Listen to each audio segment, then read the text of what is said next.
Chapter 1: The Weight of an Unblemished Life. To the port of Marseille on that vibrant February morning in 1815 was a kaleidoscope of perpetual motion, sound, and scent. The air was rich with the tang of salt, the heavy aroma of coffee and spices from distant lands, and the ceaseless rhythmic groan of ship timbers against the quay. For Edmond Dantès, standing on the deck of the three-master Parisian, the chaos of the harbor was merely the joyous final curtain call of a long and successful voyage. And at 20 years old he felt the immense, buoyant certainty that life, finally, was ready to reward his virtue. The truth of his situation was a heavy, warm thing that settled happily in his chest. Captain Leclerc had perished on the return, but the ship was safe, and the words of Monsieur Morel, the owner, had confirmed everything he had dared to dream. "The captaincy is yours, Edmond." He gripped the polished brass of the wheel, the cool metal a solid promise of future authority.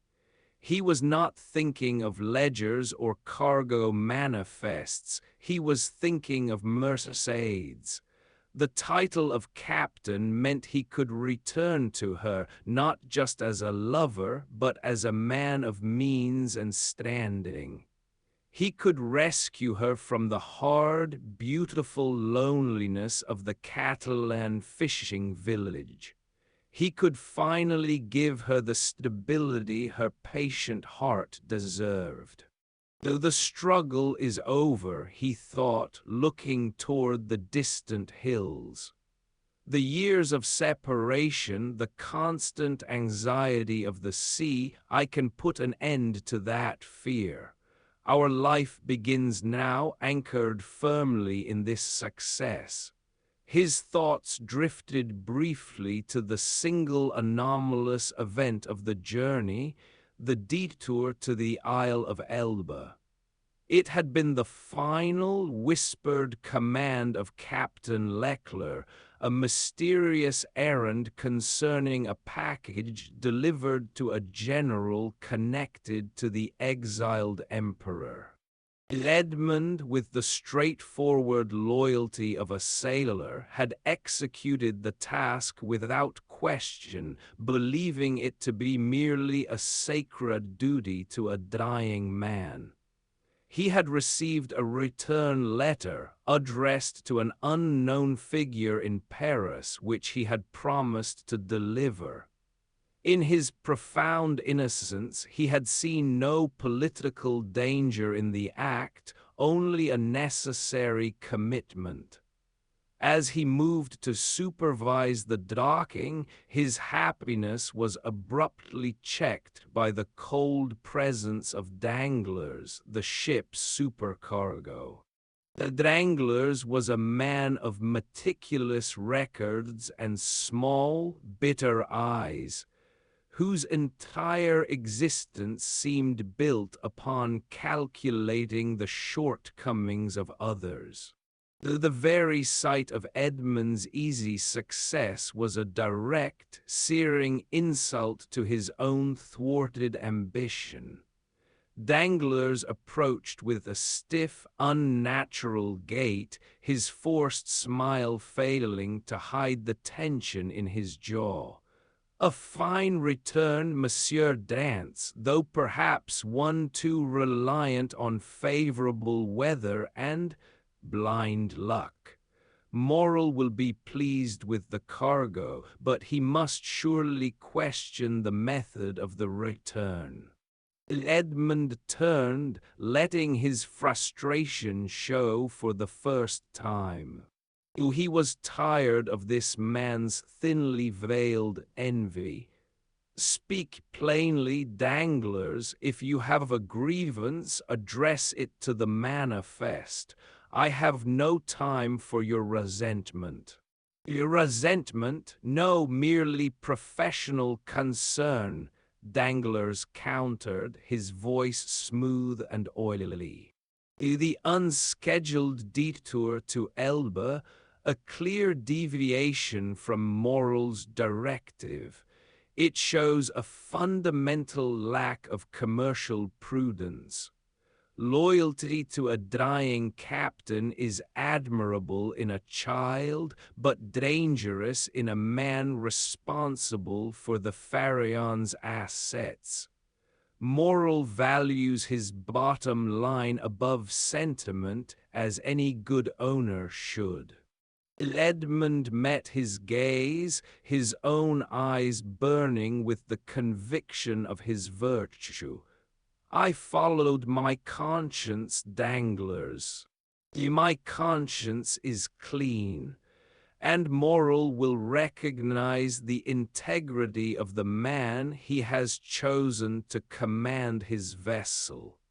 Your attempts to malign my judgment will achieve nothing but your own embarrassment. With that, Edmond turned away, dismissing the supercargo as a petty annoyance. He had missed the profound error in his assessment. Danglars did not care about a verbal rebuke. He cared only about the power the captaincy represented. In that brief exchange, the supercargo realized that Edmond's strongest weapon, his honesty, was also his most fatal flaw. Danglars knew with a chilling clarity that the letter from Elba provided a direct legal pathway to remove his rival, eliminating the need for messy confrontation. Leaving the docks, Edmond walked toward the Catalan village, the incident with Danglars already dissolving in the bright light of his upcoming reunion. He was heading for his father's humble apartment first, a small, essential duty. Old Dantès, frail and often hungry, would weep with pride. He arrived at the steep, narrow staircase that led to his father's room, just as the sound of heavy boots echoed from the street below. Not the light step of a neighbor, but the synchronized, grim tread of municipal authority. Two guards appeared, their faces set in the neutral mask of duty. "Edmond Dantès?" the lead guard asked, his voice flat. "I am he," Edmond replied, the confident ring in his voice replaced by a sudden, bewildering confusion. "What bureaucratic error is this? You are under arrest by order of the Deputy Public Prosecutor. You must come with us immediately." The word arrest struck him with the force of a physical blow. Treason, theft, he felt the nausea of profound injustice. He saw the faint flutter of the curtains in his father's window. His father was home. "Please, gentlemen, this is a grave mistake. My father is unwell. I must simply speak a word to him to assure him I will return," Edmond pleaded, his voice ragged with sudden terror. The guard was unmoved, his grip on Edmond's arm tightening.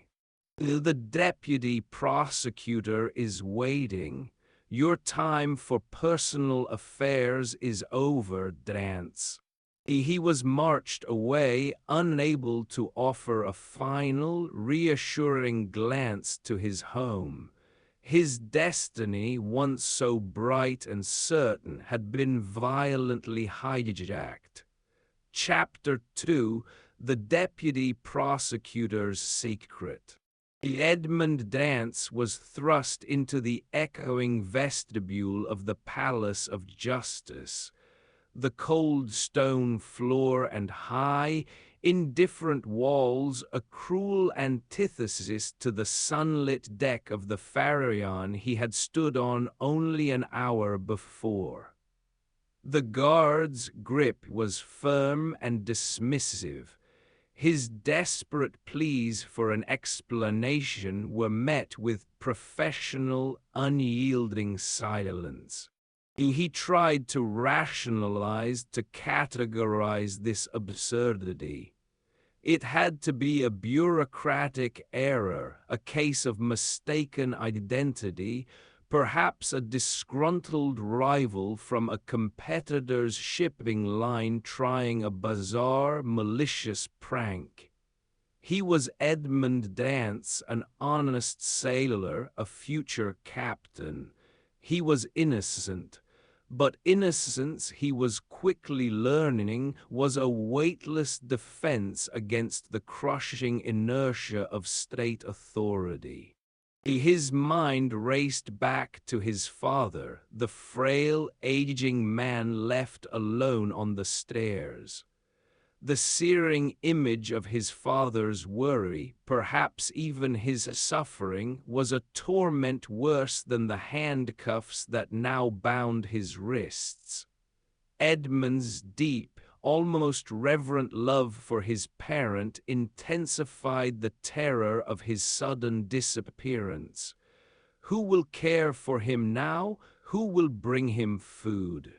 Though the smallest, most fundamental anxieties of domestic life became monstrous preoccupations in the face of his imprisonment, he was brought before the deputy public prosecutor, Gérard de Villefort. Villefort was a man whose ambition was a meticulously polished instrument. He was elegant, severe, and possessed eyes that seemed less interested in seeing the world than in controlling it. He was a royalist, a fervent loyalist whose entire career was dedicated to climbing the political ladder, often by stepping ruthlessly on the fingers of those below him. Villefort surveyed Edmond with a dispassionate scrutiny that chilled the sailor more than the dungeon air. To the deputy prosecutor, Edmond was not a man but a case file, a potential stepping stone or, conversely, a dangerous impediment to be instantly neutralized. Your name is Edmond Dantès, sailor recently of the ship Parisian? Villefort's voice was smooth, precise, every syllable calculated for impact. Yes, sir, and I demand to know the charge. Though this is an outrage against justice, Edmond cried, his voice ringing with righteous indignation. Villefort merely tapped a manicured finger on the desk, indicating a piece of paper lying before him. The charge is conspiracy against the security of the state, treason, Dantès, a very grave offense indeed, particularly at this moment in history. Though the word treason echoed like a death knell in Edmond's ears. He felt a sudden, dizzying drop in his stomach. Treason, he who had only ever served his king and his employers with unwavering faith. But, sir, this is impossible. I have done nothing. I am ignorant of politics. I am only a sailor. Ignorant men are often the most dangerous tools, Villefort replied coldly, observing Edmond's genuine distress. This confusion was convincing, but Villefort was interested in facts, not feelings. Do you admit to leaving an established maritime route to make an unscheduled stop at the Isle of Elba? Edmond's heart sank. This was the key. He quickly explained the situation, the dying request of Captain Leclerc, the sacred duty, the simple humanitarian necessity of the detour. He spoke with the clear, open honesty of a man who believed his truth was his shield. Villefort listened, his expression neutral, but his mind was racing. If this is true, the boy is merely a pawn. He is innocent. But where does the trail lead? And at Elba, you met a man connected to the usurper Napoleon. I delivered a packet, sir, to a general. I received a return letter which I was tasked to deliver to Paris to a Monsieur Noirtier. Villefort's composure shattered. The name Noirtier struck him with the force of catastrophic recognition. Noirtier was not just any royalist. He was Villefort's own father, an infamous Jacobin and radical Bonapartist whose political activities were a constant, terrifying threat to Villefort's fiercely cultivated reputation. If this letter connecting Napoleon to Noirtier were made public, Gérard de Villefort's career would be instantly and permanently ruined. His entire structure of ambition would collapse. In that single agonizing moment, Villefort's priorities shifted completely. Justice, truth, and the fate of the innocent sailor vanished. Only self-preservation remained. This boy must disappear. The letter must be destroyed. The secret must die here now. Villefort quickly rose, masking the desperate panic that clawed at his throat. He retrieved the anonymous denunciation from the table, his eyes flicking over the scrawled handwriting, confirming the betrayal had been initiated elsewhere. He then walked over to the fireplace. "Show me the letter you carry," he commanded. Edmond, relieved that the prosecutor seemed to be taking action, produced the sealed envelope from his pocket. Villefort snatched it, glancing at the address, confirming the damning recipient Noirtier. Without a word, he tore the letter open, scanned the political content which confirmed his fears, and then with swift, decisive violence tossed both the denunciation and the letter into the blazing fire. The destruction of the evidence was immediate and absolute. As the paper curled and turned to ash, Edmond's last hope for a quick release vanished along with the truth. "Now dance," Villefort said, turning back, his face a mask of cold authority. "Let us return to the facts. The letter you carried, you are certain it was addressed to Monsieur Noirtier in Paris?" Edmond hesitated, sensing a profound change in the atmosphere, a new menacing darkness in the room. "Yes, sir, I saw the name clearly." Villefort leaned across the desk, his voice dropping to a low, chilling register that spoke of absolute power. You are mistaken, Dance. You were mistaken about the address. You were mistaken about the nature of the letter. You have lied to an officer of the crown. And Edmond was speechless, watching the man who held his fate twist reality before his eyes. Sir, I swear before God I am telling the truth. It was a dying wish. I am innocent. Innocence is irrelevant when it threatens the state, Villefort replied, his cruelty now undisguised.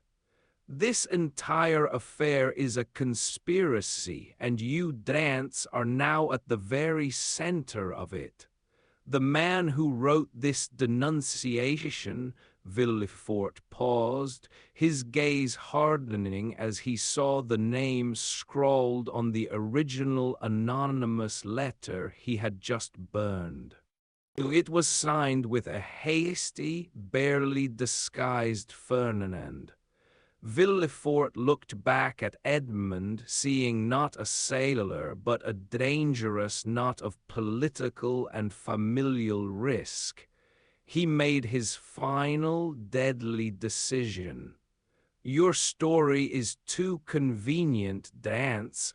I believe you are part of a deeply rooted Bonapartist plot. You will be held until the situation is clear. Take him away.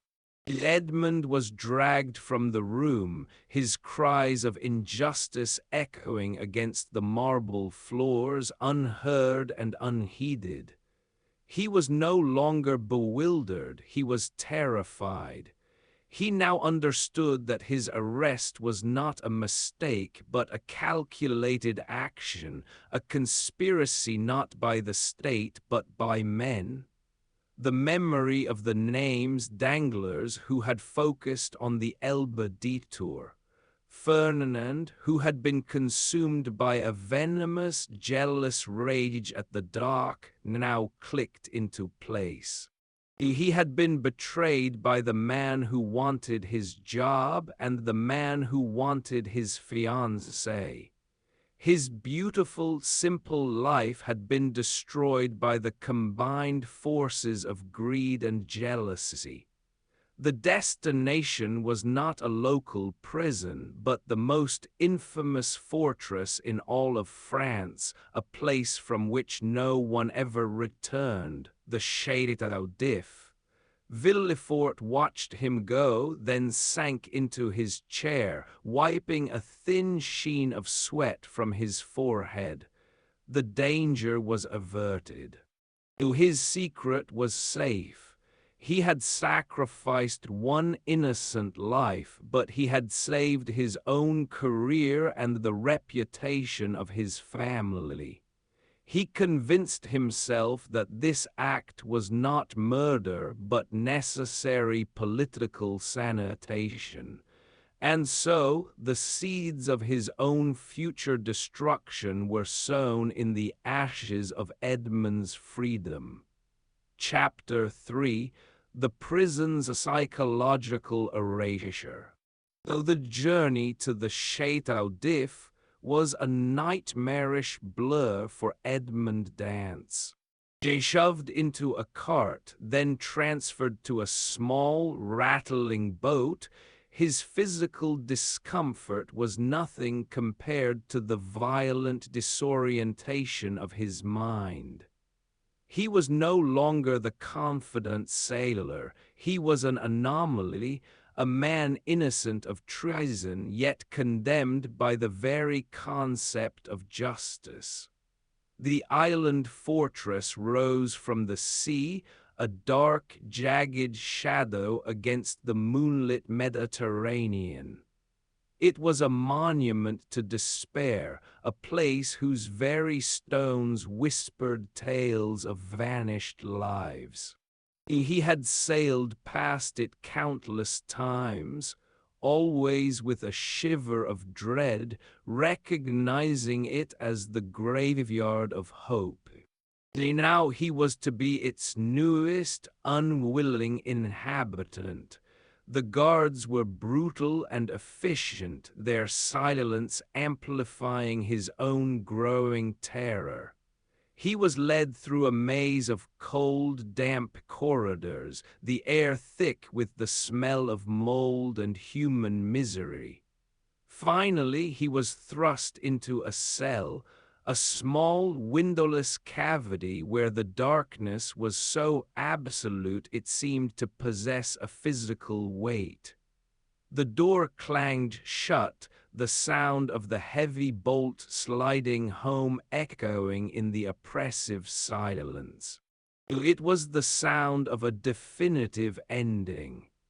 Edmond threw himself against the door, screaming, pleading, demanding an audience with Villefort, demanding his freedom. His voice cracked with panic and fury, but the thick stone walls swallowed the sound, returning only a hollow, defeated echo. He beat against the stone until his hands were bloody and numb, until exhaustion dragged him back to the damp straw that served as his bed. The silence that followed the storm of his rage was deafening.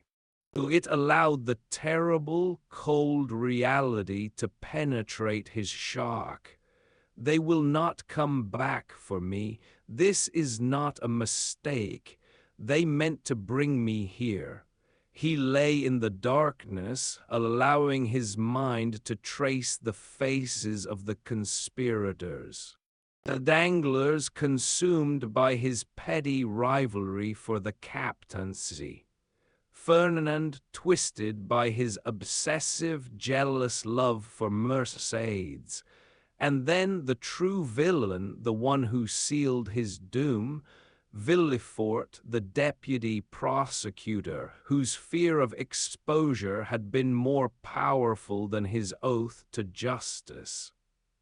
Edmond began a mental replay of the interrogation, dissecting every word, every subtle change in Villefort's expression. He remembered the moment the name Noirtier was spoken, and the instantaneous, catastrophic shift in Villefort's demeanor. He remembered the deliberate, violent act of burning the letter and the denunciation. The truth was not just ignored, it was deliberately erased. This realization was a new kind of pain, sharper and more enduring than the fear of death. He had not been beaten by fate, he had been murdered by men he considered friends and allies. His trust, his openness, his very happiness had been weaponized against him. I was too happy, that was my crime. I had everything and they had nothing. They stole my life because they could not tolerate my joy. The days that followed blurred into an agonizing cycle of darkness, cold, and minimal, barely edible food. Edmond refused to eat, fueled only by his despair and the growing, consuming hunger for justice. Sleep offered no escape. His dreams were cruel parodies of his former life, Mercédès' face contorted in sorrow, his father's body wasting away, the laughter of Danglars echoing in the harbor.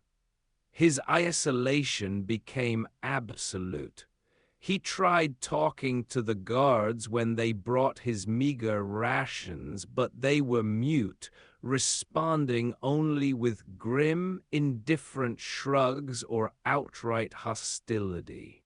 He was a non-person, a forgotten number in the labyrinth of the fortress. As time dragged on, weeks turning into a month, his initial desperate rage began to give way to a profound, paralyzing apathy. He stopped struggling against the stone walls. He stopped screaming. He sank into a deep, hollow silence, the darkness of the cell beginning to mirror the darkness of his soul. His memory of the outside world, once so vivid, began to fray at the edges.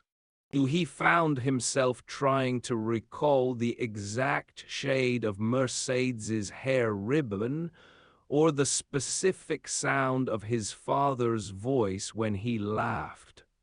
These memories, which should have been his strength, became the instruments of his torture, reminding him of the paradise from which he had been eternally banished.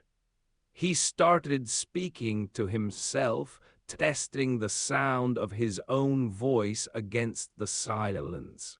He recited every sea shanty he knew, every knot and sailing command, anything to maintain the fragile connection to the man he used to be. One afternoon, a moment of flighting light, a minuscule shaft of sun filtering through a high, unseen slit in the stone, drew his attention. He followed the light with his eyes, a tiny, almost imperceptible shift of focus. The light revealed scratches on the cell wall, deep marks left by a previous prisoner. The discovery sent a tremor through his inertia. He was not the first.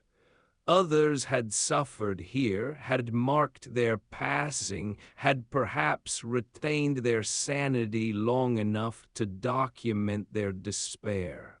He stumbled to the wall, running his numb fingers over the carvings. They were haphazard dates, names, fragments of prayers. It was proof of human existence, a silent, defiant testimony against the void.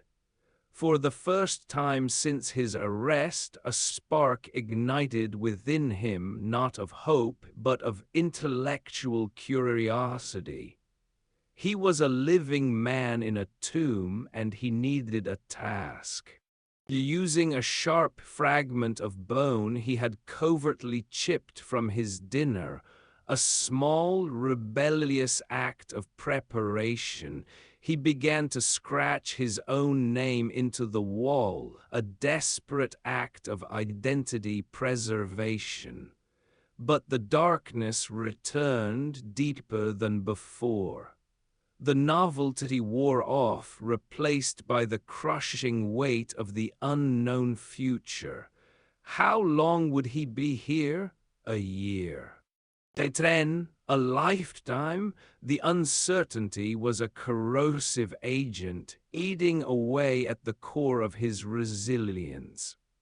He realized that the greatest terror of the Château d'If was not the physical discomfort, but the methodical, psychological erasure of the self.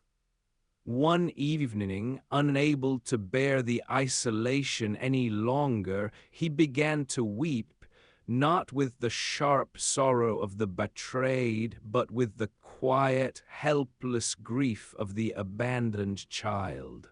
His tears were the final surrender of his old self. He sank back onto the straw, resolving to end the agony. He would not eat, he would not drink. He would starve himself to death, allowing the prison to finish the job the conspirators had started. He closed his eyes, welcoming the coming oblivion, clinging to the last remaining memory, the fierce, desperate embrace of Mercédès on the pier, the day his joy became his curse. Chapter 4: The First Sound of Hope. Though the decision to die, once terrifying, had become a soothing certainty for Edmond. It was the only act of freedom left to him in the boundless confines of the Château d'If. By refusing the meager rations of coarse bread and foul water, he was finally dictating the terms of his own existence, or rather his cessation. His hunger was no longer a physical craving but a spiritual cleanser, purging the last vestiges of hope that had betrayed him. The days dissolved into a timeless vacuum. His body became a landscape of suffering, the gnawing ache of the stomach, the dryness of the tongue, the constant dizzying weakness that made standing an immense effort. Yet paradoxically, his mind sharpened. The physical pain seemed to peel away the superficial layers of his consciousness, leaving him with an acute, almost luminous clarity about his fate. He recognized that death was not an enemy. It was the ultimate rescuer from the endless, suffocating silence of the stone. Let them starve me, he thought, lying curled on the damp straw, his eyes closed. Let Danglars have the captaincy. Let Fernand take Mercédès. Let Villefort climb his bloody ladder. All of it is meaningless now. I escape all of them by simply refusing to live. The guards, noticing his refusal to eat, initially tried threats, then cajolery, attempting to force the food on him. But Edmond remained stubbornly, perfectly still, his refusal absolute. His jailer, a large, phlegmatic man named Antoine, eventually abandoned the effort, seeing only the futility of arguing with a man who had already chosen oblivion. The prison system, designed to break men through suffering, was baffled by a man who embraced it. It was on the third day of his complete fast that a new sound infiltrated the tomb-like silence. It was faint, subtle, and irregular, a scraping rhythmic sound emanating not from the corridor but from beneath the stone floor, or perhaps from the wall directly behind him. Edmond's consciousness, hovering on the border between life and death, initially dismissed it as an auditory hallucination, a cruel trick played by his starving brain. He had heard the wind and the waves, the scuttling of rats, and the phantom echoes of past prisoners. This was surely just another sound effect of madness. Yet the scraping persisted. It was too deliberate, too organized to be natural. Scritch, scrape, pause, scritch, scrape. It sounded like metal against stone, insistent and slow. A flicker of the old Edmond, the curious, engaged sailor, stirred within the dying man. He shifted his position, leaning his ear against the cold wall. The sound was undeniably real, and it was close. A workman. He immediately dismissed the idea. Work crews did not labor in the subterranean isolation of the political prisoners. A guard repairing something? Unlikely. The sound was far too focused on a single point. The logical conclusion, and the only one that mattered, was that another prisoner was attempting to dig his way out, or at the very least, attempting communication. This discovery was a shock to his system, a sudden, brutal intrusion of life into his planned death. He had shut down his hope, but this small, persistent noise reopened a tiny, agonizing wound of possibility. He sat up, his head swimming violently, and pounded weakly on the wall. "Who is there?" he croaked, his voice brittle and barely audible. The scraping stopped instantly, though the silence that followed was so profound that Edmond questioned his own sanity again. Had he imagined it? Had the noise been silenced because his own weakness had given him away? He waited, heart pounding painfully in his ribs, listening with every fiber of his being. Minutes stretched into an eternity of silence. And just as the darkness began to reclaim him and his resolve to die solidified once more, the sound returned, cautiously at first, then with a steady, determined rhythm, seemingly a response to his question. The prisoner on the other side was communicating. Driven by a desperation stronger than his hunger, Edmond began to search his cell. He needed a tool, a means to respond. His fingers found a loose piece of hard wood, a splintered support from the straw pallet. Using this, he began to scratch his own reply, tapping a simple sequence on the wall. Tap, tap, tap. Pause, tap, tap, tap. The exchange was slow, agonizing, and conducted in the most rudimentary language of human survival. The sheer effort of conveying simple meaning across thick stone.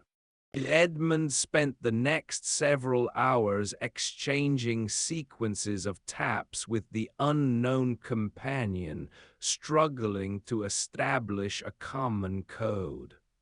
He eventually realized they were using an elemental system, taps corresponding to the letters of the alphabet, likely following a similar technique used in naval communication or simple code breaking, counting through 5 rows of 5 letters. Using this laborious method, a single monumental message finally reached him from the other side. It took nearly half a day to translate the painstaking sequence of taps, but the meaning hit him with the force of a revelation. "Who are you?" His eyes adjusted now to the gloom, filled with tears. He was not alone. The simple fact of a shared humanity, a consciousness enduring the same despair just a few feet away, was intoxicating. It was a lifeline thrown into his abyss of despair. The decision to die was suddenly revoked, overwhelmed by the instinctive, violent surge of the will to live, the desperate need to talk. He found renewed energy, the physical weakness momentarily overridden by mental agitation. He needed to prepare a clear message. He began to communicate his own identity, Edmond Dantès. The exchange continued, evolving from simple letters to fragmented sentences. Edmond learned that the prisoner was attempting to tunnel into the adjacent corridor, believing his cell to be positioned next to it. Edmond, however, knew his cell was deeper within the fortress structure. The direction of the digging was wrong. He spent his time now obsessively mapping the sounds, estimating the distance, and trying to convey the error to the other prisoner. He tapped relentlessly, warning the other man that he was heading toward an outer wall or a guard station.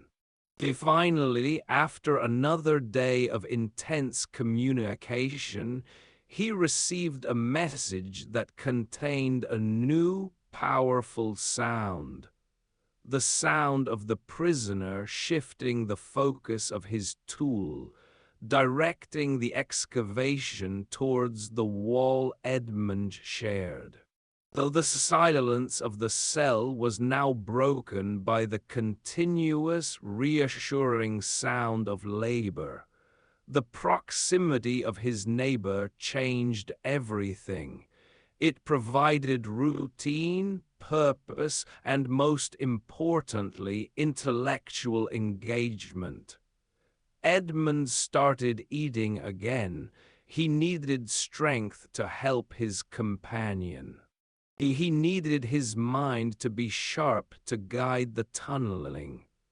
The prison had tried to erase him through isolation, but the simple, tenacious will of another man had resurrected him through connection. Days stretched into weeks, marked only by the shifting location of the scraping sounds.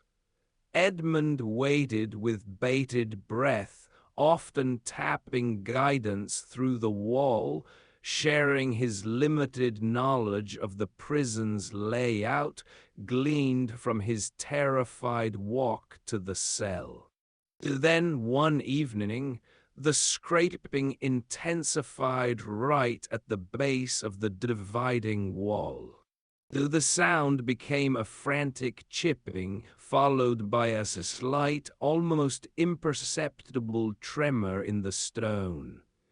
Edmond held his breath, listening to the final, desperate labor. Scrape, chip, crack. A small piece of stone crumbled away near the floor, followed by a shower of dust and mortar. Then silence. A sliver of light, a yellow flickering candle glow penetrated the crack, and a cautious, deep voice, rough with disuse and age, whispered through the gap, not in French, but in halting Italian. Fratello per Dio, brother, for God's sake. Though the contact was made, Edmond was no longer just a condemned man in a dark hole. He was half of a pair, a participant in a shared destiny, and he was alive. In Chapter 5, The Priest and the Pupil. The sliver of flickering candlelight that pierced the prison wall was more than just illumination. It was a defiant beacon of human connection. The voice that followed, speaking in slow, formal Italian, Fratello per Dio, brother, for God's sake, was a sound that pulled Edmond back from the brink of his self-imposed oblivion. The man's accent was noble, yet strained by years of silence and labor. Edmond, galvanized by the need to communicate, immediately dropped to his knees. His throat was parched, his lips cracked, but the torrent of suppressed speech demanded release. He answered in French, his voice hoarse and barely recognizable even to himself. "I am here. Who are you? For the love of heaven, tell me who you are." The voice paused, then resumed in a careful, heavily accented French, translated word by word. "I am an unfortunate prisoner. So my name is the Abbé Faria. Edmond felt a strange mixture of awe and relief. An abbé, a man of learning and perhaps of wisdom. Not a common criminal, but someone capable of the intellectual tenacity required to tunnel through solid rock. "And you have been here, for how long?" Edmond whispered, his face pressed against the cold stone, savoring the warmth emanating from the candle on the other side. "For many years. I have forgotten the count. I have lost my way, believing I was tunneling toward the outer wall. But you, my friend, have saved me. You are in the adjacent cell." Edmond quickly explained the details of his imprisonment. His name, his youth, his sudden, brutal arrest, and the false charge of treason.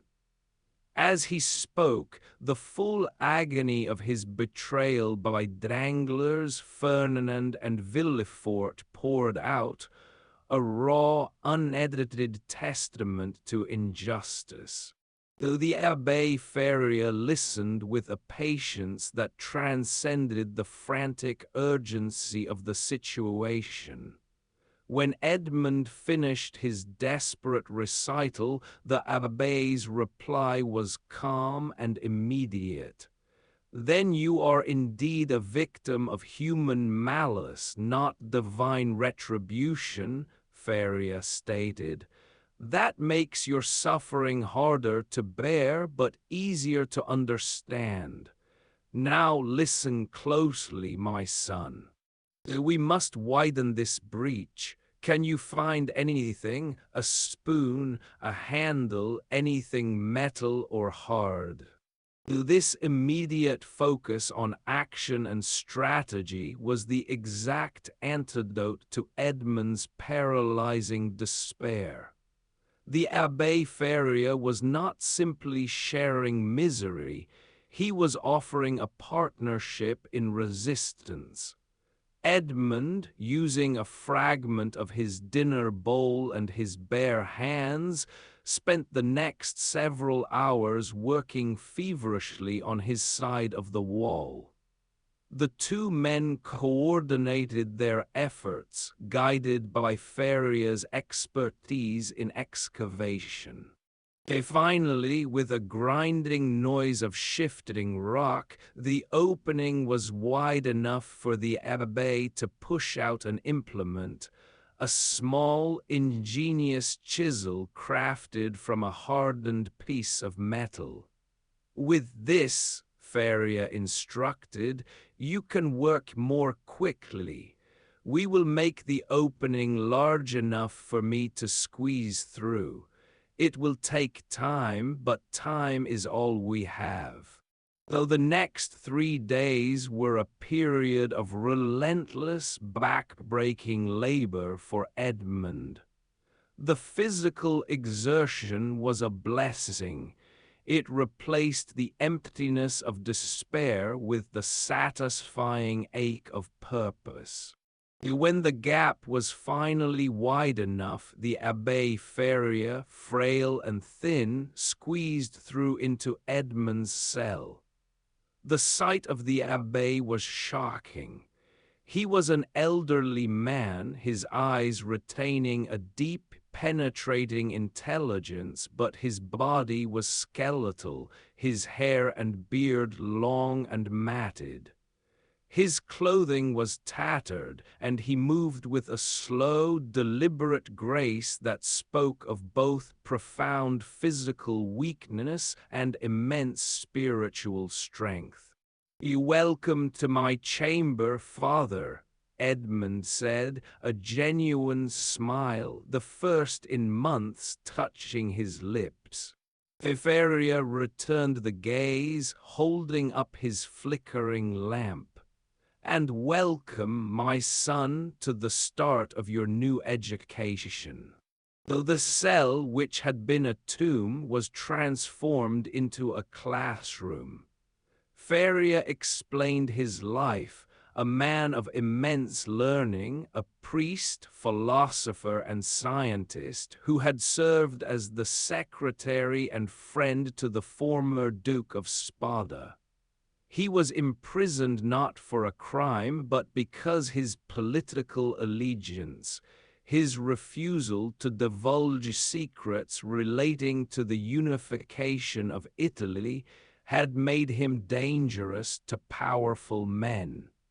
He had been there for over 10 years, and his escape attempt had been ongoing for 5. Edmond began to pour out his feelings, his voice raw with the desire for vengeance.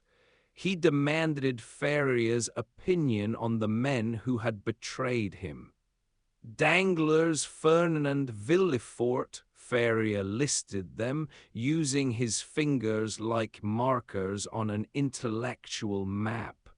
One driven by avarice, the desire for your position. One by jealousy, the desire for your woman. And one by fear, the desire for self-preservation.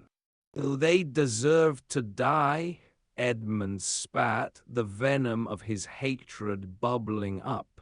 Faria shook his head slowly. Vengeance is a slow poison if you rush it, but if you wish to truly understand your enemies, you must understand their motives. Faria then began the profound work of healing Edmond's mind. He saw that the young man was drowning in ignorance, and that ignorance was the root of his fatal innocence. Faria embarked on a mission to transfer his entire life's knowledge to his companion. He taught Edmond a multitude of languages, Italian, Spanish, German, using his own tattered manuscripts and fragments of books as teaching aids. He taught him mathematics, philosophy, and history, drawing complex diagrams in the dust of the cell floor. Faria did not merely teach facts, he taught Edmond how to think, how to analyze power, and how to dissect motive. Edmond absorbed the knowledge like dry soil absorbing rain. Though the raw sailor was quickly giving way to the astute scholar. The prison, once a cage, became the crucible of his transformation. He realized that the greatest power he could gain was not physical strength, but intellectual superiority. Faria also provided a meticulous, crushing analysis of Edmond's case, outlining exactly how each man benefited from his imprisonment. He showed Edmond how to identify the flaw in the political system that allowed Villefort to act with impunity. You must not merely seek revenge, Edmond, Faria counseled one day, his eyes blazing with the fire of his intellect. You must seek justice, but justice is an art requiring knowledge, patience, and resources. You must become more than a man, you must become an instrument of providence. This shift in perspective was monumental. Edmond no longer saw himself as a victim, but as a student, preparing for the most elaborate and complex endeavor imaginable. Though the lesson was clear, survival was the first step, education was the weapon. But where are the resources? Edmond asked, his face etched with determination. I am locked in stone, I have nothing. Faria smiled, a knowing, aged expression that hinted at secrets buried deep beneath years of silence.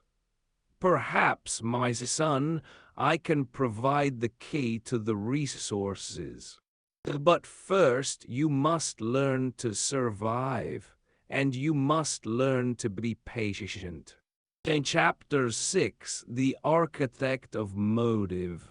The small, dark cell of the Château d'If was transformed by the Abbé Faria into the most extraordinary university Edmond Dantès could have ever attended.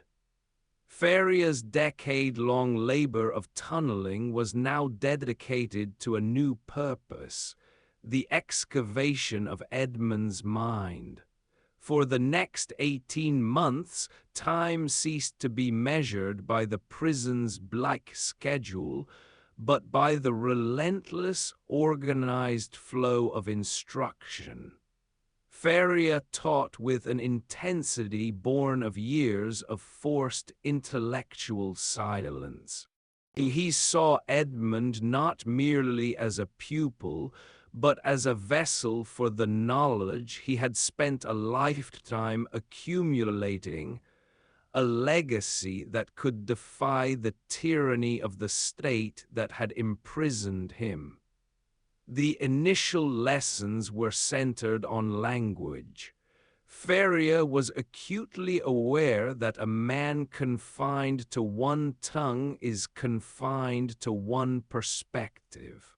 Using his painstakingly crafted fragments of books and manuscripts, some inked with chimney soot, others written in blood on pieces of linen, he systematically taught Edmond Italian, then Spanish, and finally German. Edmond's mind, sharp and hungry after the emptiness of despair, devoured the instruction. He possessed the sailor's quick grasp of practical learning, and soon he was reading Faria's texts aloud, the different languages blending into a rich, complex texture of sound in the cell. Next came the foundational sciences, mathematics, geometry, and physics. Faria explained the laws of ballistics, the principles of chemistry, and the nuances of celestial navigation, transforming the chaos of the world into a series of predictable equations. Edmond realized that his ignorance had been a dangerous naivete, and knowledge was the ultimate tool for controlling one's destiny.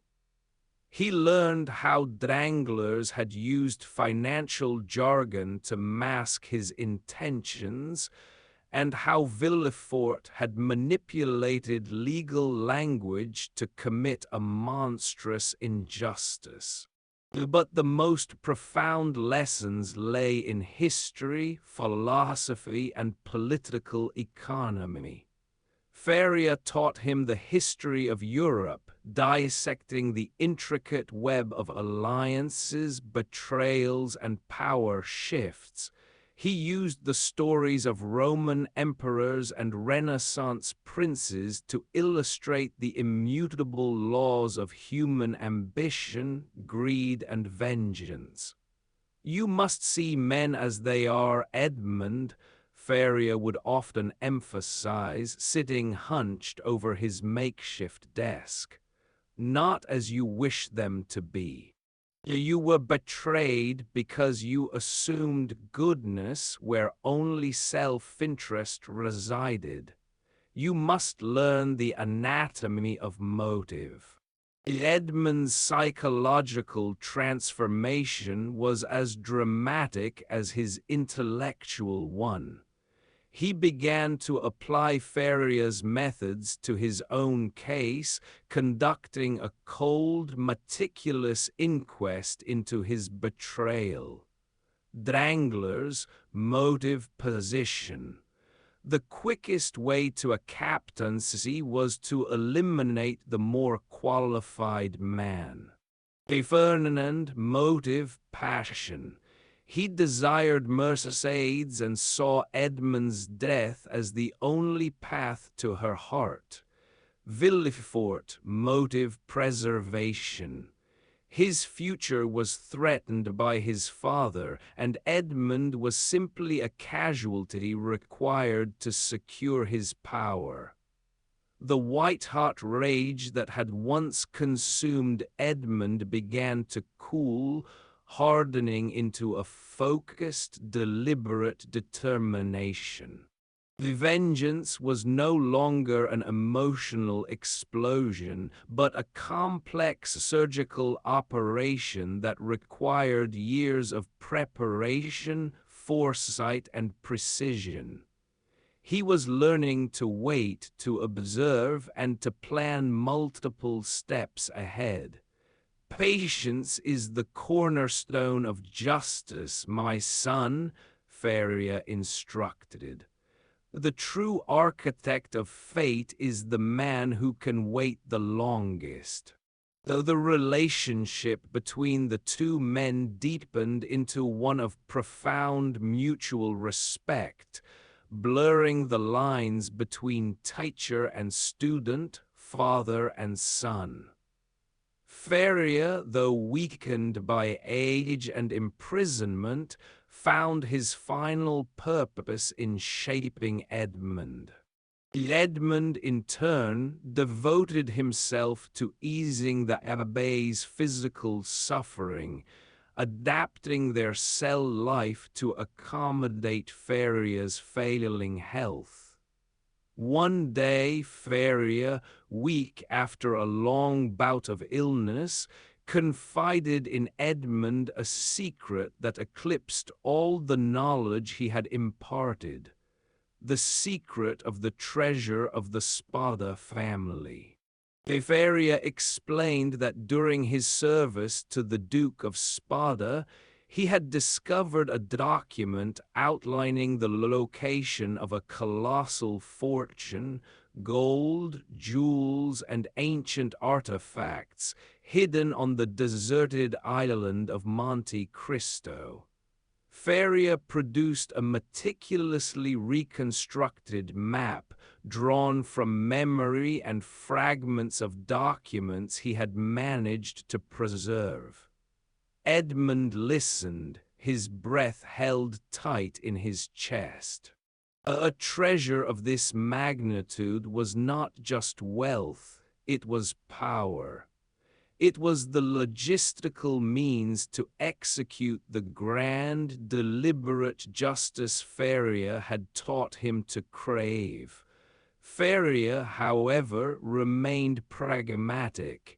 The treasure is nothing without the knowledge to use it. Now you have both.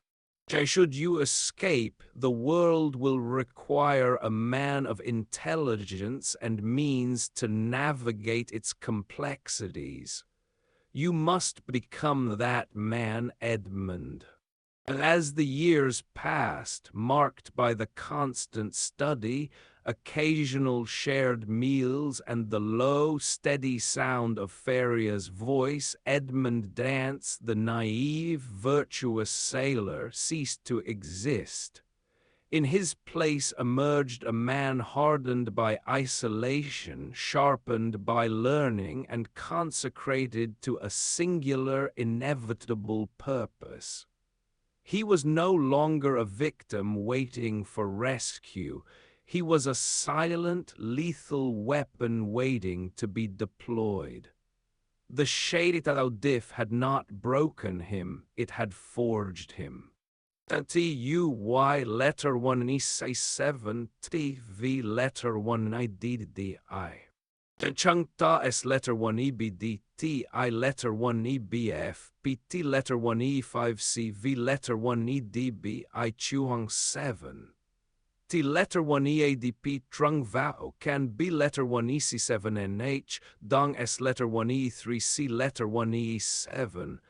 Abbé Faria Va S letter 1 EF1 TH letter 1 EADT, Dao Long R letter 1 EB1 NGT H letter 1 EDD I Giant C letter 1 E7.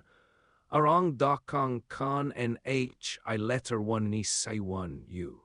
The stroke I letter 1 ni c 1 u nai thuk the stroke letter 1 na a 9 y ka ho kat thurat kh letter 1 ni cf ing letter 1 e 5 c 2 c letter 1 na e 7 a Edmond. Chapter 7 The Will of the Dead.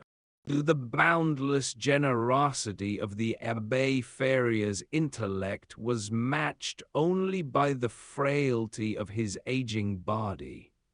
For over 5 years, the cell had been a sanctuary of learning, a fortress built against ignorance.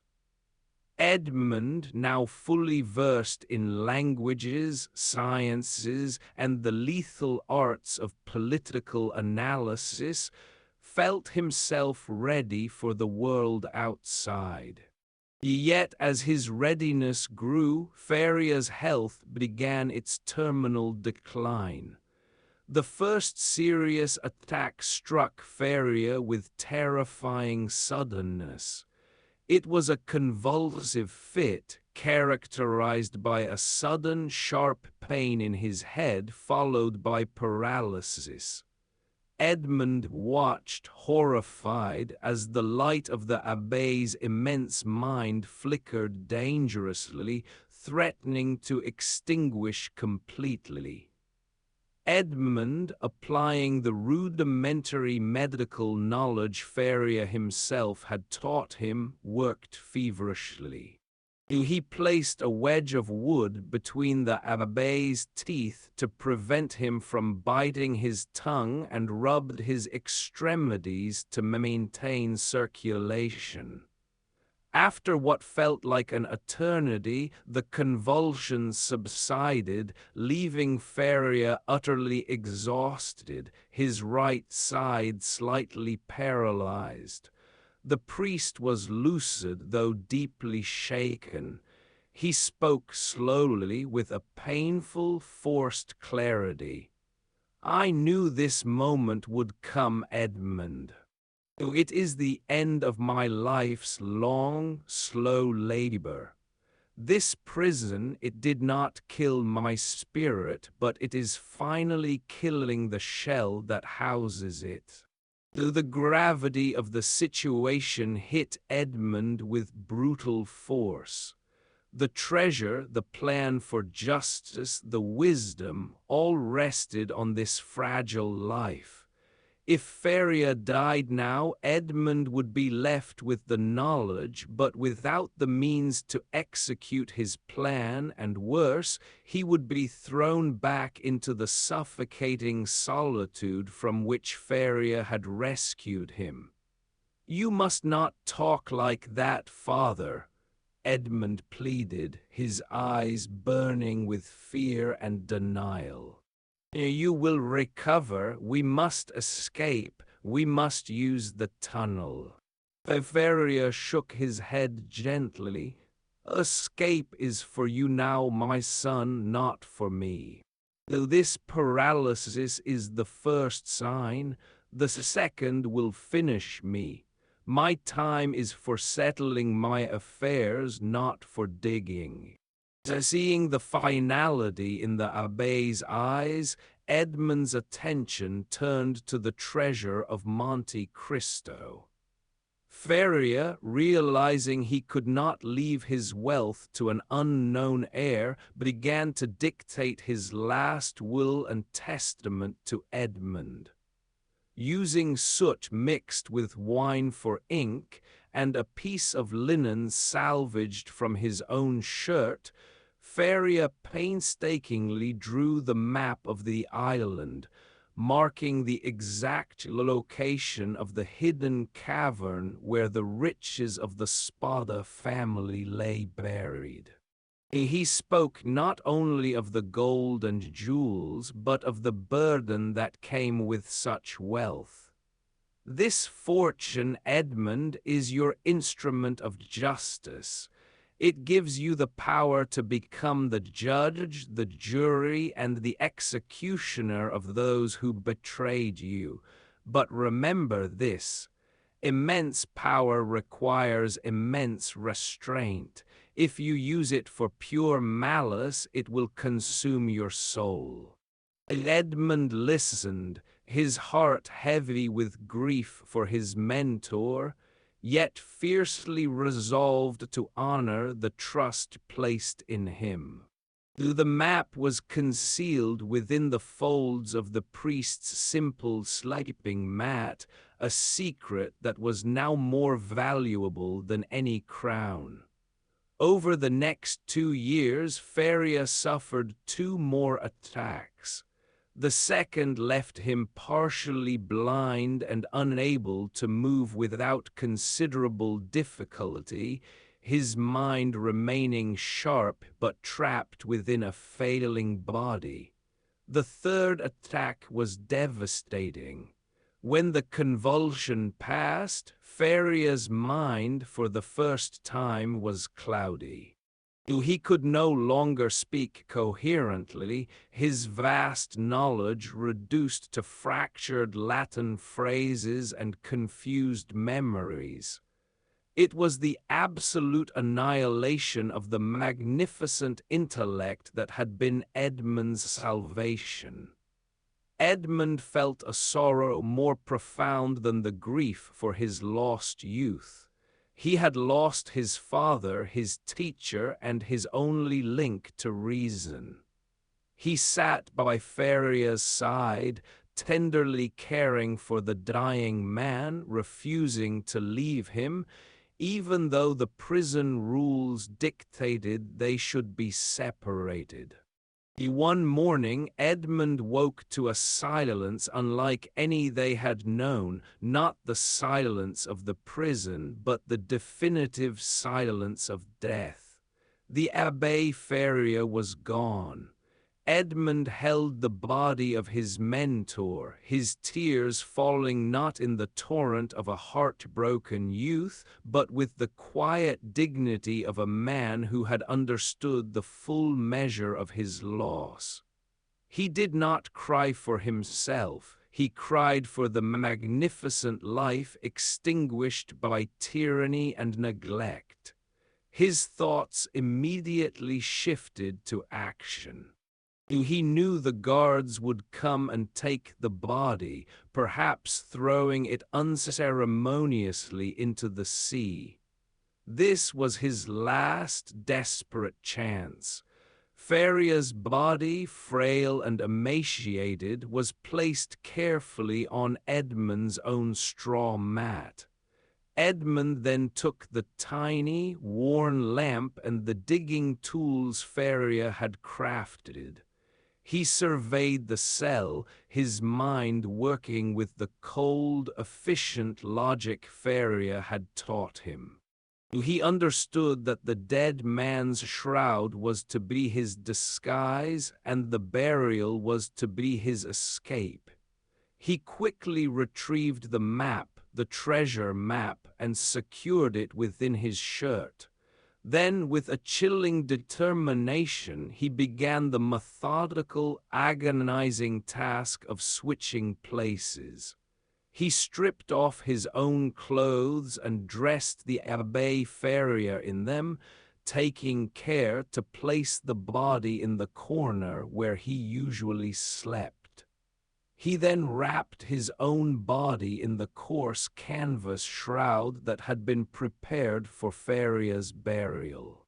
Though the act was profoundly disrespectful, yet it was the ultimate tribute to the Abbé's memory, using his final moments to give Edmond the life he had prepared him for.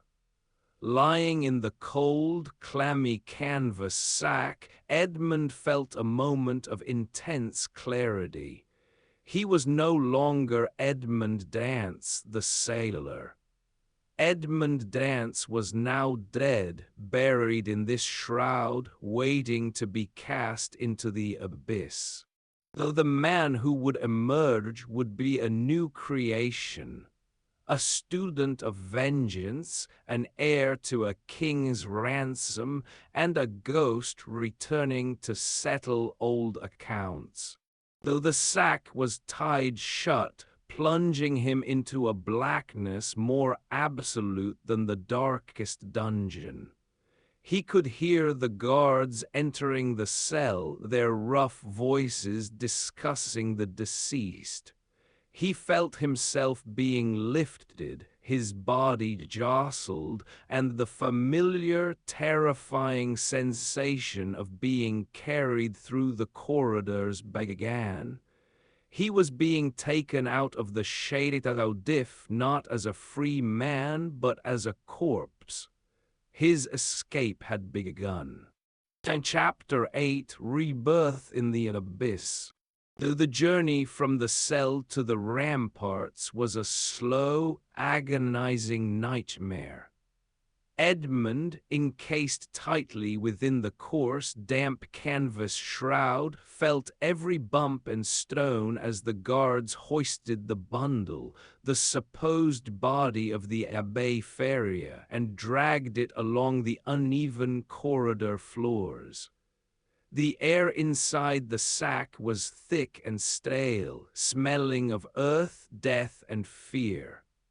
He was acutely aware of the rough hands touching him, the muffled voices of the guards complaining about the weight and the rhythmic sound of their heavy boots. Every instinct screamed at him to burst out, to fight, but the wisdom imparted by Faria held him still. He was a corpse, his very stillness was the key to his survival. The most terrifying moment came when they reached the edge of the fortress. The voices grew louder, and the salty wind of the open sea whipped through the rough canvas. He knew he was being prepared for the grim rite of the Château d'If, the burial at sea, where the nameless dead were weighted and cast into the Mediterranean. He felt the sack being heaved onto a makeshift plank. A guard swore softly. Then came the dreadful sound, the clank of metal against the canvas. The guards were attaching the weight to the feet of the corpse. Edmond's heart hammered against his ribs like a trapped bird. The weight, a cannonball or a massive piece of stone, would drag him down to the absolute blackness of the ocean floor, ensuring that the secret of Faria's escape attempt remained forever silenced. He had to act now or die, a tragic victim of a heroic but ultimately failed plan.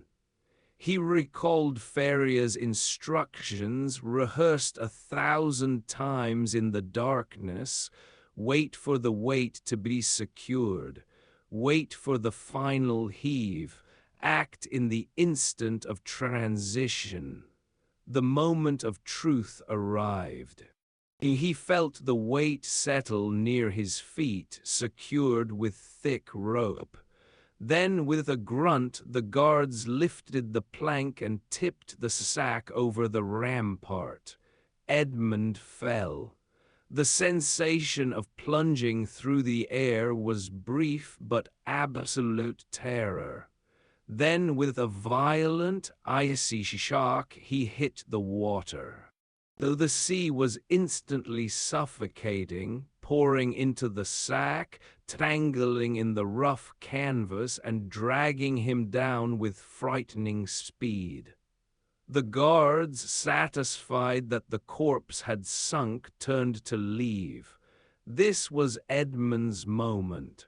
With a superhuman surge of energy, fueled by 6 years of bottled despair and Faria's teachings, Edmond fought back. The sack, though tight, was not tied at the neck but secured around the body. He used the small, sharpened knife he had secretly fashioned from one of Faria's surgical instruments, concealed in the waistband of the abbé's trousers he still wore beneath the canvas. He sawed frantically at the coarse fibers of the shroud, working blindly in the absolute crushing blackness. The coldness of the water was both an enemy and an ally. It kept the guards from lingering, but it paralyzed his muscles. He felt the rope securing the heavy cannonball to his feet. He had to cut it first. His fingers found the taut cord, and the small blade sliced through the wet, thick hemp. The sensation of the weight dropping away was instantaneous and profound, a sudden, glorious rush of liberation. The sack, now relieved of the heavy ballast, no longer plunged him to the depths, but merely clung to him. He continued to slash and tear at the canvas until he could force his head through a gap, gasping violently as his lungs gratefully accepted the freezing night air. He was free from the sack, but still surrounded by the hostile, boundless sea. He watched the fortress lights recede, a dark, menacing shape against the horizon. For the first time in years, Edmond Dantès was a free man, adrift in the immense, indifferent ocean. He began to swim away from the island, a slow, methodical crawl he had learned from his days as a fisherman's son. His goal was not a specific shore, but simply distance. Distance from the walls, distance from the silence, distance from the fate that had tried to claim him. To his mind, sharp with Faria's logic, immediately assessed his situation. He was exhausted, naked, having shed the canvas shroud and his disguise, and without supplies, but he was educated and determined. He was no longer the simple sailor who would panic. He was a strategist. He swam for hours, guiding himself by the faint, distant shimmer of the stars, until his arms screamed with agony and his teeth chattered uncontrollably. And just as exhaustion threatened to overwhelm him and the waves seemed ready to swallow him whole, he saw it. A small fishing vessel, tossing violently in the swell, its mast broken by a recent storm. It was a wreck, but it represented shelter and perhaps survival. Edmond swam toward it with the last reserves of his strength. Reaching the wreckage, he clung desperately to the broken timber, pulling himself onto the small, shattered deck. He found the vessel unmanned and utterly ruined, clearly abandoned by its crew. He collapsed onto the damp wood, feeling the rain and the wind wash over him. In that moment of absolute exposure, Edmond felt a strange, dual emotion, the relief of survival and the profound, terrible realization that his new life had truly begun. The morning light found him huddled on the wreck, weak but resolute. He was no longer Edmond Dantès, the boy who had loved Mercédès and sailed the Parisian.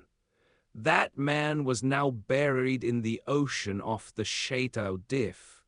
The man who sat on the wreck, gazing at the distant, misty shoreline, was a ghost of vengeance, armed only with Faria's wisdom and the map to the treasure of Monte Cristo.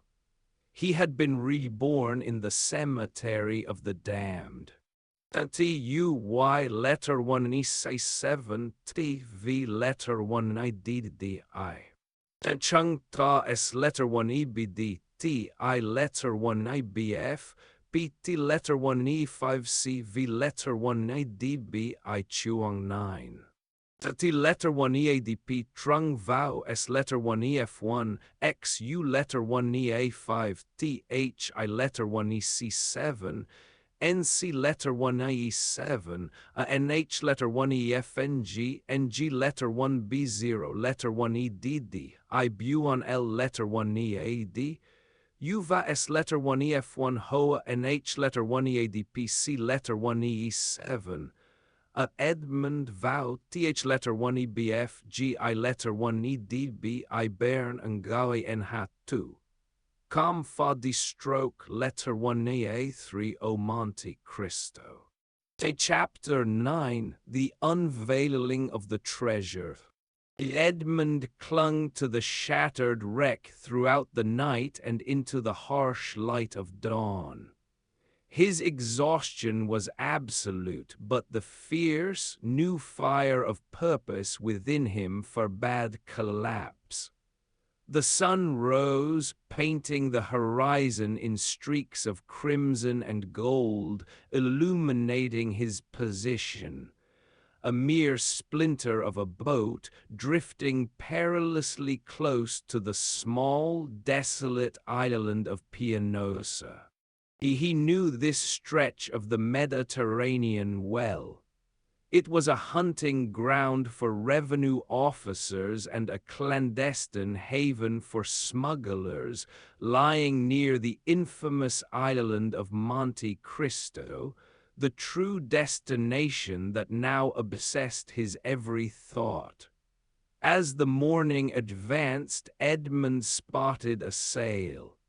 It was not the crisp, formal canvas of a naval vessel, but a low, rakish lateen sail belonging to a swift, suspicious-looking tartan, a typical vessel used by contraband runners. Though his years of experience told him this was not a rescue, it was a chance to blend in. He quickly devised a plan. He was naked, starving, and gaunt, looking every inch the victim of a shipwreck. This was his disguise. He began to signal the vessel, not with desperate flailing, but with the measured, disciplined movements of a sailor in distress. The tartan veered toward him. Soon a handful of rough, sun-darkened men stood watching him from the deck. They were led by a large, powerful Corsican named Jacopo, whose eyes were shrewd but not unkind. "What is your name and where do you come from?" Jacopo shouted across the waves in broken French. Edmond, using the voice he had rehearsed, hoarse and trembling, replied, "I am a sailor, a victim of the wreck. My ship, the Saint Ferial, was hit by the squall last night. I am the only survivor." Though the story was simple, believable, and utterly untraceable, the men exchanged knowing glances. Shipwrecks were common and sailors were easy to replace. Jacopo threw him a line and Edmond was dragged aboard. The change in environment was jarring. After the cold silence of the Château d'If, the warmth, the noise, the rough camaraderie, and the smell of strong tobacco and drying fish were overwhelming, but Edmond remained focused. He accepted the food and water offered to him, consuming them slowly, carefully, reminding himself that the man he was now was a creature of calculated control, not instinctive greed. Jacopo, impressed by Edmond's calm demeanor and evident sailing knowledge, offered him a place among the crew. Edmond accepted immediately. He needed an anchor, a source of temporary income, and most crucially, a means of transportation to the nearby Isle of Monte Cristo. Edmond's psychological shift was profound. He was living among men who lived outside the law, yet he felt more truly free than he had ever been in the confines of Marseille society. He was a ghost among the living, unburdened by his past name, his fiancée, or his betrayers. Over the next few days, Edmond proved his worth.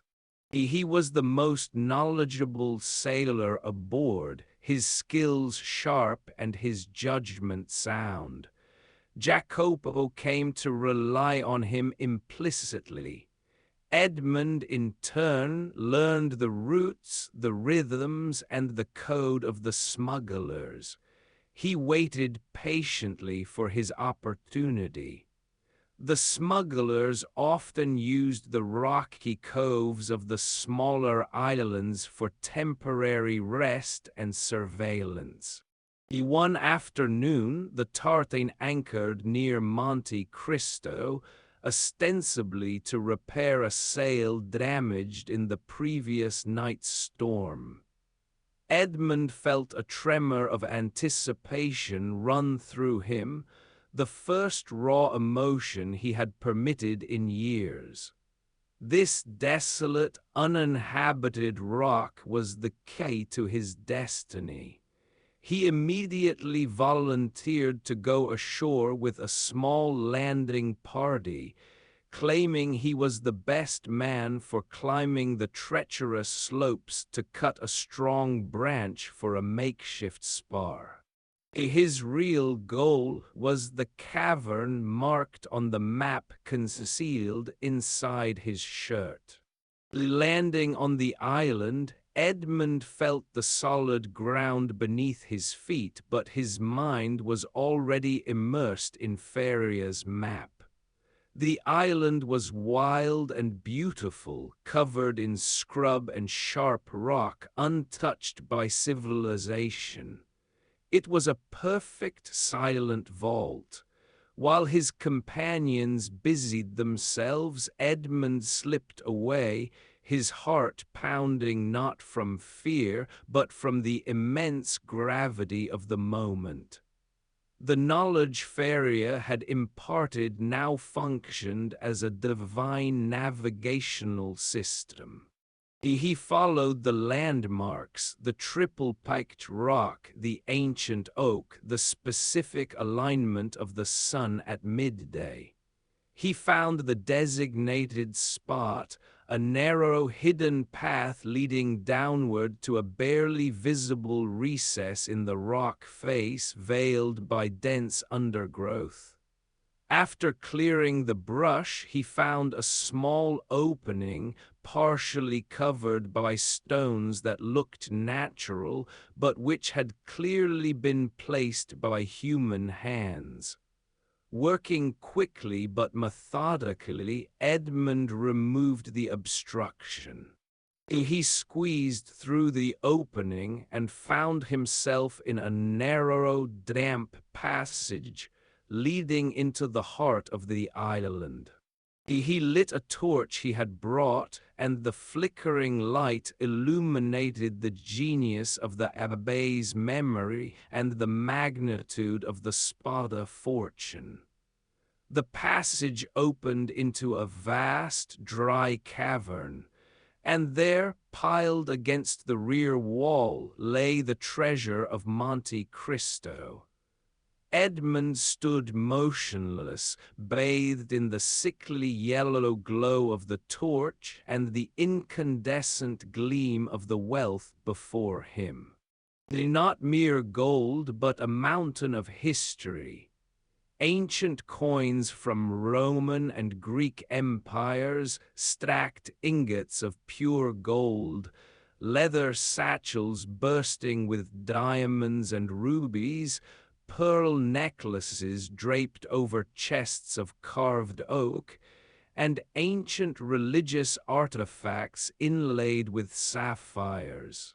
Though the sheer volume was staggering, it was not a fortune, it was a nation's treasury. Edmond did not feel greed. He felt a profound sense of responsibility. This wealth was the culmination of Faria's suffering, and it was now the singular, ultimate tool for his revenge. He ran his hand over a stack of gold coins, feeling the cold, impersonal weight of the power they represented. Villefort, Danglars, Fernand, their names, once whispered in rage and sorrow, now echoed with a cold, absolute certainty of judgment. They had sought to bury him in darkness. Instead, they had unwittingly armed him with light and boundless means. He spent only a few minutes in the cavern, marking the location and securing the entrance. He carefully took only a handful of the smallest diamonds, enough to establish his identity and financial independence in the outside world without arousing suspicion. Returning to the smugglers, he played the part of the exhausted laborer perfectly. He had found his spar, a heavy, sturdy branch, and presented it to Jacopo. Back on the tartan, the men were restless. They had completed their repair and were eager to move their contraband. Edmond knew his association with them had to end soon. He had the knowledge, the map, and the initial seed capital. He no longer needed to hide, he needed to start building. His final act of preparation was to secure his independence. He would wait for their next port of call and execute the first calculated step of the Count of Monte Cristo. Chapter 10, The Merchant of Monte Cristo. Edmond's psychological transformation was now complete. He was no longer reacting to events, he was orchestrating them. His days on the smuggler's tartan were spent observing, learning the subtle art of commerce and disguise. He adopted the taciturn, rugged persona of a shipwrecked sailor, his silence interpreted by the others as the trauma of loss, not the quiet calculation of a mastermind. The tartan finally anchored at the Isle of Jaros, near Corsica, a familiar rendezvous point for trading illicit goods. It was here Edmond would sever his last ties to his prison life and begin to build his future. He approached Jacopo, the amiable Corsican second-in-command, with a sober expression. "Jacopo, I thank you for saving my life. I owe you everything, but I must leave you here. I have family matters to attend to, and I cannot delay further." Jacopo, though disappointed to lose an exceptional sailor, was a man of the sea and understood the call of blood. "Go with fortune, Fratello," he said, and with a gesture of rough sincerity, he handed Edmond a small leather purse containing a few francs, his share of the meager profits. Edmond took the purse, the few coins feeling almost insulting after the vision of the Spada treasure, but he accepted them with genuine gratitude. He knew that the appearance of poverty was still his best shield. His most pressing priority was to return to Monte Cristo alone, secure the main treasure, and establish a firm, legitimate foundation for his existence. He acted with the speed and precision Faria had taught him. He convinced Jacopo that he needed to acquire a small, sturdy boat, a felucca, in the nearest port to complete his journey quickly. He then entrusted Jacopo with a small, seemingly insignificant errand that was, in fact, Edmond's first calculated step toward building his new persona. "I need one final favor," Edmond said to Jacopo. "There is a small fishing village in the Gulf of Lyons. If you see them, inquire after a young woman named Mercédès and an old man, Louis Dantès. Tell them that their son and fiancé is safe and praying for their happiness." This was a test, a final, agonizing reach into the past. If Jacopo returned with news of their well-being, Edmond would continue his mission with a clear conscience. If they had suffered, or worse, if Mercédès had married Fernand, the fire of his vengeance would burn hotter, unburdened by lingering pity. Jacopo, deeply touched by the plea, swore on the memory of his own family that he would fulfill the request. With Jacopo's promise secured, Edmond disembarked. His first transaction was the most crucial, transforming his first seed diamond into traceable, spendable currency without raising suspicion. He chose a reliable, if slightly shady, jeweler in the Corsican port of Bastia. He presented himself as a poor, shipwrecked sailor who had miraculously found a large, unusual stone among the wreckage, thinking it might be a valuable piece of glass. He produced the diamond, a brilliant, uncut stone he had selected specifically for its size and lack of defining history, and placed it on the counter. Though the jeweler, a man accustomed to the illicit treasures of the sea, examined the stone, his eyes widened, his hands trembled slightly. It was clearly a massive diamond worth a king's ransom. "Where did you find this?" the jeweler asked, his voice low and suspicious. Edmond, adhering perfectly to his practiced persona, shrugged. "In the hull of the Saint Ferial. It was stuck in the ballast, perhaps swallowed by a fish. I know nothing of such things. Tell me honestly, is it worth 10,000 francs? By grossly understating its value, Edmond achieved two things. He immediately diffused the jeweler's suspicion.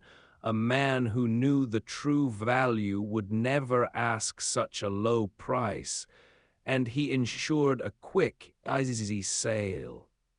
The jeweler, sensing an opportunity for a vast profit, quickly offered 15,000 francs.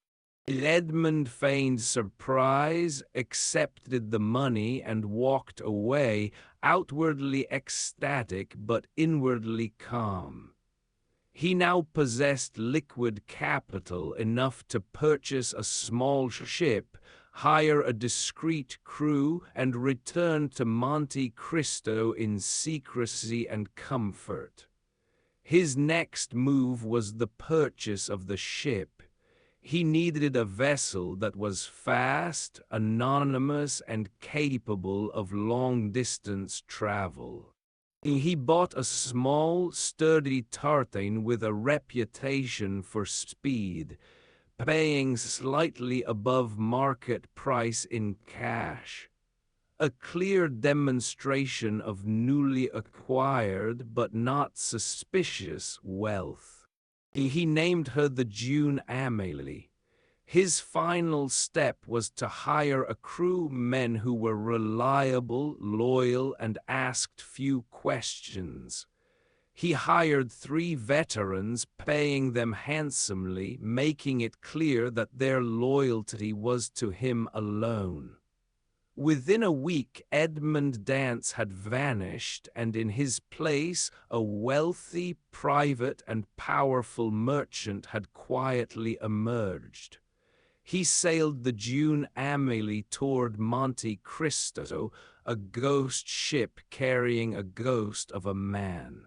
As they approached the familiar, desolate rock, Edmond's heart, now a machine of strategic intent, briefly remembered the young sailor who had dreamed of a simple life. That life was gone. Now only the mission remained. He anchored the ship far from any recognized shipping lane, invented a story of a broken rudder, and sent his crew to fish on the opposite side of the island. He then rowed his skiff to the hidden cove, carrying heavy canvas sacks and tools. Re-entering the cavern, he stood once more before the immense, gleaming hoard. This time he did not feel wonder, he felt power. He was no longer staring at treasure, he was staring at his destiny. He spent the next 3 days moving the most portable, highest value assets, the diamonds, the rare coins, the gold ingots, out of the cavern and onto his ship, securing them in a secret compartment he had personally constructed. Though the transformation was complete, he was now officially the wealthiest man in the Mediterranean, a fortune built on the grave of the Abbé Faria. Edmond Dantès had successfully purchased his freedom and the means to his vengeance. He was ready to leave the shadows of the sea and begin his grand campaign on the stage of European society. TUY letter 1E7 TV letter 1EDDI. Chungta da D stroke letter 1E1 T25 T letter 1EB Va Edmond da la M letter 1ED9 T NG letter 1B0 letter 1IDD Idan Angjiru Co. QUY letter 1E1 NL letter 1EF1C. BGI letter 1EDD La Luke Anta TH letter 1EF1C HI letter 1EC7 NNH letter 1EFNG B letter 1B0 letter 1EDB C Chan D stroke letter 1EA7 U Tiern Trern D stroke letter 1EA5T LI letter 1EC1 NV letter 1EDB IDAN Tin M letter 1EDB I D stroke letter 1ED1 IDI letter 1EC7 NV letter 1EDB I Qua KH letter 1E9. De la Chuang 11 C letter 1E7 A K letter 1ECBCH B letter 1EA3N. T letter 1EADP Trung Vau S letter 1EF1 D stroke letter 1E Day1 ID stroke letter 1EA7 U Tam Lai C letter 1EA7 A Edmond V letter 1EDB INH letter 1EFNG Jai Da X letter 1EA3 Y Rot Trong SU letter 1E Day1 TNH letter 1EFNG Nam Anta V letter 1 EAFNG M letter 1 EB70. In Chapter 11, The Death of Louis Dantès. The Isle of Monte Cristo, once a refuge and a cradle, became a vault for Edmond's unfathomable wealth. He left the bulk of the treasure secured, taking only what was necessary to establish the foundation of his new identity in the world. He sailed the June Amélie to the quiet, neutral shores of Tuscany, where the glittering diamonds purchased legitimacy, papers, and the silence of influential bankers. Though the identity of the merchant of Monte Cristo was born, a figure of mysterious, immense wealth, speaking several languages, whose past was as untraceable as his fortune. Yet before the grand campaign of vengeance could begin, Edmond had two sacred, agonizing duties to perform. He had to ascertain the fates of Monsieur Morel, the benevolent ship owner, and most painfully his own father, Louis Dantès. He created a temporary persona for this clandestine reconnaissance, a meticulous disguise worthy of Faria's teachings. He donned the dark, severe clothing of an austere priest or notary, covering his face with meticulously styled hair and heavy spectacles. This disguise was not about hiding from recognition. The old Edmond was physically unrecognizable anyway, gaunt and hardened, but about achieving invisibility. He needed to be a shadow, an observer who could blend into the background of Marseille without attracting a second glance. Returning to the chaotic, familiar harbor was a profound shock to his system. 7 years had passed, yet the smells of brine, tar, and spices were unchanged. But to Edmond, the world felt fundamentally different, tainted by the knowledge of betrayal he carried. He walked the streets of his youth, the sensation akin to a ghost haunting its own grave. He directed his steps toward the business headquarters of Morel and Son.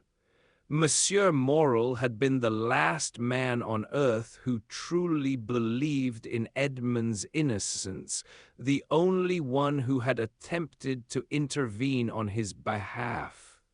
Edmond owed him a loyalty beyond measure.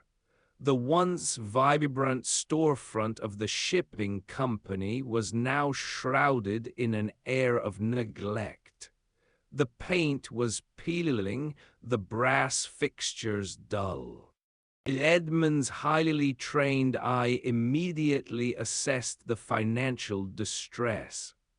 The perpetual buzz of activity that defined a prosperous port business was gone, replaced by a sullen silence. He entered the office, adopting a precise, distant voice befitting his disguise. He inquired about the firm's recent performance. The clerk, pale and weary, spoke in resigned tones about a series of misfortunes, bad investments, unpredictable storms, and most crushingly the loss of their prized ship, the Parisian. The clerk recounted the story of the Parisian with a visible pain. The ship had been lost shortly after Edmond's imprisonment, a catastrophic blow to Morel's fortune and reputation. Edmond leaned against the counter, absorbing the news. He felt a chilling objectivity, an emotional detachment that Faria would have praised. The Pharaon, the symbol of his former life and future captaincy, was gone. It was a tangible metaphor for the destruction of his happiness. He subtly pressed the clerk for details about the firm's owner. And Monsieur Morel, how does he bear this immense misfortune? The clerk sighed, his eyes distant. The old gentleman is ruined, sir. Not just financially, but in spirit. He fought bravely, exhausting his personal fortune to repay debts, to protect the honor of the Morel name. But the last losses have been too great. He is now besieged by creditors. Edmond felt a strange, cold satisfaction. The world that had rejected him was crumbling. But this satisfaction was immediately tempered by a deep, protective gratitude toward Morel. The man who had defended the sailor Edmond Dantès was suffering because of the loss tied to Edmond's betrayal. Morel is innocent. He must be saved. This was the first unsullied mission of the newly formed Count, a trial run in the art of providence. Leaving the atmosphere of economic despair, Edmond turned his steps toward the Catalan village, the home of his father. This was the final, agonizing frontier. He allowed himself to shed the emotional armor he had built, letting the memory of his father's frail, loving face flood his mind. He found the narrow street, the steep, familiar staircase. His heart, which had remained steady on the deck of the Pharaon and in the darkness of the sea, now pounded violently against his ribs. He reached the landing. The door to the apartment was closed, but the wood was aged, the paint flaking in a way that spoke of long-term neglect. He knocked gently. Silence. He knocked again harder. Finally, an elderly, unfamiliar woman from the neighboring apartment opened her door slightly, peering out with suspicion. "What is it you want here, monsieur? This apartment is vacant," she croaked. "I am looking for the man who lived here," Edmond said, his voice forced and unnaturally calm. "A retired sailor, an old man named Louis Dantès." The woman's face softened slightly with a vague pity. "Ah, the poor man, Louis Dantès. He has been gone these many years." Edmond felt a sudden, sharp tremor run through his entire body. Gone? Where did he move?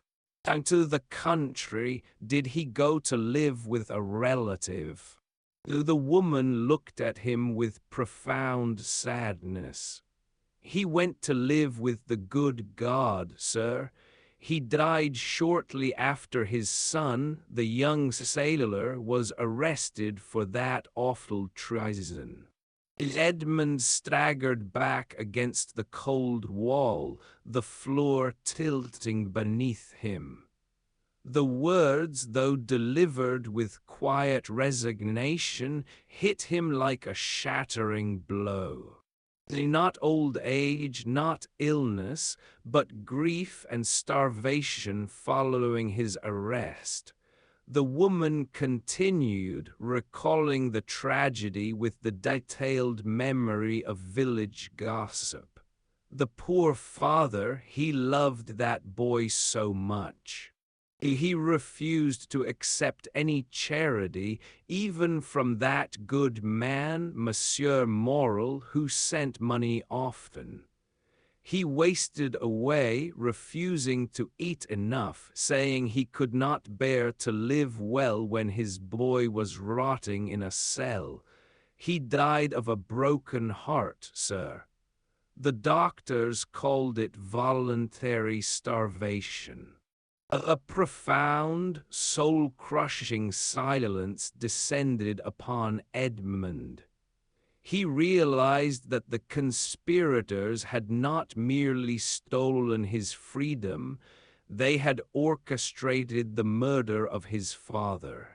Villefort had pulled the trigger of the cannon, but Danglars and Fernand had supplied the powder. The detached, analytical Count that Faria had molded cracked open, revealing the ravaged heart of Edmond Dantès. He felt a venomous, all-consuming hatred that went far beyond mere vengeance. This was not about reclaiming a life, it was about atoning for a death.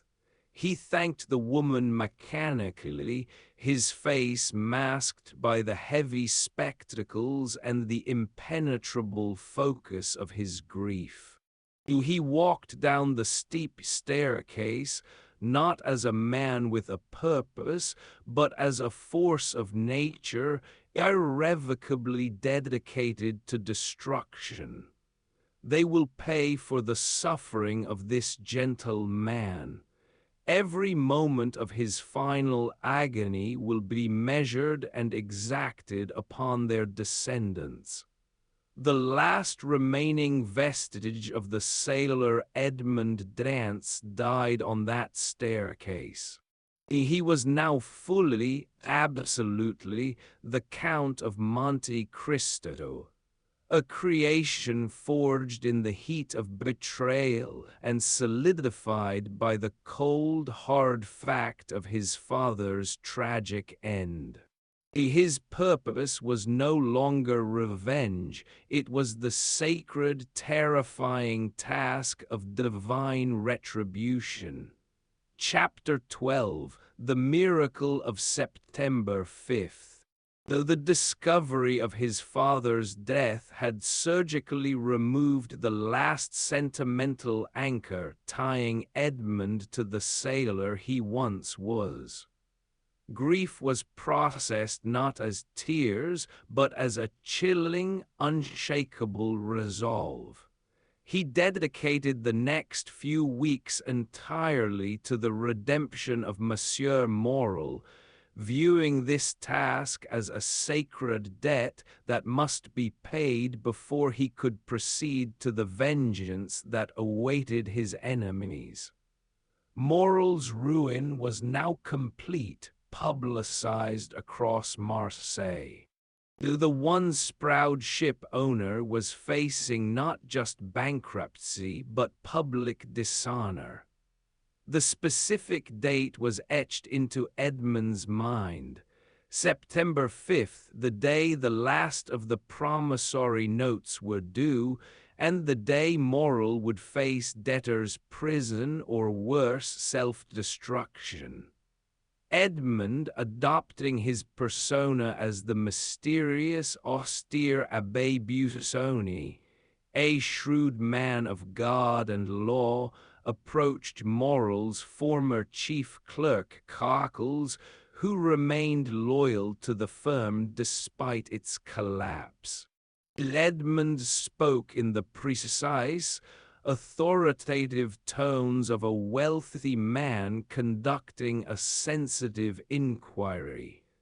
"I am an agent of a foreign charitable foundation," Edmond explained to Cockles. "We are seeking to understand the nature of financial honesty in this port. Monsieur Morel's reputation is legendary. Could you detail the final moments of the firm's struggles?"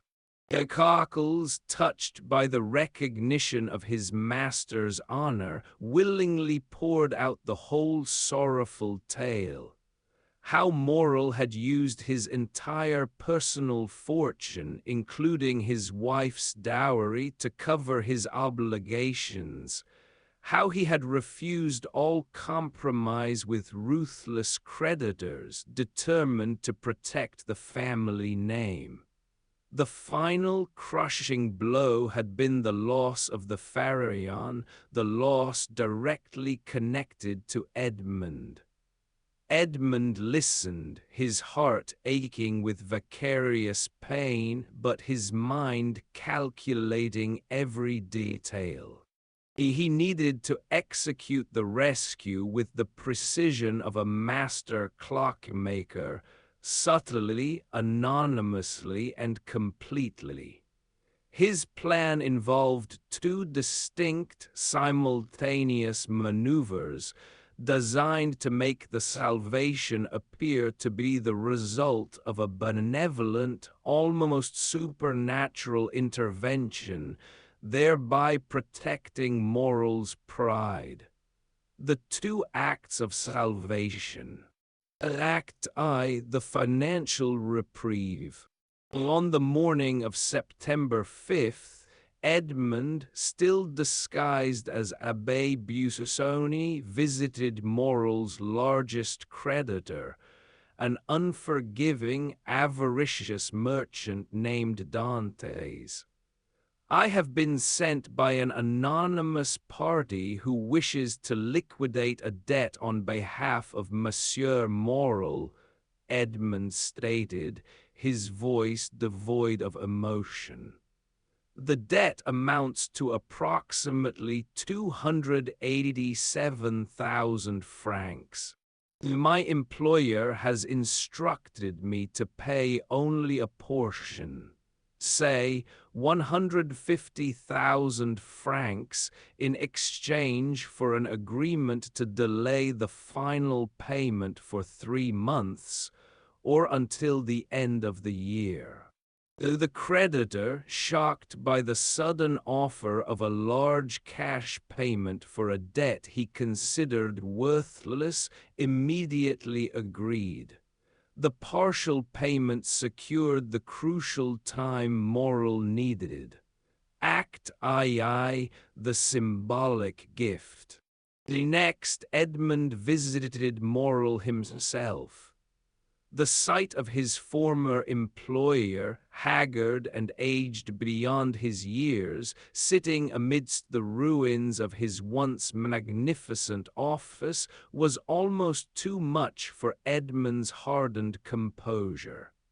He fought back the flood of memories, Morel's kind eyes, his booming laugh, the hand he had held out to the young, hopeful sailor.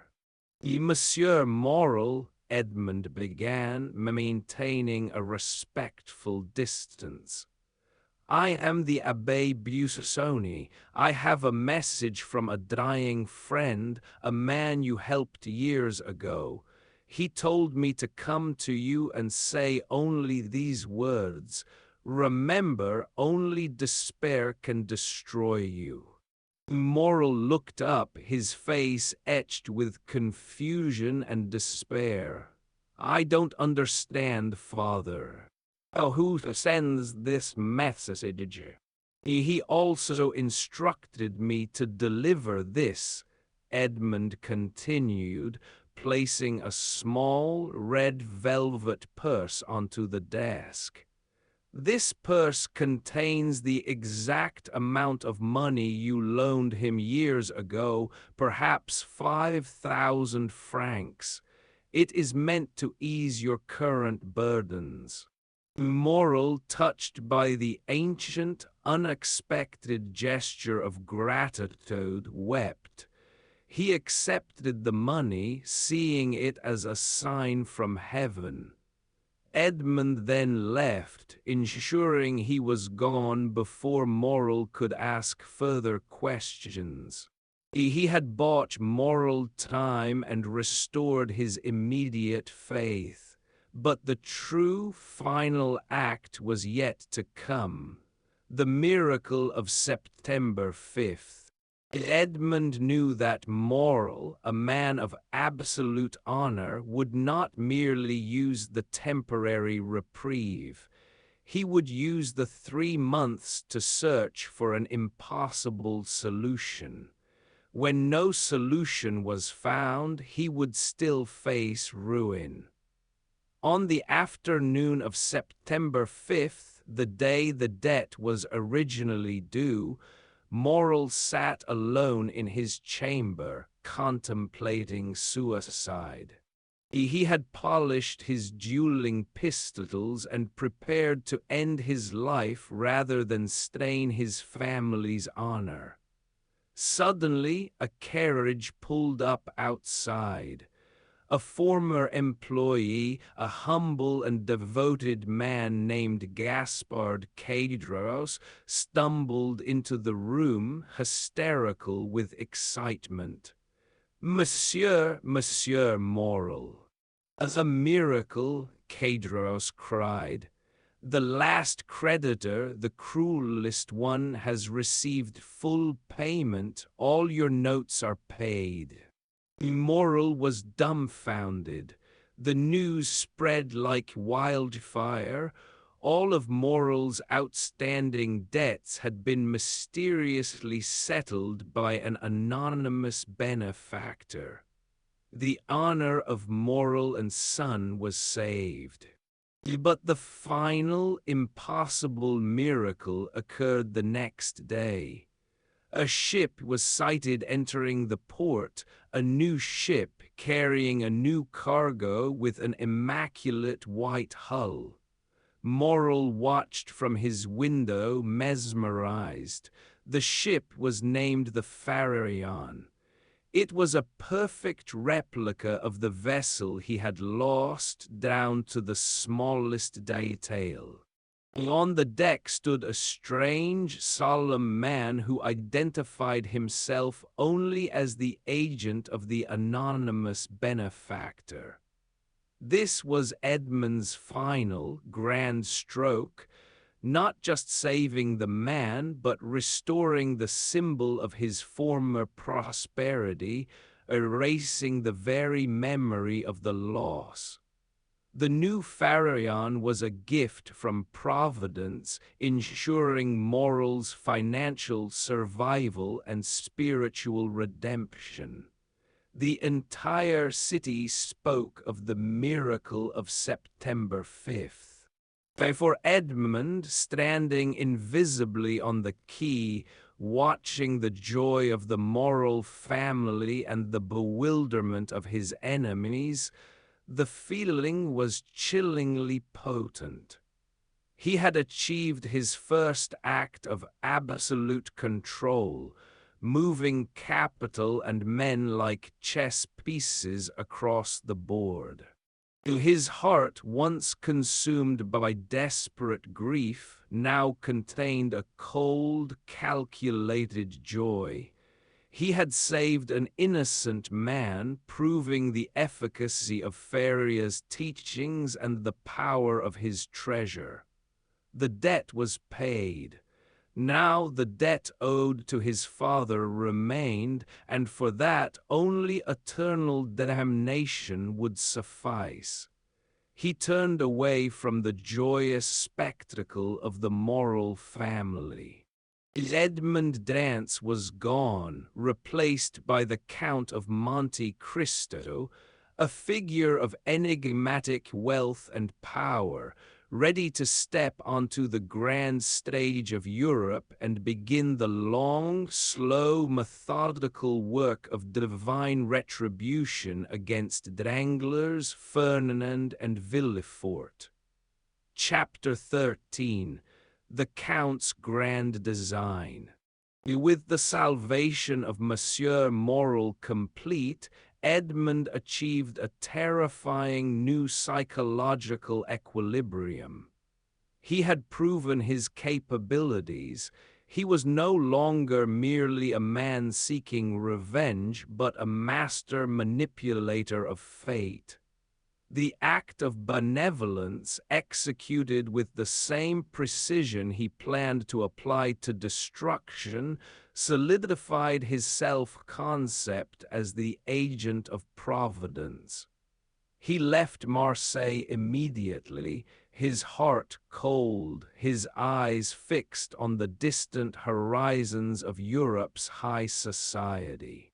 His goal was not simply to become wealthy, but to become enigmatic, a figure of such vast, mysterious, and instantaneous power that his origins would be irrelevant, and his presence would demand immediate awe. His first stop was Rome. The eternal city, with its layers of history, secret societies, and ancient wealth, was the perfect crucible for forging his final persona. He spent the next 5 years moving with surgical discretion across the continent, always in the shadows, always learning, always accumulating. He perfected his command of several languages, adopting accents and mannerisms that belonged to no one nation, making him seem both European and utterly foreign. He became a connoisseur of art, history, and the arcane, able to discuss the politics of any court, the poetry of any nation, or the market value of any relic with absolute authority. He was meticulously educated in the customs and etiquette of the highest aristocracy, the rules of the game he was preparing to play. His fortune was laundered, invested, and multiplied with the ruthless logic Faria had instilled. The wealth became fluid, moving across borders, financing wars, backing revolutions, and controlling markets. The diamonds were gone, converted into immense tracts of land, palatial residences in Paris, London, and Rome, and most crucially, untraceable credit in every major bank in Europe. He established 2 permanent aliases that would serve as his powerful hands in the world. Abbé Busoni, the austere, scholarly man of God and law, the guise for benevolent acts and secret inquiries.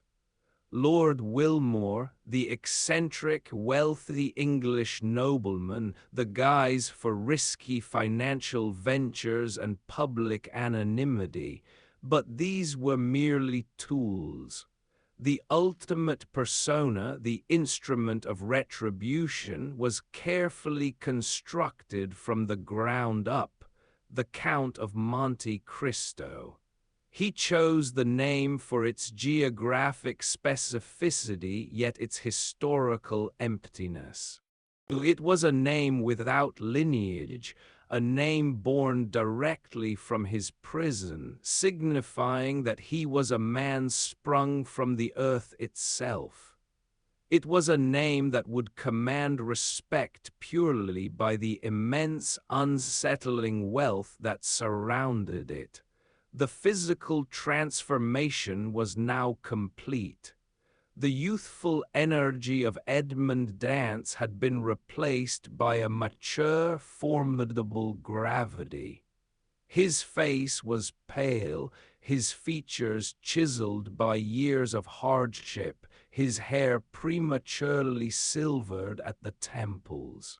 To his eyes, the most dangerous feature held a profound, ancient sadness and a startling, almost supernatural intelligence. They were eyes that seemed to have witnessed centuries of human folly and suffering, capable of piercing any pretense. The Count never displayed astonishment. he was never surprised. He moved through the gilded cages of high society with an Olympian detachment, treating both beggars and kings with the same courteous, impassive respect. Though this lack of human reaction was the ultimate social weapon, it made him utterly unpredictable and therefore deeply fascinating and feared. His reputation preceded him like a magnificent, terrifying wave. Tales spread throughout Europe. He could command any sum of money. He was a master chemist. He possessed the secrets of eternal youth. He had emerged from the East, a noble who had mysteriously discovered a hidden treasure.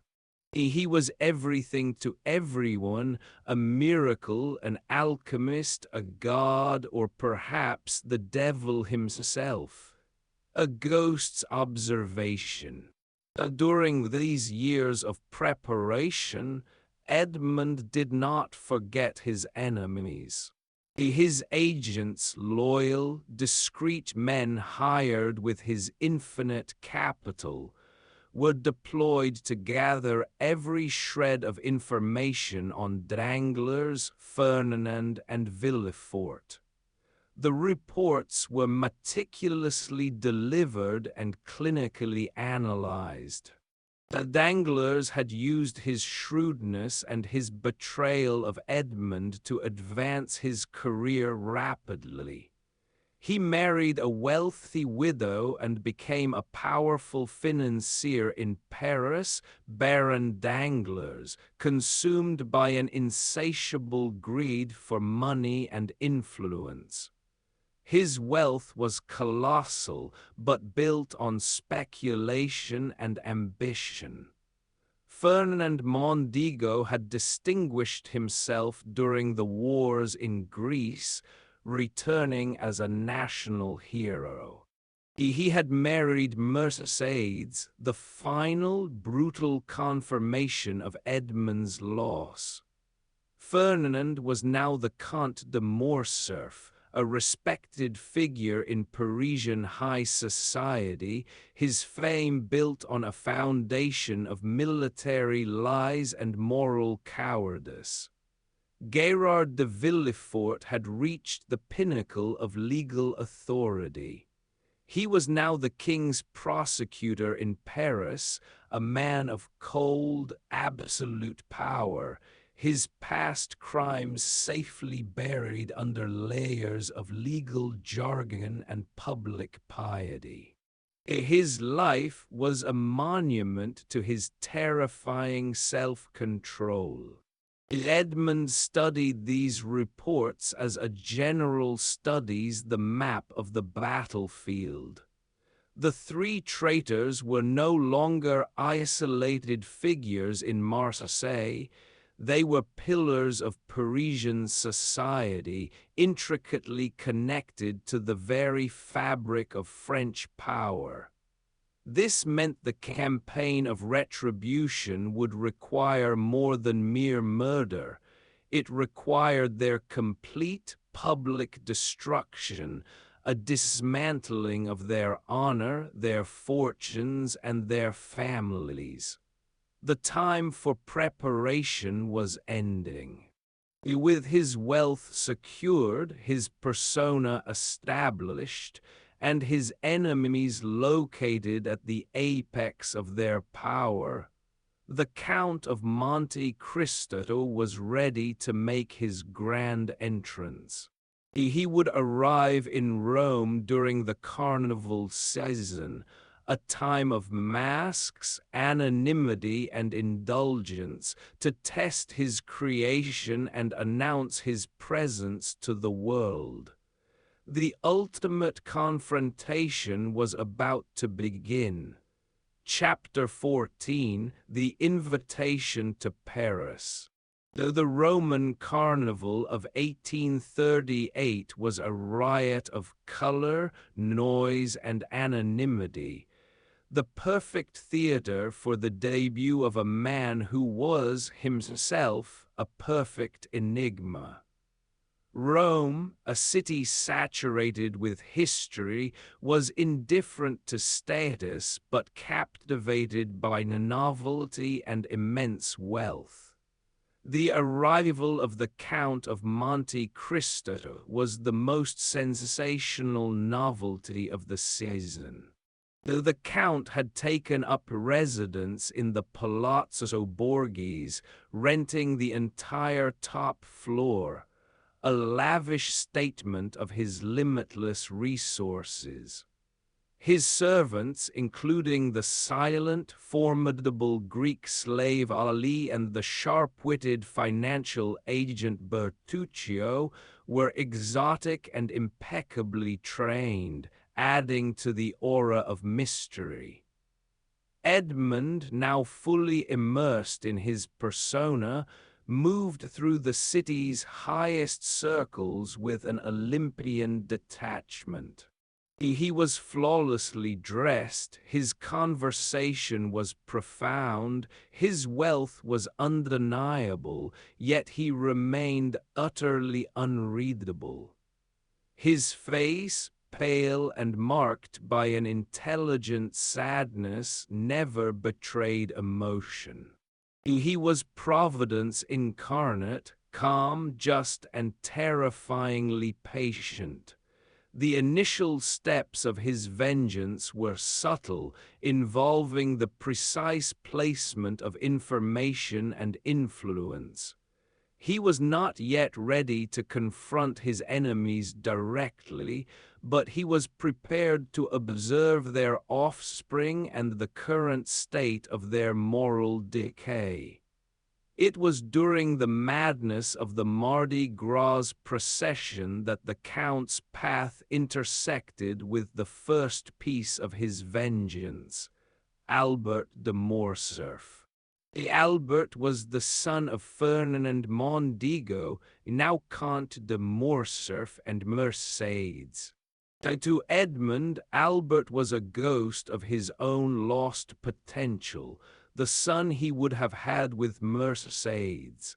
The sight of the young man, handsome, vain, and utterly careless, ignited a complex, agonizing mix of cold calculation and searing pain in Edmond's heart. Albert was innocent, yet he was the embodiment of Ferdinand's stolen happiness. Albert, along with his friend Baron Franz de Pinay, was consumed by the desire for excitement and sensation. Though the two young men, typical of Parisian youth, were instantly captivated by the rumors surrounding the Count. Albert was daring enough to seek an introduction, drawn by the Count's air of danger. He cornered the Count at a public box overlooking the Corso where the parade of masks and carriages was at its height. "Monsieur le Count," Albert began with the practiced, charming arrogance of the privileged. "Your reputation precedes you. You seem to possess all the secrets of the world. I am Albert de Morcerf, and I am bored. Can you, the man who controls fortunes, give me something truly exciting to talk about in Paris?" Though the Count looked at Albert, his gaze unnervingly steady.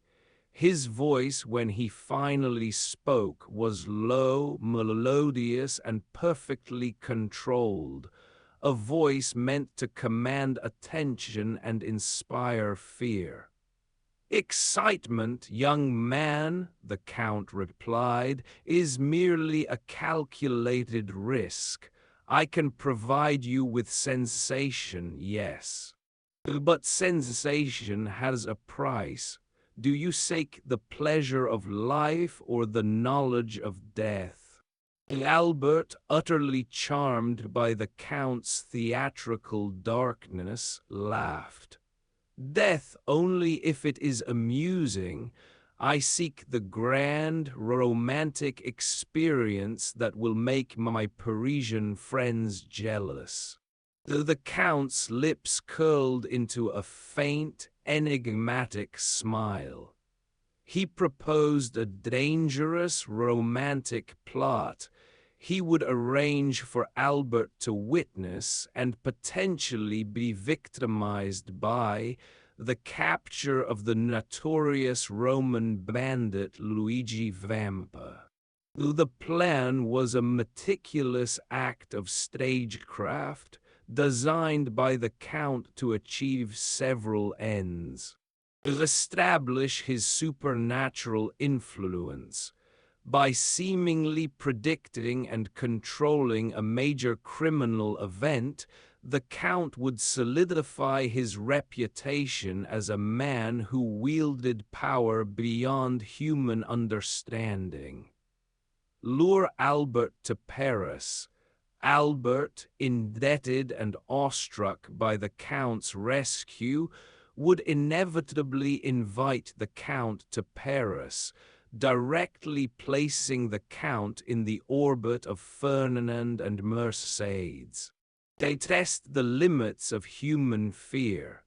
The Count needed to observe how the son of his enemy reacted to real terror, a subtle psychological probe into the nature of the Morcerf bloodline. The trap was sprung the following evening. Albert, believing he was attending a grand supper outside the city walls, was ambushed and taken hostage by Vampa's men. Though the staging was impeccable, the setting was remote, the fear was real, and the ransom note was delivered with dramatic flair.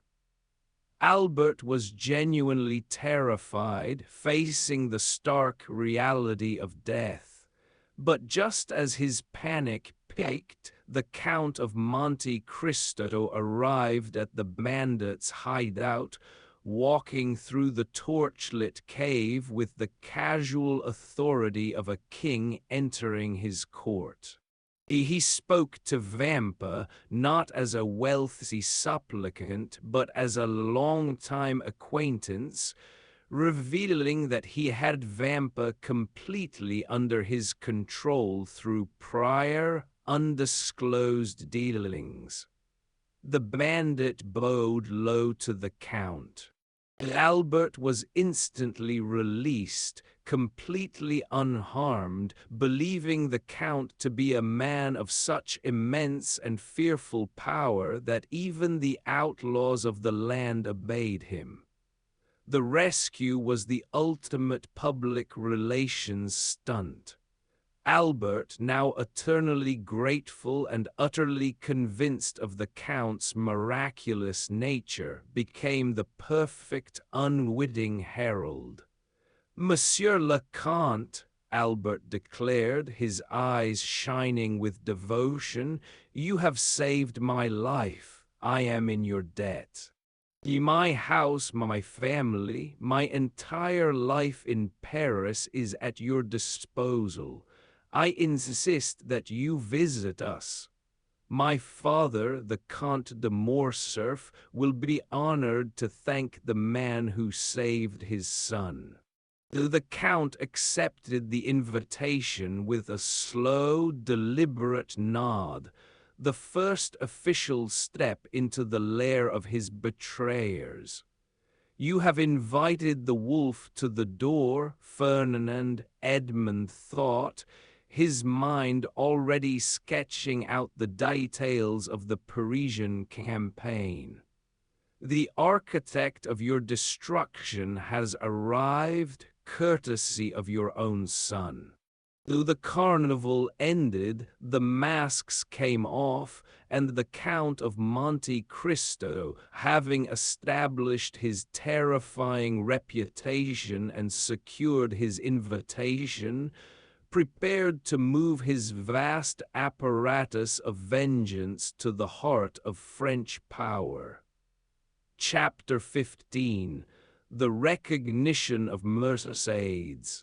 Though the Count of Monte Cristo arrived in Paris not merely as a visitor, but as a phenomenon. His reputation, carefully curated during his years of preparation and sealed by the dramatic events in Rome, preceded him like a magnificent, unsettling banner. The city of fashion and finance paused to observe the man who seemed to possess the wealth of a mythical king and the knowledge of a sage. He chose his residence with strategic intent. A colossal, newly renovated mansion on the Champs-Élysées and a quiet, ancient house in Auteuil on the outskirts of the city. The mansion served as his public stage, a fortress of opulence designed to overwhelm the senses of his guests. The house in Auteuil, however, was his true lair, a place of quiet calculation, chosen because of its hidden history which, unknown to the Count's enemies, was directly tied to the secrets of the Villefort family. The establishment of his household was an exercise in absolute perfection. His staff were numerous, meticulously trained, and unwaveringly loyal. They were his apparatus of vengeance, each playing a specific, calculated role. Bertuccio, his sharp-witted financial agent and steward, a Corsican whose own troubled past ensured his absolute devotion and discretion. Bertuccio managed the immense finances and, crucially, helped the Count uncover the deepest secrets of his enemies' lives. Ali, the mute, devoted Nubian slave, whose exotic presence and formidable strength served as both a bodyguard and a theatrical statement of the Count's boundless power and exotic origins. Heyday, the beautiful, enigmatic Greek noblewoman whom the Count had rescued from slavery. She was kept largely hidden from society, known only to the Count, and represented a future instrument of vengeance against Fernand, whose military past was stained by betrayal in the East. Edmond, now fully integrated into the Count of Monte Cristo persona, maintained his chilling impassivity. He moved through Parisian society with a detachment that unnerved the most seasoned courtiers. He hosted parties that redefined luxury, where every detail, from the flowers imported daily from Nice to the ancient wines served, whispered of immeasurable wealth. He did this not for pleasure, but for control, to observe his prey in their natural environment.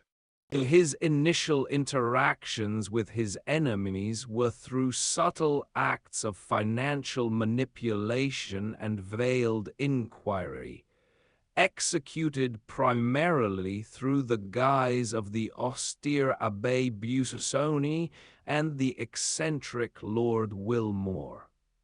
Through these aliases, the Count executed several key maneuvers. Observing Danglars' weakness, he subtly entered into a few minor financial dealings with Baron Danglars, quickly discerning the financier's core weakness: an unquenchable thirst for quick, spectacular profits and a boundless ego. The Danglars, blinded by the promise of easy money, saw the Count only as a golden goose to be exploited. Probing Fernand's past, the Count used Lord Wilmore's identity to finance a small, discreet historical inquiry into the Greek campaigns of Count de Morcerf, Fernand. The goal was to gather irrefutable evidence of Fernand's treachery at Ali Pasha's court, the ultimate public destruction of his military honor. Remapping Villefort's family, Bertuccio began the systematic collection of information regarding Gérard de Villefort. The true target was not Villefort's professional life, but his family's hidden moral rot, the sins and secrets buried beneath his public facade of rectitude. The most anticipated moment arrived when Albert de Morcerf, the unwitting messenger, formally presented the Count to his parents. Edmond walked into the salon of Fernand and Mercédès with a chilling sense of returning to the scene of a crime. He was here not as a man, but as a mirror of their conscience. Fernand approached the Count with the confident, arrogant handshake of a successful man. Fernand was heavier now, his face marked by dissipation, but he possessed the hardened exterior of a man who had successfully buried his past. He thanked the Count profusely for saving Albert, completely unaware that he was shaking hands with the ghost of his betrayal. Then Edmond turned and faced Mercédès. She was still exquisitely beautiful, but her eyes held a quiet, permanent sadness. Her expression was one of world-weary resignation. As the Count's eyes met hers, an astonishing, heart-stopping event occurred. While Fernand saw only a wealthy foreigner, Mercédès recognized him. It was not a physical likeness, for the Count was too changed. It was a faint, almost imperceptible tremor of the soul, a shadow passing over the depth of his eyes, a familiar tone in his controlled voice. Her hand trembled, and a look of absolute terror and dawning realization flashed across her face, a realization quickly suppressed by years of practiced aristocratic control. Edmond, however, was prepared for this possibility. He maintained his terrifying, courteous indifference. Madame la Comtesse, the Count said with a slight formal bow, his voice cool and melodious. I am delighted to meet the mother of the young man I was fortunate enough to assist in Rome. I trust your health is excellent. His voice was polite, but his steady gaze held her captive. Mercédès recovered instantly, masking her shock with a thin smile, but Edmond saw the truth. She knows me, he thought, a flicker of the old Edmond struggling against the discipline of the Count. She recognizes the dead man. The game has become infinitely more complicated and infinitely more agonizing. The confrontation was over, but the stage was set. The Count had made his formal introduction, and one of his 3 victims now lived in the agonizing knowledge that her past had returned, disguised as her husband's most honored guest. Chapter 16, The Resurrection of the Past. Following the unsettling encounter with Mercédès, the Count retreated from the gilded chaos of his Champs-Élysées mansion to the quiet, ancient seclusion of his house in Auteuil. This property, a historical relic with a dark past, was more than just a private sanctuary. It was a strategic weapon aimed directly at Gérard de Villefort. The Count chose this particular house for one simple, devastating reason. His financial agent, Bertuccio, had been involved in a separate, terrible drama years ago which had transpired within its very walls. Bertuccio, a man burdened by his own history of vengeance, provided the Count with minute, crucial details about the secret sins of the previous occupants, sins that were inextricably linked to the present king's prosecutor. Edmond saw the house not as a home, but as a meticulously prepared theatrical set. He had purchased it under the guise of Lord Wilmore and gave the keys to Bertuccio, instructing him to recount every single detail of the house's notorious past.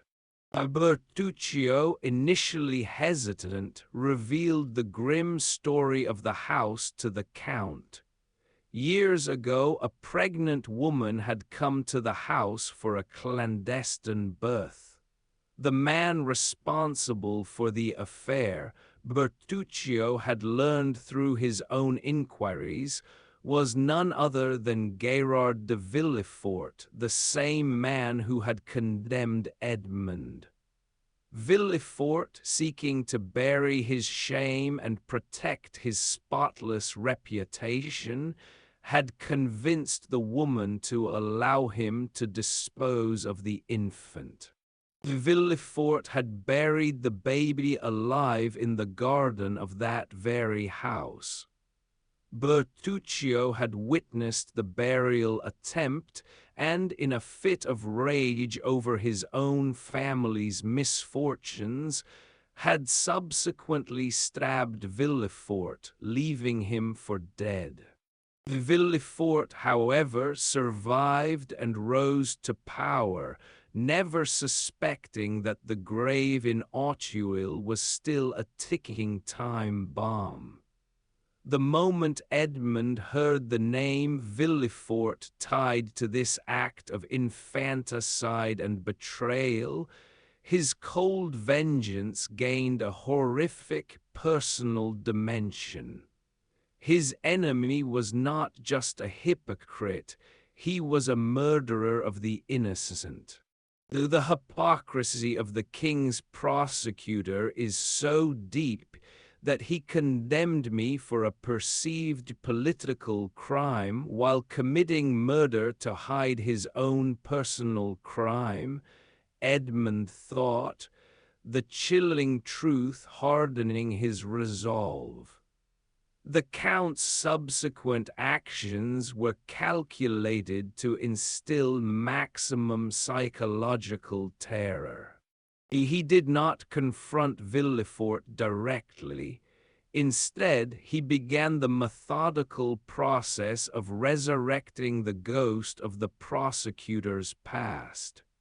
He installed Bertuccio as the caretaker of the Auteuil house, a man who, unknown to Villefort, was both the witness and the attempted avenger of his dark secret. He then began subtle public inquiries about the history of the house, letting rumors circulate in Parisian society about its haunted reputation and the strange disturbances in the garden. The rumors inevitably reached Villefort. The prosecutor, a man whose entire existence was built on rational control and the suppression of emotional truth, was deeply unsettled. Though the house he thought had buried his crime was now owned by a terrifying, enigmatic figure who seemed to know everything. Edmond's strategy was clear. He would use the house to undermine Villefort's sanity. One day, the Count decided to host a dinner party at the Auteuil house. He meticulously invited guests who were connected to the political and social circles of Villefort and Danglars, ensuring the atmosphere was one of strained anticipation and morbid curiosity. During the dinner, the Count casually directed the conversation to the unfortunate history of the house.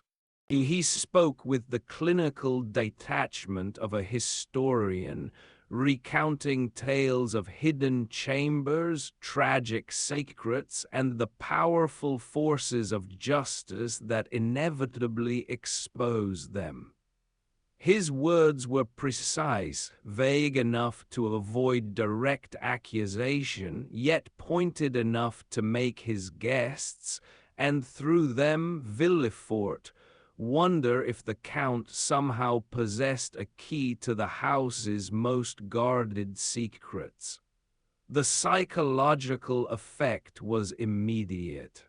The very possibility that the Count knew about the grave, the affair, and the infant was enough to plant the seeds of paranoia in Villefort's fiercely controlled mind. The prosecutor's great strength, his absolute self-control, was now his greatest weakness, as he had to perpetually guard against the slightest hint that the Count was aware of his past. Edmond watched these ripples of anxiety spread through his victim's world, achieving a deep, unsettling satisfaction. He was no longer wielding a simple sword of vengeance. He was orchestrating a complex, fatal psychological siege. The Auteuil house was now officially an active theater in the Count's campaign. It represented the ultimate truth that no secret is safe, no crime is forgotten, and that the past, no matter how deeply buried, will always rise to claim its due. Chapter 17, The Hook of Turkish Bonds. Though the Count knew that Baron Danglars, the man whose greed had initiated Edmond's fall, had to be attacked where he lived, in the ledger. Danglars' life was built on speculation, and his wealth was merely a colossal, fragile structure built on ceaseless, risky transactions. His vanity, which drove him to constantly seek the highest returns, was the perfect psychological flaw for the Count to exploit. Edmond, acting openly as the Count of Monte Cristo, approached Danglars not as an adversary but as a godsend. He presented himself as a source of unimaginable capital, a man so rich he cared little for the mundane details of interest rates, only for the rapid, exciting movement of vast sums. The first transaction was simple but psychologically devastating. The Count requested an open credit account with Danglars' bank for an almost fantastical amount, 6 million francs. Danglars, eyes glazing over with avarice, saw the deposit as a permanent stabilizing force for his bank. He was utterly convinced that the Count was a brilliant but financially naive eccentric whose wealth could be safely exploited. "Monsieur le Baron," the Count said, his voice smooth and disinterested, during their first meeting in Danglars's opulent office. "The money, to me, is simply a tool. I require accounts across Europe. I have instructed my agent to place these funds with you. Do with them as you see fit, provided they are available upon my request." The Danglars was instantly hooked. He viewed the 6 million francs as free capital, a foundation upon which he could build a new pyramid of speculative loans and high-risk investments. His ego swelled. He believed he had charmed or outsmarted the mysterious foreigner. However, the Count's true manipulation began with the advice. The Count began to provide Danglars with meticulously researched, seemingly casual financial tips gathered from the global intelligence network he had built. These tips were always brilliant, always lucrative, and always designed to push Danglars further and further into a false sense of omnipotence. He suggested massive investments in Spanish bonds, which immediately doubled in value. He recommended a colossal sale of French stocks just before a minor diplomatic crisis caused them to plummet. The Danglars' fortunes soared, and his reputation as the king of finance became unassailable. The psychological impact on Danglars was precisely what the Count intended. To blind trust, Danglars became utterly reliant on the Count's miraculous foresight, leading him to accept larger, riskier advice without question. Unchecked greed. The quick, easy gains destroyed Danglars' remaining prudence. He began to invest his client's money, his family's money, and the Count's money with reckless abandon, believing failure was impossible with Monte Cristo as his silent partner. Intellectual arrogance. Danglars convinced himself that he was the true genius, merely using the Count's capital as a means to execute his own brilliant strategies. The Count's next move was the Trojan horse, a seemingly small investment that would become the core of Danglars' eventual downfall. The Count approached Danglars with a request to invest a staggering sum in a deeply questionable but highly publicized venture, a loan to the Turkish Empire. "I have a political connection in the East," the Count explained vaguely. "They require a massive, high-interest loan. The risk is extreme, as repayment depends entirely on the stability of the Ottoman government. I personally am interested in the instability, not the profit." The Danglars' mind immediately focused on the high interest rate. The potential returns were astronomical. He scoffed internally at the Count's mention of instability, viewing it as naive political romanticism. He was a financier, he saw only the numbers. Danglars threw himself into the Turkish loan, committing not only a significant portion of the Count's credit, but leveraging his own bank's capital to secure an even larger share. He did this because the Count refused to guarantee the loan, forcing Danglars to commit his own resources to secure the lucrative deal. This was the core of the trap. The Count had given Danglars a high-value rope, and Danglars, blinded by greed, was using it to tie a noose around his own neck. The Count's financial dominance now served to accelerate Danglars' self-destruction, building him up to the greatest height possible before orchestrating the final catastrophic fall. You sought to steal my future with a signature, Danglars Edmond thought, watching the banker's flushed, triumphant face. I will steal yours with a few lines of credit. Your gold is my weapon, and your avarice is the executioner.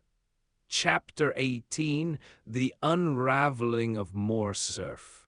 With Danglars now deeply entangled in his financial web, the Count turned his methodical focus to the second traitor, Count de Morcerf, née Fernand Mondego. Fernand's ascent to power was built on a foundation of military lies and social standing, secured by his marriage to Mercédès. To destroy Fernand, the Count knew he must not merely bankrupt him, but publicly annihilate his honor. The Count's strategy for Fernand was built upon irrefutable historical fact. The core of Fernand's elevation was his alleged heroism during the Greek War of Independence, specifically his supposed bravery during the fall of Ali Pasha in Janina. In reality, as the Count's intelligence confirmed, Fernand was a traitor who had sold Ali Pasha's fortress, betrayed the Pasha's family, and pocketed a vast fortune. Though the key to this stage of the vengeance lay with Haydée, the Greek princess whom the Count had rescued from slavery. Haydée was the daughter of Ali Pasha, the only living witness to Fernand's profound treachery. Though the Count kept Haydée in utter seclusion in his Parisian mansion, treating her with the deference due to a tragic princess. He had nurtured her mind and protected her life, but he had instilled in her a singular, burning purpose: to testify against the man who had murdered her father. Edmond, however, was careful. He would not present the evidence himself. The revelation had to appear to be a natural consequence of history, unearthed by independent, objective sources. His first move was a masterpiece of subtle manipulation, executed through his alias, Lord Wilmore. Lord Wilmore, the eccentric English traveller, subtly funded the purchase and publication of a series of rare, antique Greek manuscripts detailing the fall of Ali Pasha. The manuscripts, though factual, were missing one crucial detail: the name of the French officer who committed the betrayal. The purpose was to direct the spotlight of public curiosity onto the very event that defined Fernand's career. The publication of these texts caused a minor stir in academic circles, just enough to pique the interest of Parisian society, including the press. The Count then made his next calculated move, designed to draw Ferdinand into the public eye and force him to defend his tainted reputation. At a high society event, the Count casually directed a conversation toward the subject of the Greek campaigns, expressing admiration for Ali Pasha's lost resistance. He then, with feigned ignorance, asked a pointed question of a political writer present. It is a pity that history remains unclear about the identity of the French officer who, history suggests, sold the fortress of Janina. Such a traitor's name should be recorded, if only as a warning to future generations. Ferdinand, who was within earshot, took the bait instantly. His pride demanded a defense.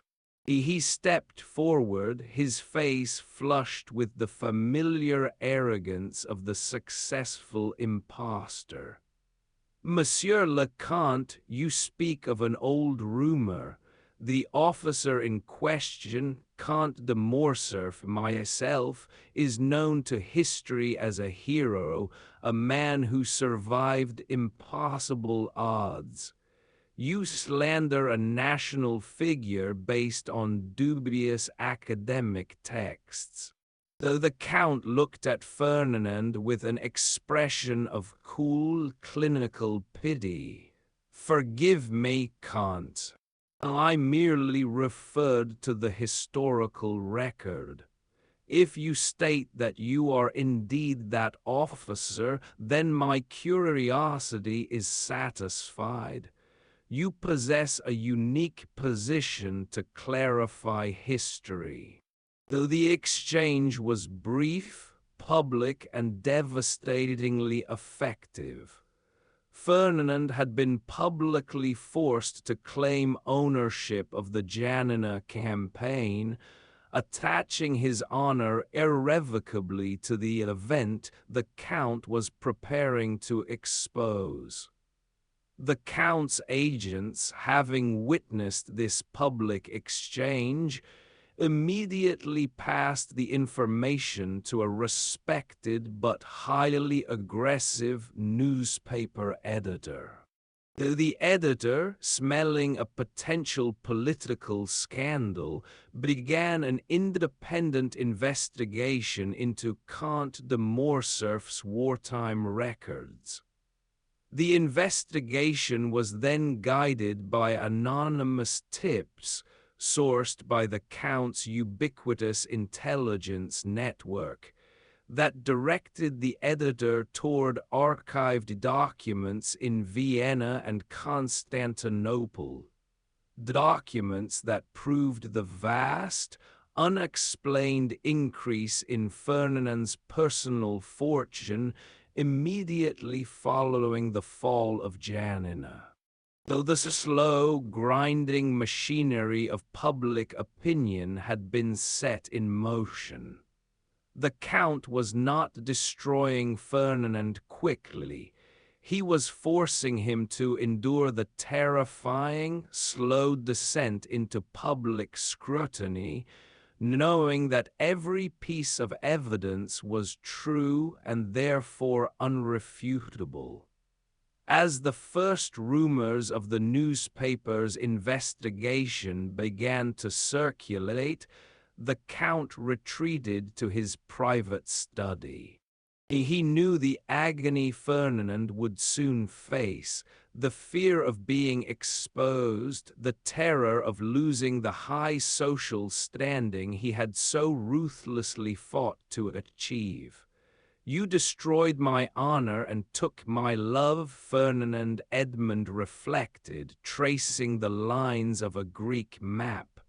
I will destroy your honor and leave you only with the bitter dregs of your life, and your wife Mercédès will be forced to watch the entire spectacle unfold.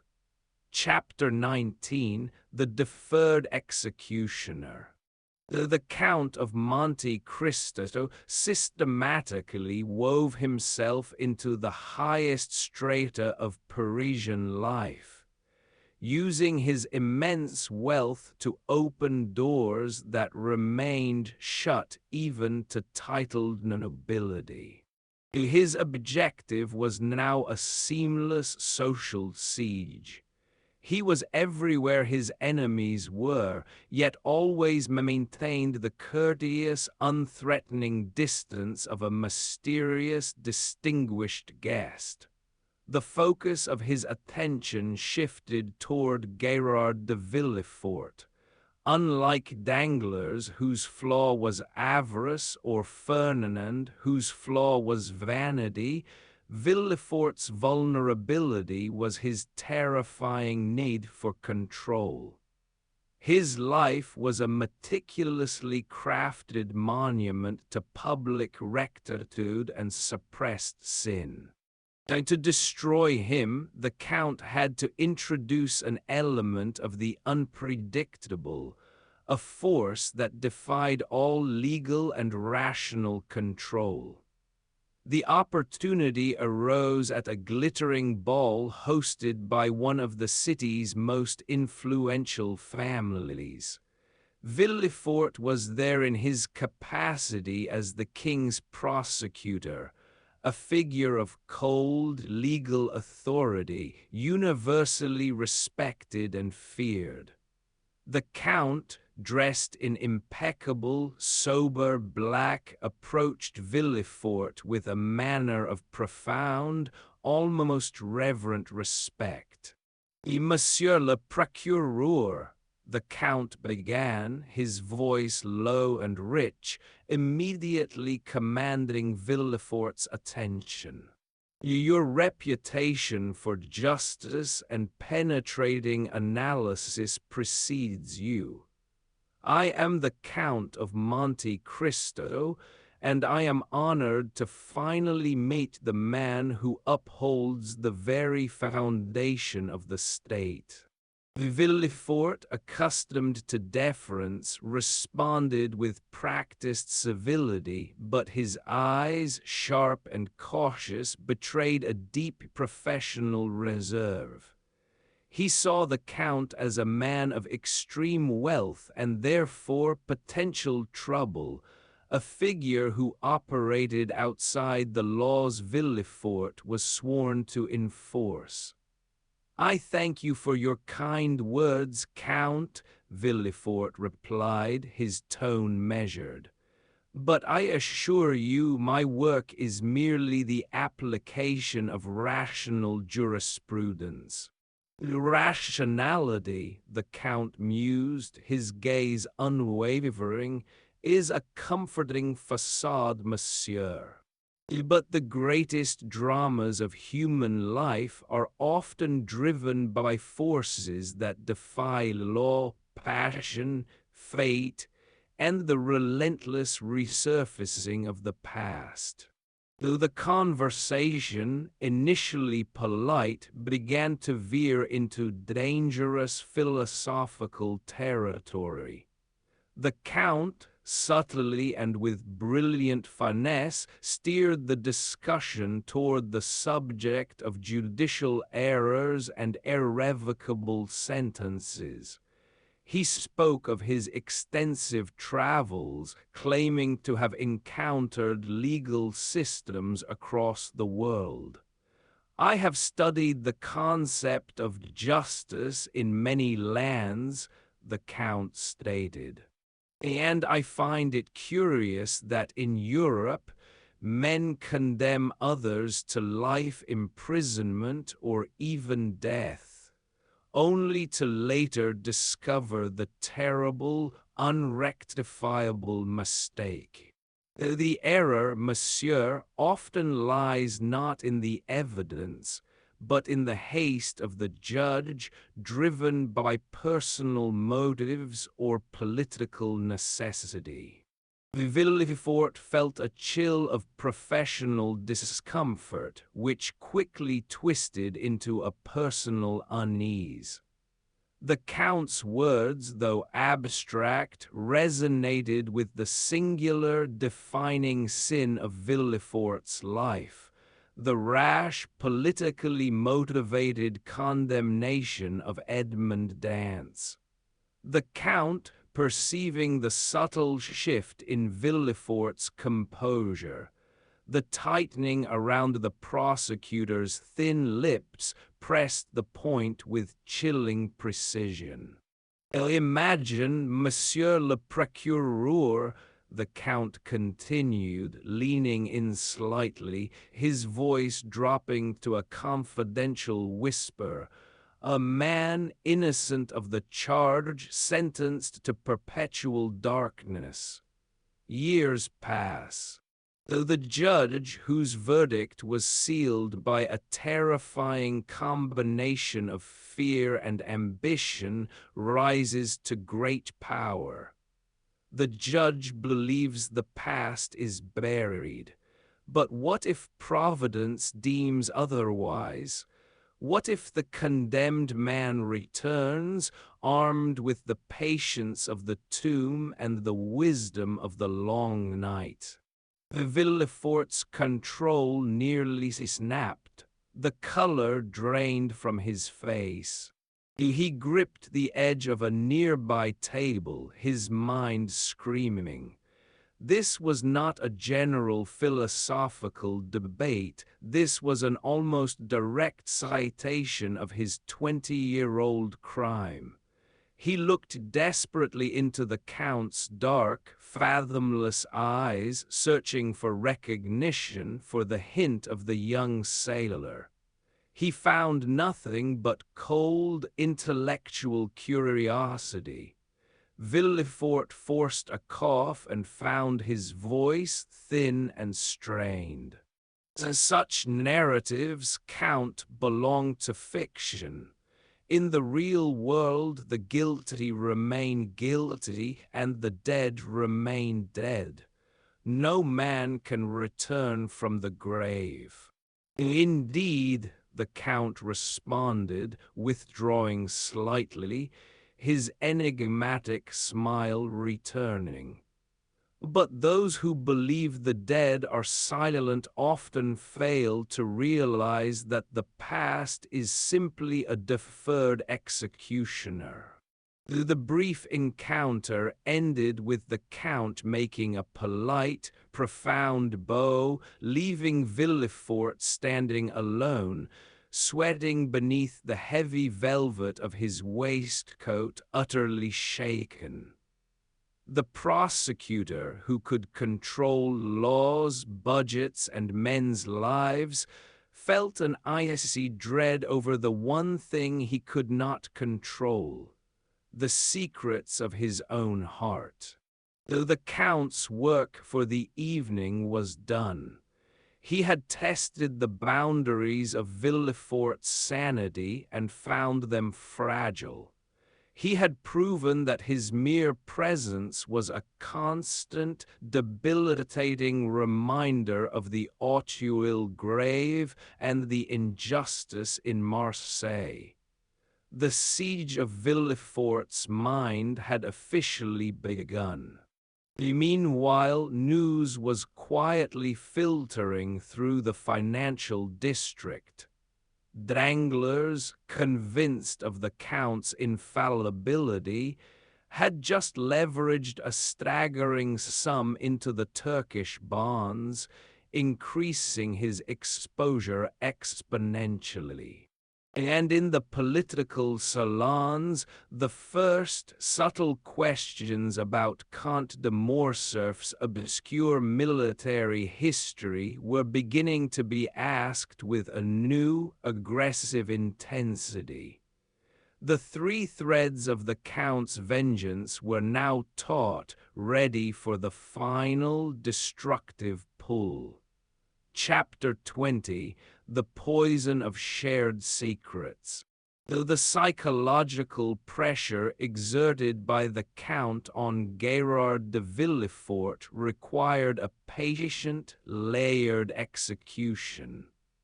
The Count knew that simply exposing the grave at Auteuil was not enough. The truth had to emerge from within Villefort's own social circle, turning his greatest assets, his network and his wife, into instruments of his undoing.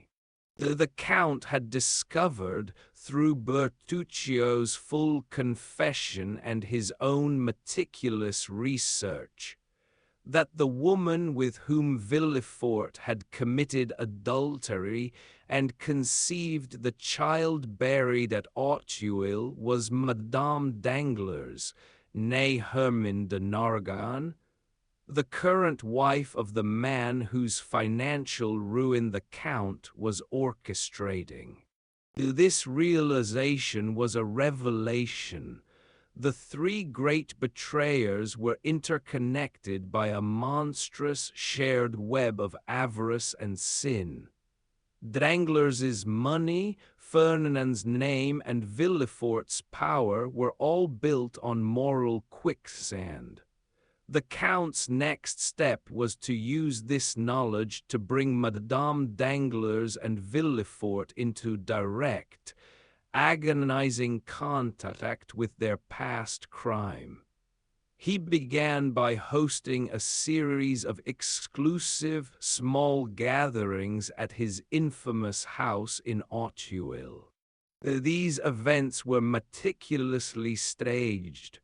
Simple dinners and social calls designed to be quiet, unsettling, and ultimately unforgettable.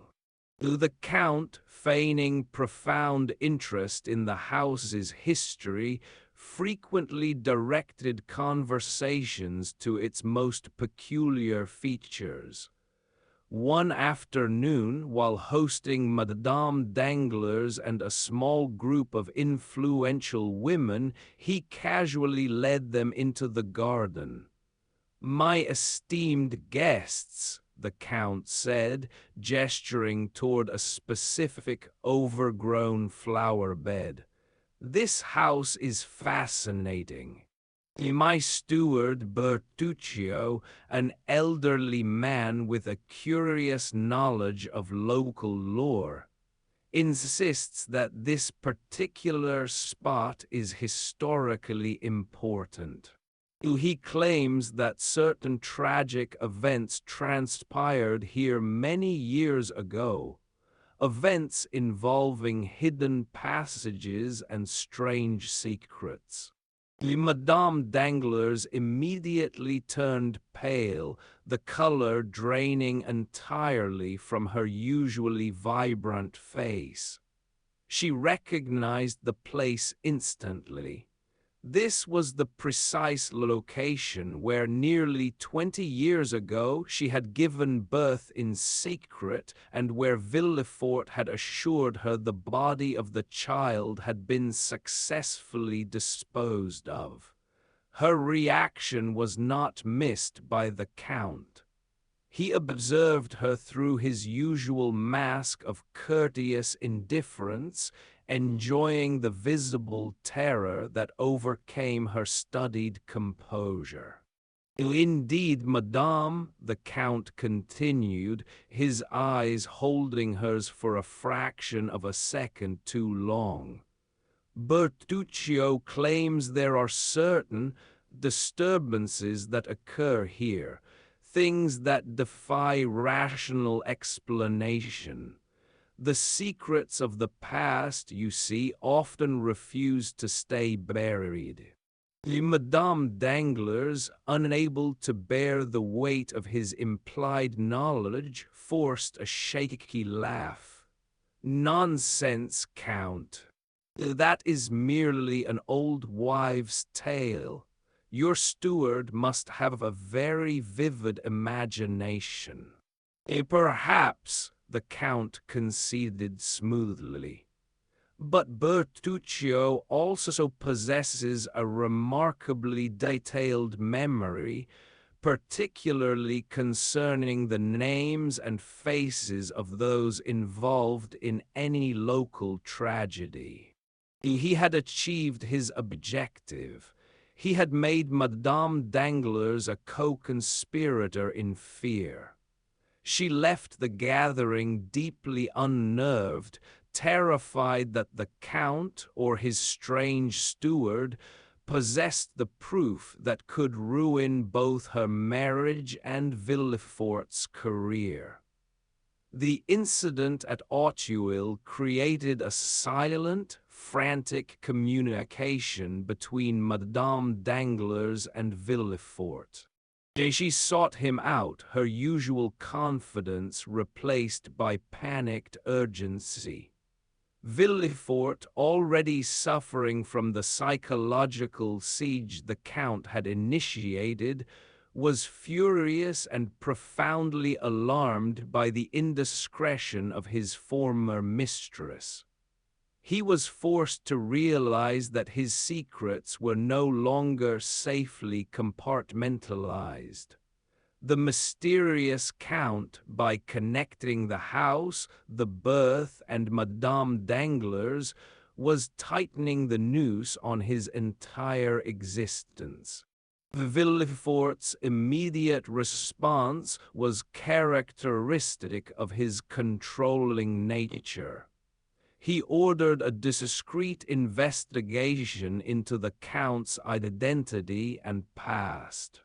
However, the Count's aliases were too robust, his wealth too vast, and his origins too deliberately obscured.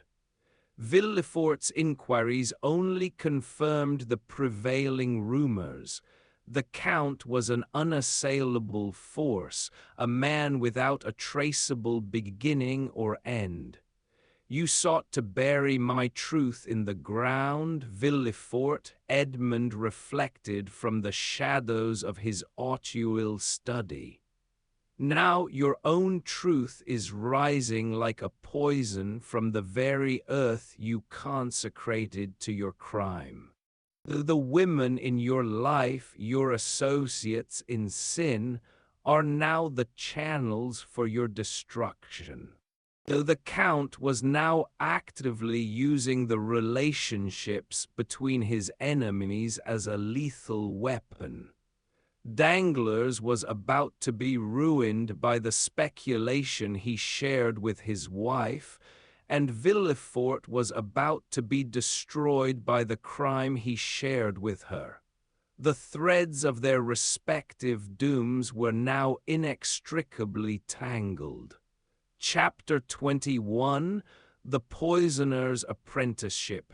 Though the psychological siege the Count waged against Gérard de Villefort required subtlety and patience. He was not looking for a quick, brutal confrontation, but a slow, agonizing disintegration. The prosecutor's most vulnerable flank was his seemingly impenetrable domestic fortress, his family. Though the Count knew of Madame Danglars' past sin with Villefort, his current focus shifted to Madame de Villefort, Villefort's lawful wife, a woman whose outward coldness masked a burning, singular ambition to secure the entire family fortune for her own son, Edouard. This ambition made her the perfect, unwitting instrument for the Count's divine justice.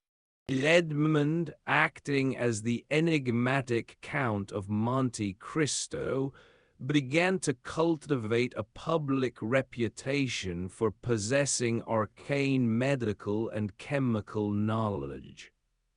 In high society salons, he spoke with profound authority about poisons, not the crude, rapid toxins of the past, but subtle, exotic extracts from the East that could mimic natural ailments, defying detection.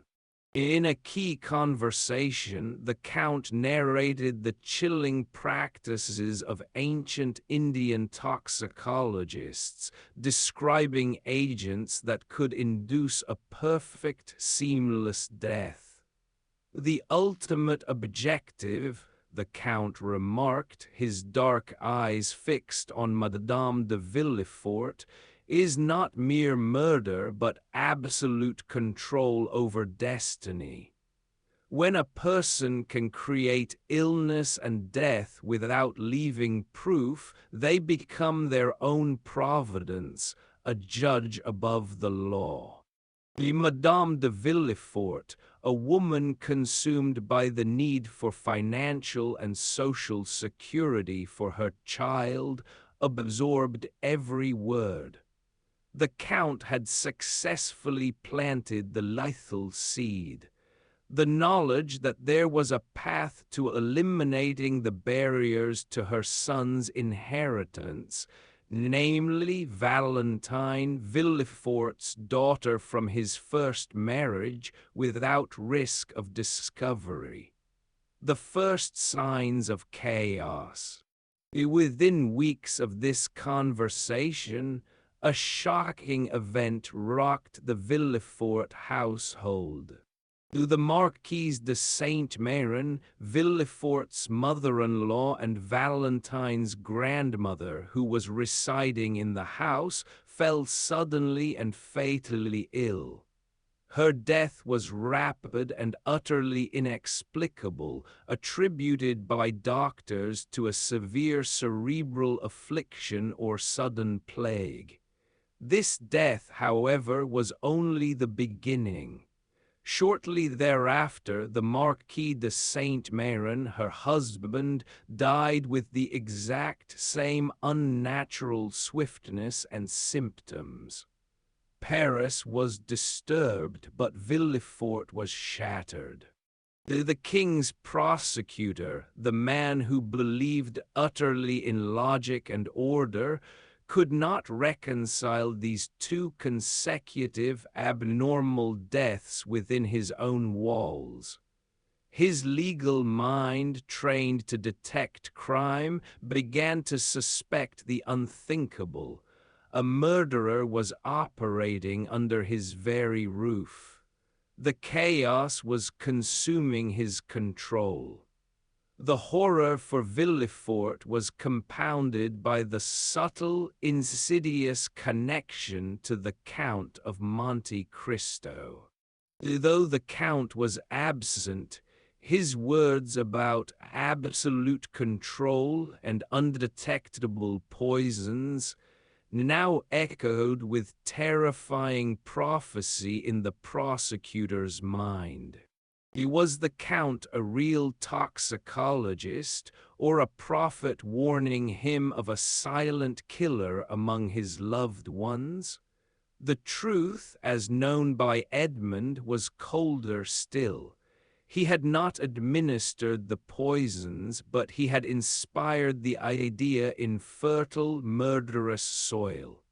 Madame de Villefort had seized upon the Count's knowledge to eliminate the heirs, driven by her monstrous ambition for Edouard. The Count's strategic brilliance lay in allowing the crime to happen. He wanted Madame de Villefort to wallow in guilt and murder, thereby destroying her soul, and then used that very crime to obliterate the reputation and sanity of her controlling husband. The looming alliances. The deaths had immediate social repercussions. Valentine, now the sole heir to a vast fortune, was set to marry France d'Épinay, Albert de Morcerf's friend. The mourning period delayed the wedding. Meanwhile, Danglars, still giddy from the fantastic, risk-laden profits generated by the Count's investment advice, was planning a marriage between his daughter, Eugénie Danglars, and Albert de Morcerf. This plan was a testament to the combined greed of all parties. Danglars sought aristocratic prestige, and Morcerf sought Danglars' colossal wealth. The Count of Monte Cristo, watching these intricate arrangements from his secluded study, saw a magnificent, unforeseen opportunity. The very act of the betrayers aligning their families only made the final act of destruction easier and more comprehensive. They collaborated to destroy Edmond Dantès, Edmond thought with chilling satisfaction. Now they collaborate to destroy themselves. My justice will not just be punishment, it will be a perfect, self-fulfilling prophecy of doom. In Chapter 22, The Parliament of Justice. While the poisoned undercurrents of the Villefort household were slowly beginning to rot the prosecutor's sanity from within, the Count of Monte Cristo simultaneously tightened the noose around Comte de Morcerf, Fernand.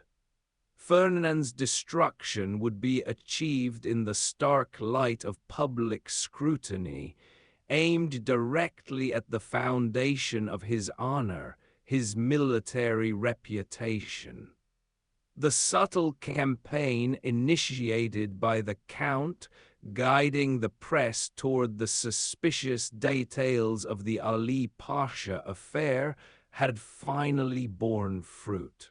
A major Parisian newspaper, sniffing the intoxicating scent of scandal involving a powerful military figure, launched a full, relentless investigation. The Count's anonymity remained absolute. He was merely the catalyst that ignited a legitimate journalistic pursuit. The editor of the paper, driven by the sensational nature of the story, tracked the anonymous tips to archives in Spain and Turkey, eventually finding the official documentation that sealed Fernand's fate. The evidence was irrefutable. A deposition from the Turkish authorities detailing the massive payment made to a French officer named Mondego for the treasonous delivery of the fortress of Janina and the subsequent murder of Ali Pasha. The initial article dropped like a political bomb, sending shockwaves through the highest levels of Parisian society.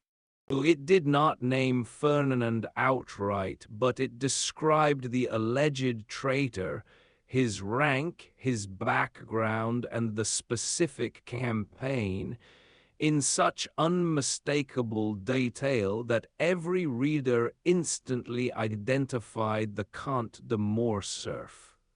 Fernand's response was immediate and furious. His massive ego, built on decades of successful deception, refused to concede ground. He marched into the editorial offices, demanding a retraction, threatening legal action, and invoking his powerful military and aristocratic connections. The newspaper refused, protected by the ironclad evidence provided by the Count's carefully orchestrated intelligence. The editor, sensing the opportunity to bring down a giant, instead published a follow-up article that was far more damning, citing specific financial records and calling for a parliamentary inquiry into Morcerf's conduct. Though the social fallout was instant and brutal, Parisian society, ever eager for a fresh scandal, turned against Fernand with vicious speed. Though the title, the prestige, the respect he had bought with years of calculated silence, began to dissolve into whispers of traitor and mercenary. Though the agony of this public shaming was the precise emotional torment Edmond had designed for Fernand. Fernand's greatest pride was his name and his honor. He was being stripped of both while forced to remain visible on the grand stage of his success. The agony of Mercédès. Though the true tragedy of this chapter was the emotional suffering of Mercédès. She watched the slow public crucifixion of her husband, a man she had married out of duty and despair, but whose name she now shared. Her loyalty was strained, but her recognition of the Count added a layer of profound, unique horror to her ordeal. She knew with the terrifying certainty of instinct that the Count of Monte Cristo was the spectral hand behind the curtain orchestrating her husband's downfall. She saw his impassive face at social gatherings, his presence a constant, silent accusation. She tried to approach him, her eyes pleading for a moment of the old familiarity. "Count," she whispered to him one evening, managing to isolate him momentarily. "These are terrible rumors about my husband. I know little of politics, but honor is sacred." The Count looked at her with an expression of polite, professional distance that cut her to the soul. "Madame la Comtesse, the court of public opinion is cruel, but if the Count is truly innocent, the truth will prevail. If the truth is less favorable, then, as a man of honor, he must face the consequences." His use of the words honor and consequences was deliberate, a chilling echo of the betrayal that had sent Edmond to the Château d'If. Mercédès realized that her plea had been utterly futile. The man standing before her, though bearing the spiritual imprint of Edmond Dantès, was a cold, implacable force of cosmic justice. There was no pity, no remnant of the boy she had loved. She felt the heavy hand of Providence descending, and she knew her own fate, tied to Fernand's through the bond of marriage, was also sealed. The Parliamentary Commission was formally convened to investigate the charges against Count de Morcerf. This was the final, inescapable trap. Though the Count had ensured that the Commission would call upon the only remaining living witness who could provide undeniable first-hand evidence of Fernand's treachery, Haydée. The stage was set for Fernand's utter public humiliation. He would be destroyed not by an assassin's knife, but by the relentless pursuit of the truth, delivered by the silent, beautiful ghost of his past. Chapter 23, His Sentence of Haydée. The day of the Parliamentary Commission's public hearing was a cold, grey culmination of Fernand's ill-gotten glory. The chamber was packed with the aristocracy and the press, all eager to witness the possible downfall of the Count de Morcerf. Fernand entered with a forced air of righteous defiance, clinging desperately to the final shreds of his self-made honor.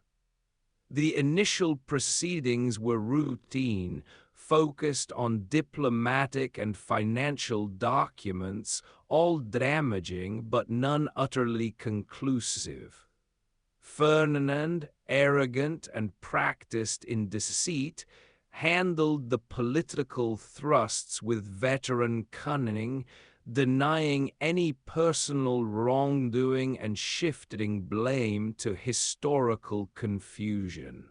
Though the commission was nearing adjournment, poised to issue a verdict of unproven, when the chairman announced the introduction of a new, unexpected witness, one whose testimony would be delivered via translator due to her lack of French.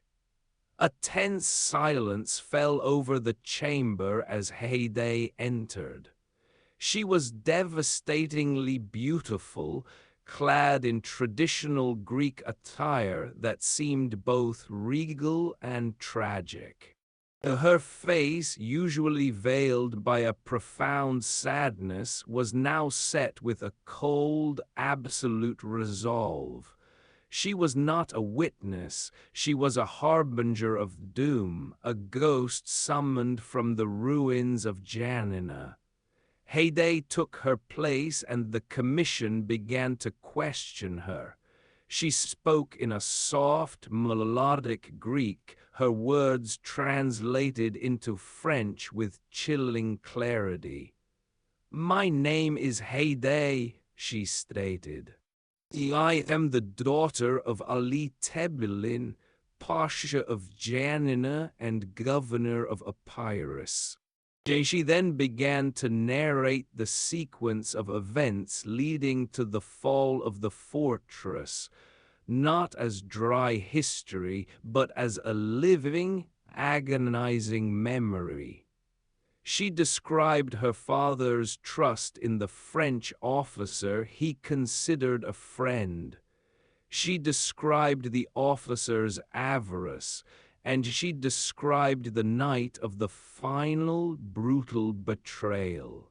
The man who sold the fortress to the Turks for gold, the man who let the gates be opened and stood aside as my father was murdered, was Fernand Mondego, Haydée declared, her voice ringing with the clarity of truth.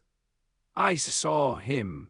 I was present when he accepted the money. I was taken captive after the murder and sold into slavery by his very hands." Her testimony was precise, detailed, and utterly crushing. She recounted the events leading to the final moments, pulling forth a sealed document from the Turkish archives, a document that confirmed her identity and the financial transaction. The entire chamber turned to stone. The crowd watched, horrified, as Fernand's carefully constructed facade crumbled. Fernand tried to intervene, shouting denials, calling the witness a slave, an impostor, and a liar. His voice was thick with panic and rage, a sound that only confirmed the truth of Haydée's calm testimony. "I can tell you more," Haydée continued, her eyes fixed on Fernand's shattered face. "I can describe his regiment, his rank, the exact sum of money, and the color of the velvet sack in which he carried the gold." The commission required no further proof. The truth delivered by the last innocent survivor was undeniable. The chairman, his voice heavy with condemnation, declared the charges proven. Count de Morcerf was officially found guilty of treason, betrayal, and corruption. The Parliament of Justice had spoken. Fernand Mondego's honor was annihilated, his social standing revoked, and his name was forever synonymous with treachery. He stood there, alone and ruined, watching his entire life dissolve in a single public moment. The quiet confrontation. Fernand stumbled out of the chamber, a disgraced pariah. He returned to his opulent home only to find that even his servants were whispering. His ruin was absolute. That evening, the true silent confrontation occurred between Mercédès and the Count of Monte Cristo. Mercédès, having already foreseen this outcome, sought the Count out at his mansion on the Champs-Élysées. She found him alone in his study, sitting calmly, surrounded by his treasures. Mercédès did not plead for her husband, she came for the truth. "Edmond," she said, her voice barely a whisper, using the name she had guarded for 20 years. "It is you. I knew it was you from the first day." The Count did not flinch. He slowly rose, his face unreadable. "Madame, I believe you are mistaken. My name is the Count of Monte Cristo."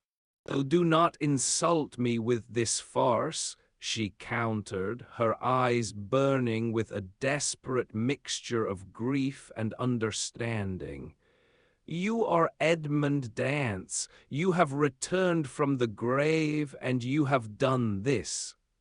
She gestured toward the city, where Fernand's name was being dragged through the mud. "I have done nothing," the Count stated, his voice cold and precise. "I merely allowed justice to take its course. Fernand Mondego destroyed himself. His actions 20 years ago contained the seed of his current fate." Mercédès looked at the man she had loved, recognizing the terrifying, cold finality of his purpose.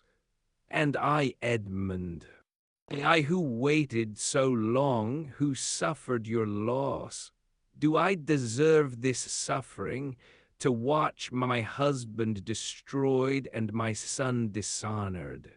Though the Count's icy control finally broke, a flicker of profound pain crossing his face before he suppressed it. "You married him, Mercédès. You doubted me. You did not wait until the grave claimed me. You waited only until you believed me dead. Your fault is that you gave up hope. I am merely showing you the price of that despair." Mercédès saw the extent of his suffering and the terrifying finality of his transformation. She made one final, desperate plea, not for Fernand, but for Albert, their son. "Albert is innocent," she pleaded. "Do not let the sins of the father destroy the son. If you still have one spark of the man I loved, spare him." The Count remained silent, turning away from her gaze. The plea of the only woman he had ever loved struck him with agonizing force. The debt to Fernand was paid, but the cost to the innocent was unbearable.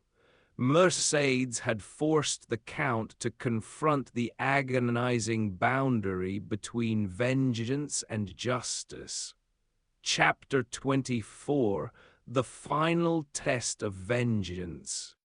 Based on the original novel's chapters detailing Albert de Morcerf's reaction and the duel challenge. The public dishonor of Count de Morcerf was a seismic event that shook the foundations of high society. Fernand, reduced to a hollow shell of blustering pride, retreated into alcoholic rage.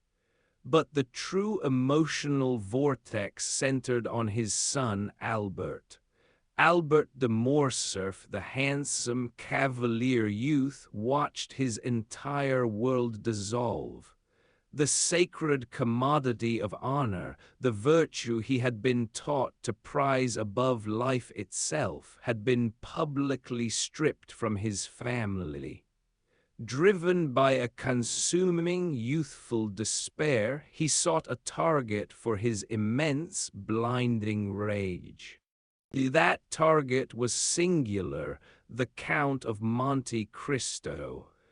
Albert burst into Mercédès' chamber, finding his mother seated in the silence of their darkening home, her grief a tangible presence. "Mother," Albert rasped, his voice raw with indignation, "tell me who has done this? He who orchestrated my father's ruin? It is the Count, is it not?" Mercédès looked up at her son, her eyes swimming with sorrow and resignation.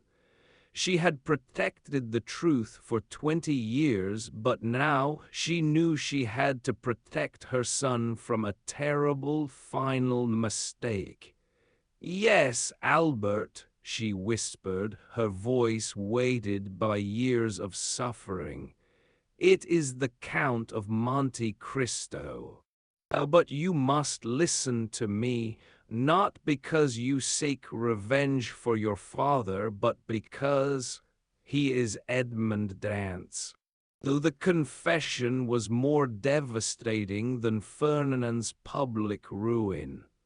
Albert stared at his mother, disbelief giving way to a sickening clarity. That name, a name from a past too distant, too tragic, cast a terrifying light over the Count's meticulous vengeance. "Edmond Dantès?" Albert repeated, "the sailor condemned for treason. Then my father betrayed him, and you knew. Your father, he and Danglars wrote the letter," Mercédès confessed, the admission wrenching her soul. "Your father is guilty. The Count is only the instrument of chastisement." But Albert's aristocratic pride rejected the cold logic of justice. To him, family honor transcended guilt or innocence. Though the Count had disgraced the Morcerf name publicly, Albert could not live with the shame.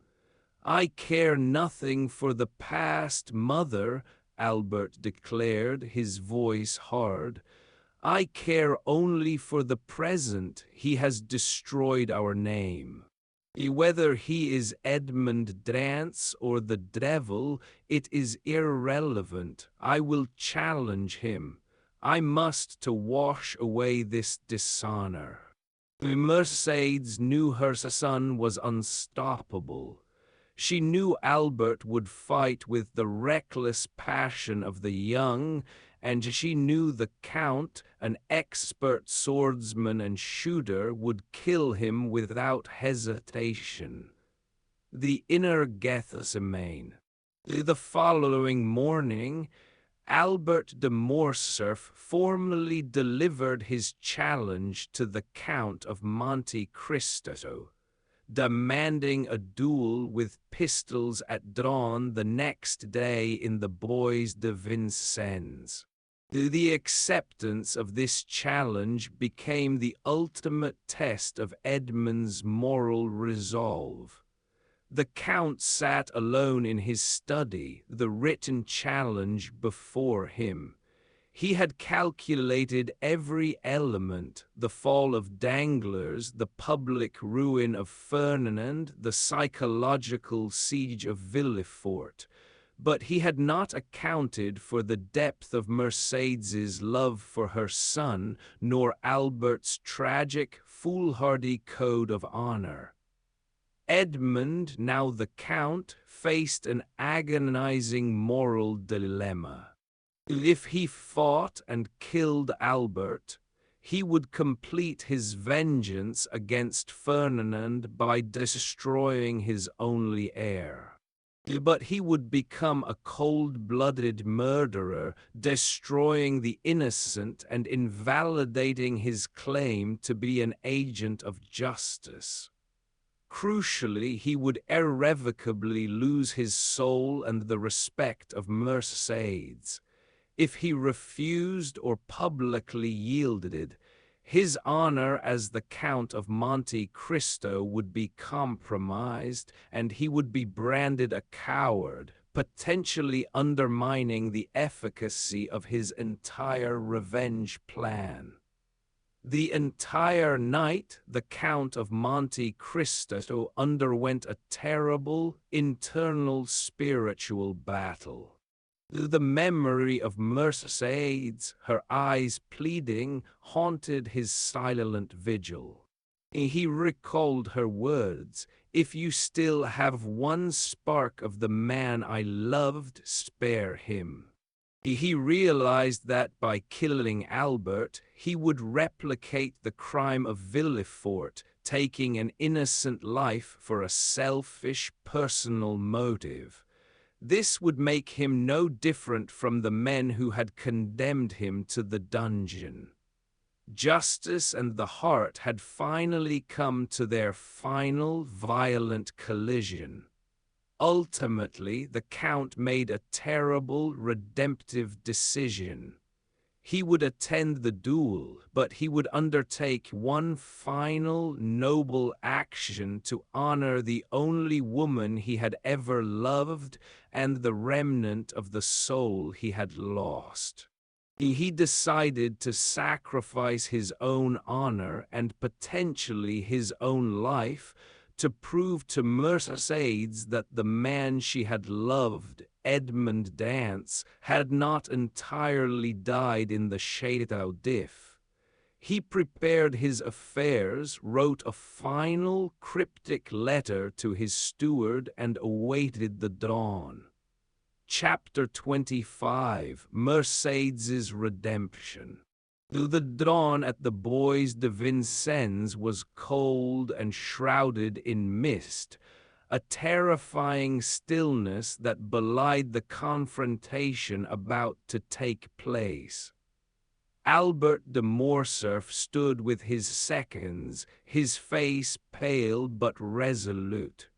He was the picture of an insulted son, ready to exchange his life for the final, illusory defense of honor. Opposite him, the Count of Monte Cristo appeared faultless and cold as ever. He wore a dark coat, his movements calm and precise, yet inwardly he was a battlefield of agonizing conflict. His decision was final. He would not kill Albert. He would publicly submit, accepting death if necessary, to prove to Mercédès that clemency had triumphed over vengeance. The physicians and seconds completed the final, grim protocols. The pistols were loaded and placed in the hands of the combatants. The duel was ready. Edmond, in that profound moment, was utterly prepared to let Albert's bullet end it all, his vengeance, his sorrow, and his isolation. The final plea. And just as the seconds prepared to give the signal to fire, a carriage violently skidded to a halt at the edge of the clearing. Mercédès emerged. She wore no expensive finery of the Comtesse de Morcerf, only a simple black shawl. Her face was stark and unadorned, yet her eyes burned with a heartbreaking beauty and iron resolve. She walked directly toward Edmond. Her arrival was an absolute disruption, a violation of every code of honor, but the sheer force of her grief commanded silence. Mercédès sank to her knees before the Count of Monte Cristo, an act of shocking, desperate humility. "Edmond," she said, her voice a fractured prayer. "I know who you are, you know Fernand's crime, I accept the punishment, but I beg you, if you will not spare my son, then kill me instead."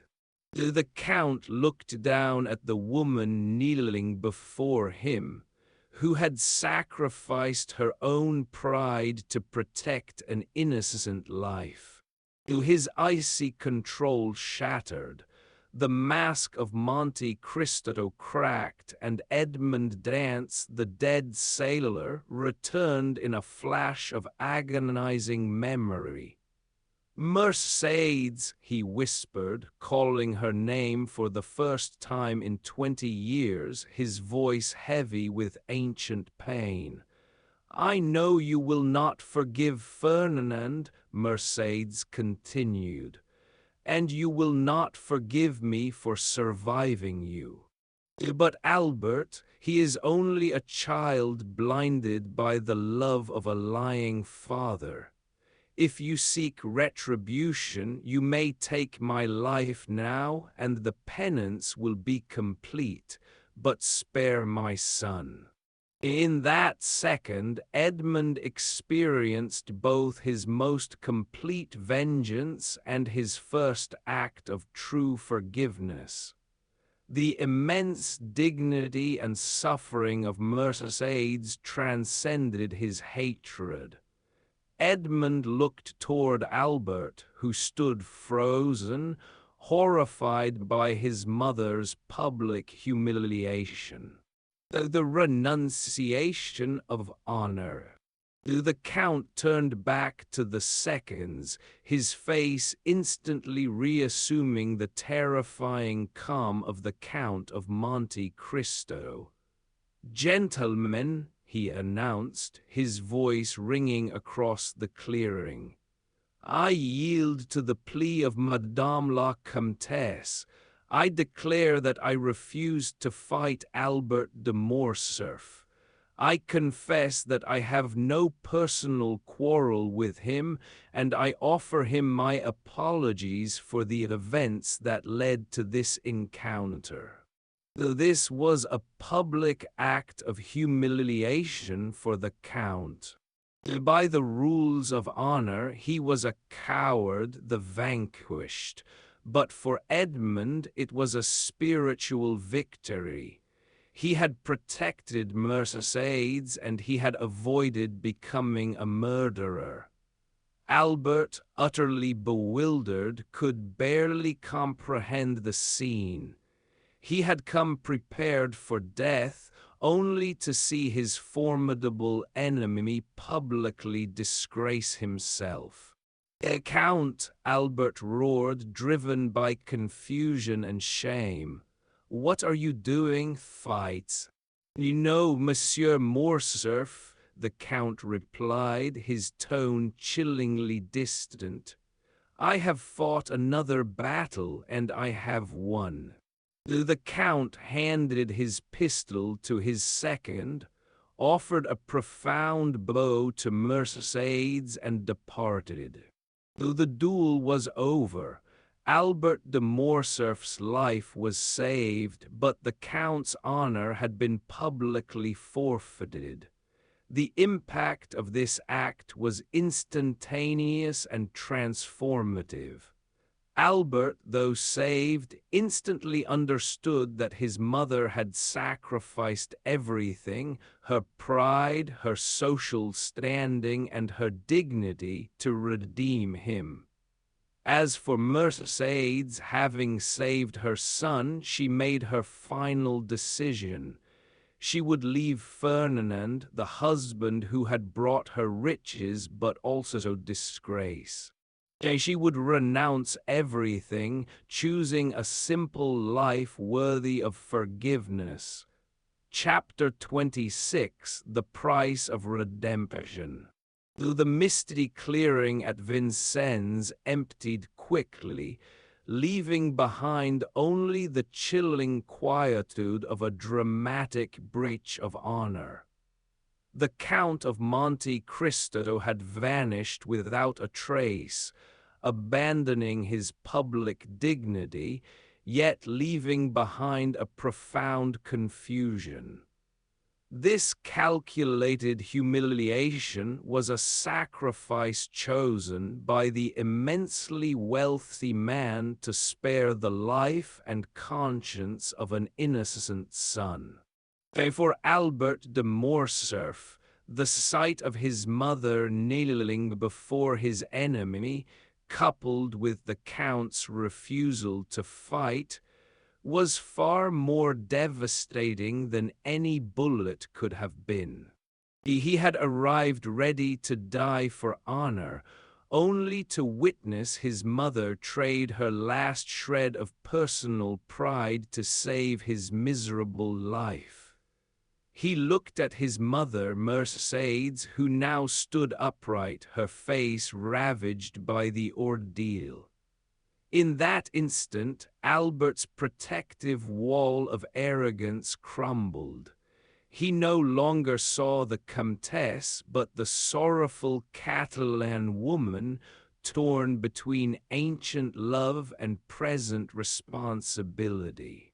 The entire narrative of Edmond Dantès, the betrayal, and his father's guilt now flooded Albert's mind with cold clarity. He realized the awful truth. The Count was not a coward. On the contrary, the Count's willingness to absorb public shame rather than kill an innocent man was the ultimate act of nobility, and the final declaration of Edmond Dantès, the dead man, that he was an instrument of justice, not a murderer. Albert turned to the spectators, who were still buzzing with whispered contempt for the Count's retreat. He said nothing, but he performed a deep, humble bow, an act not of defeat but of profound humility. He placed his loaded pistol carefully on the ground, as if it were a contaminated object, and signaled his mother to return with him. Albert's awakening. On the carriage ride home, the silence between mother and son was heavier than any accusation. When they finally entered the luxurious salon of the Champs-Élysées, the very symbol of Fernand's deceit, Albert finally broke the silence. "Mother," his voice was rough but steady. "I understand now. I understand why the Count did it. He spared me. He could not kill me without becoming a murderer like my father. He granted me mercy, and he allowed you to pay the final price." Mercédès nodded faintly, silent tears tracing paths down her cheeks. "It was the only thing I had left to give, my son. I lost everything else when I failed to wait for him. You failed to wait for Edmond Dantès, Albert stated, the pain immense. And I protected the honor of a man who possessed none. I defended riches bought with blood and betrayal. I was blind. In that moment, Albert underwent a radical transformation, a complete renunciation of the world into which he had been born. The name Morcerf, the opulent fortune, and the military titles all became marks of shame. "Mother," Albert stood tall, meeting her gaze. "I will not forgive my father, but I will not seek revenge either. I will seek redemption." He declared his decision. He would renounce his title and abandon his inheritance. He would start his life over as a man with nothing. "I will be a soldier, mother," he proclaimed. "A real soldier. I will go to Africa or somewhere far away, and I will earn my name and my bread honestly, not through my father's fraud." Mercédès saw a flicker of the old Edmond in her son's eyes, a fierce hunger for honesty and self-reliance. Her sacrifice had been redeemed. She had saved Albert's life, and now he was saving his own soul. Mercédès' great renunciation. With Albert finding his path to atonement, Mercédès knew her role in Fernand's life was over. She could no longer reside in the house that Edmond had visited, the house that had become the tomb of her husband's honor. She went to Fernand's study. He sat there, a wreck of petulant pride, shuffling papers, searching desperately for a lawsuit, an act of revenge, a final justification. His face was contorted with hatred and shame. "Fernand," she said, her voice quiet and utterly devoid of fear, "I have come to bid you farewell." Fernand looked up, his eyes bloodshot. "Farewell? You are mad. Where are you going? You cannot abandon me." "I cannot stay," Mercédès replied. "This house, this fortune, all of it was built on betrayal. I accepted my fate when I married you, but I will not let my son be buried in this ruin." She explained that Albert had renounced everything and was leaving. Fernand roared, his grief and anger suffocating him. "Traitor, you always loved that sailor. Oh, even when I gave you everything, you betrayed me." You gave me nothing," Mercédès corrected him, frighteningly calm. "You stole everything. You stole my happiness, and then you bought me a gilded cage in which to bury my memory. You destroyed Edmond, and ultimately you destroyed yourself. You are the only one left here, Fernand." She walked out of the room, never looking back. She took nothing from the house. All the jewels, the luxury, the finery, she left it all behind, deeming it tainted.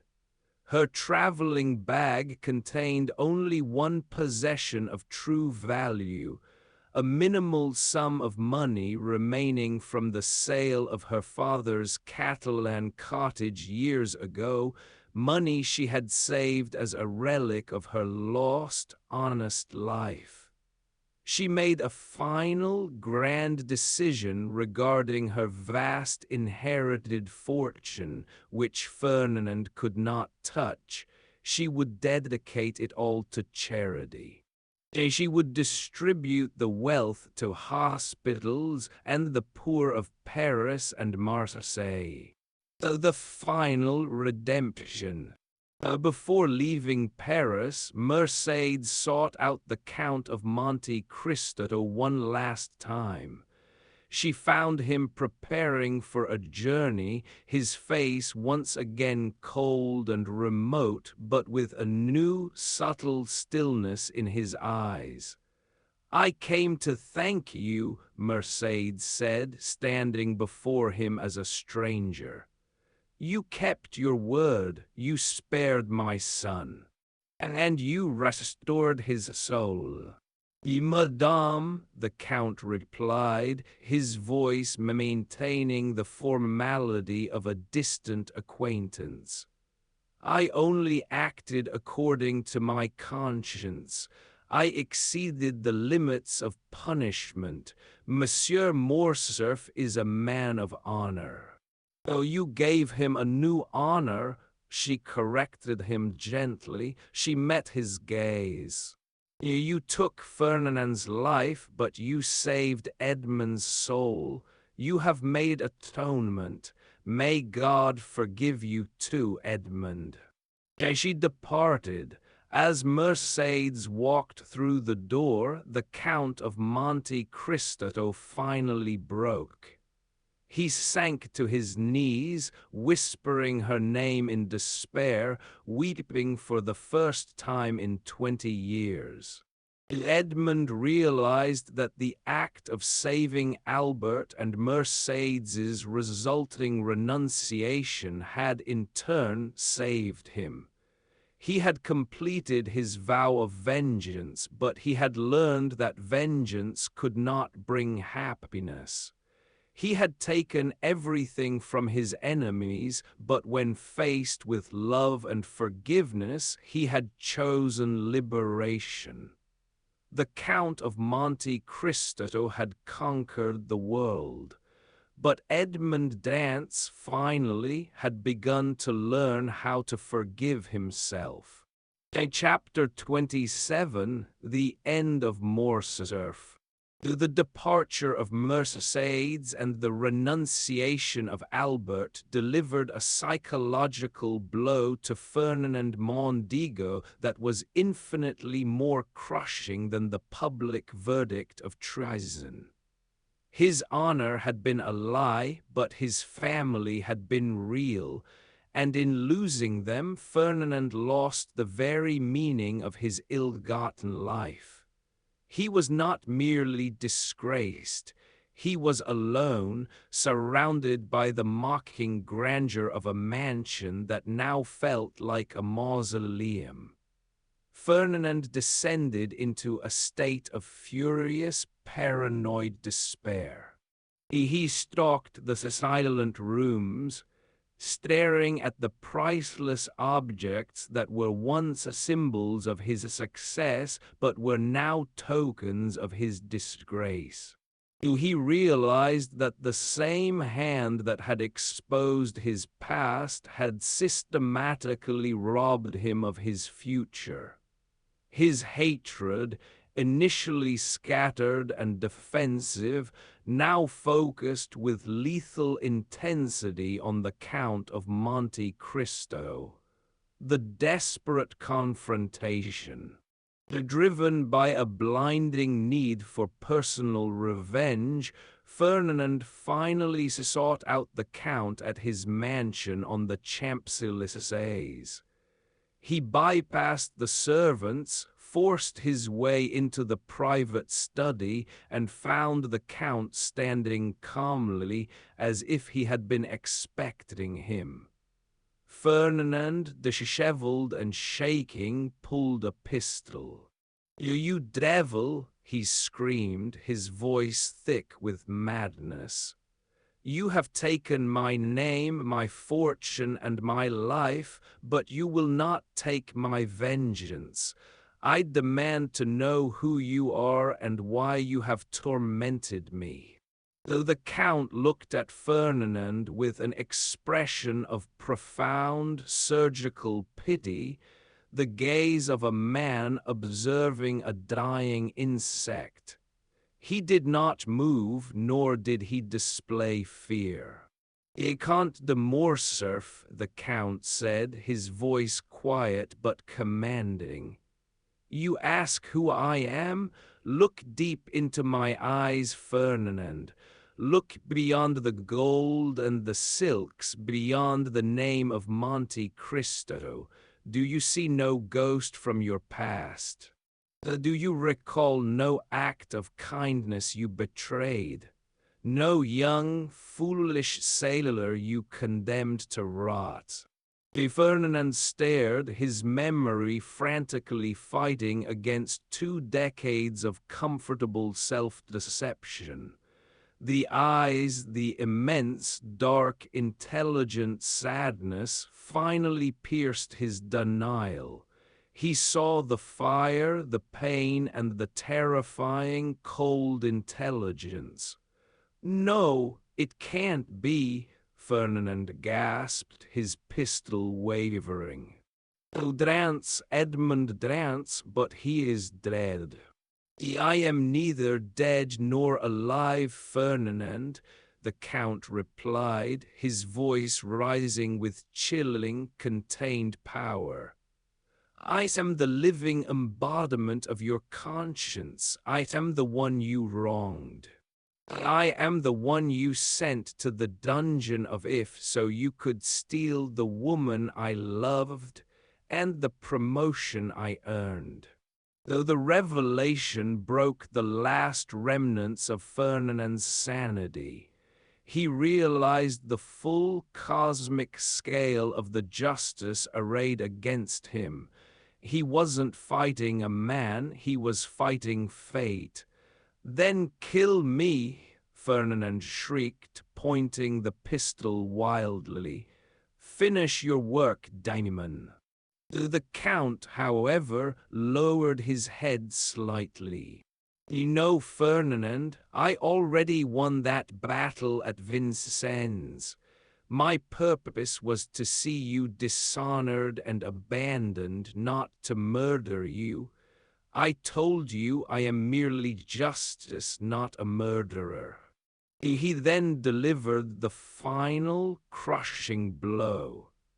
He revealed that Mercédès had left him, not taking a single sou of his wealth, dedicating her life to charity, and that Albert had abandoned the Morcerf name to seek an honest living. "You are alone, Fernand, utterly and completely alone. Your punishment is life without dignity." Fernand could not endure this ultimate solitude. He backed away, his face distorted by a mixture of terror and consuming rage, finally fleeing the Count's study. The self-execution. Fernand rushed back to his mansion, finding the halls silent, the servants gone, and the windows dark. He was a king in a hollow castle.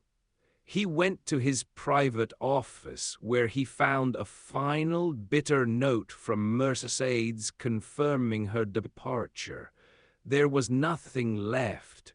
His honor, his wife, his son, his fortune, soon to be seized by creditors, all were gone. The man who had been obsessed with maintaining a facade of honor realized that the only thing left to protect was the fleeting honor of his final, inevitable choice. In a final, desperate act of self-condemnation, Fernand Mondego, Count de Morcerf, placed the pistol to his head and pulled the trigger. The sound of the shot, muffled by the thick walls of the aristocratic neighborhood, was barely heard by anyone, but it marked the true conclusion of the second phase of the Count's revenge. Fernand's self-inflicted death was the ultimate testimony to his guilt, a violent act that cemented his disgrace in the public memory, preparing the final ruin. With Fernand's tragic end, the Count felt a profound, chilling sense of completion. The debt was paid, but the cost, the anguish of Mercédès and the pain of Albert, remained a bitter aftertaste. Edmond took time to process the spiritual implications of his actions, understanding that divine justice often brings terrible collateral damage. However, his work was not complete. Two pillars of the original conspiracy remained. Baron Danglars' avarice, his destruction was already planned as a financial collapse. The Turkish bonds, fueled by his bottomless greed, were poised to crash. Gérard de Villefort, hypocrisy, ambition. His ruin was to be psychological, a slow descent into madness fueled by the poisoner in his own home and the resurrection of his greatest secret, the Auteuil grave.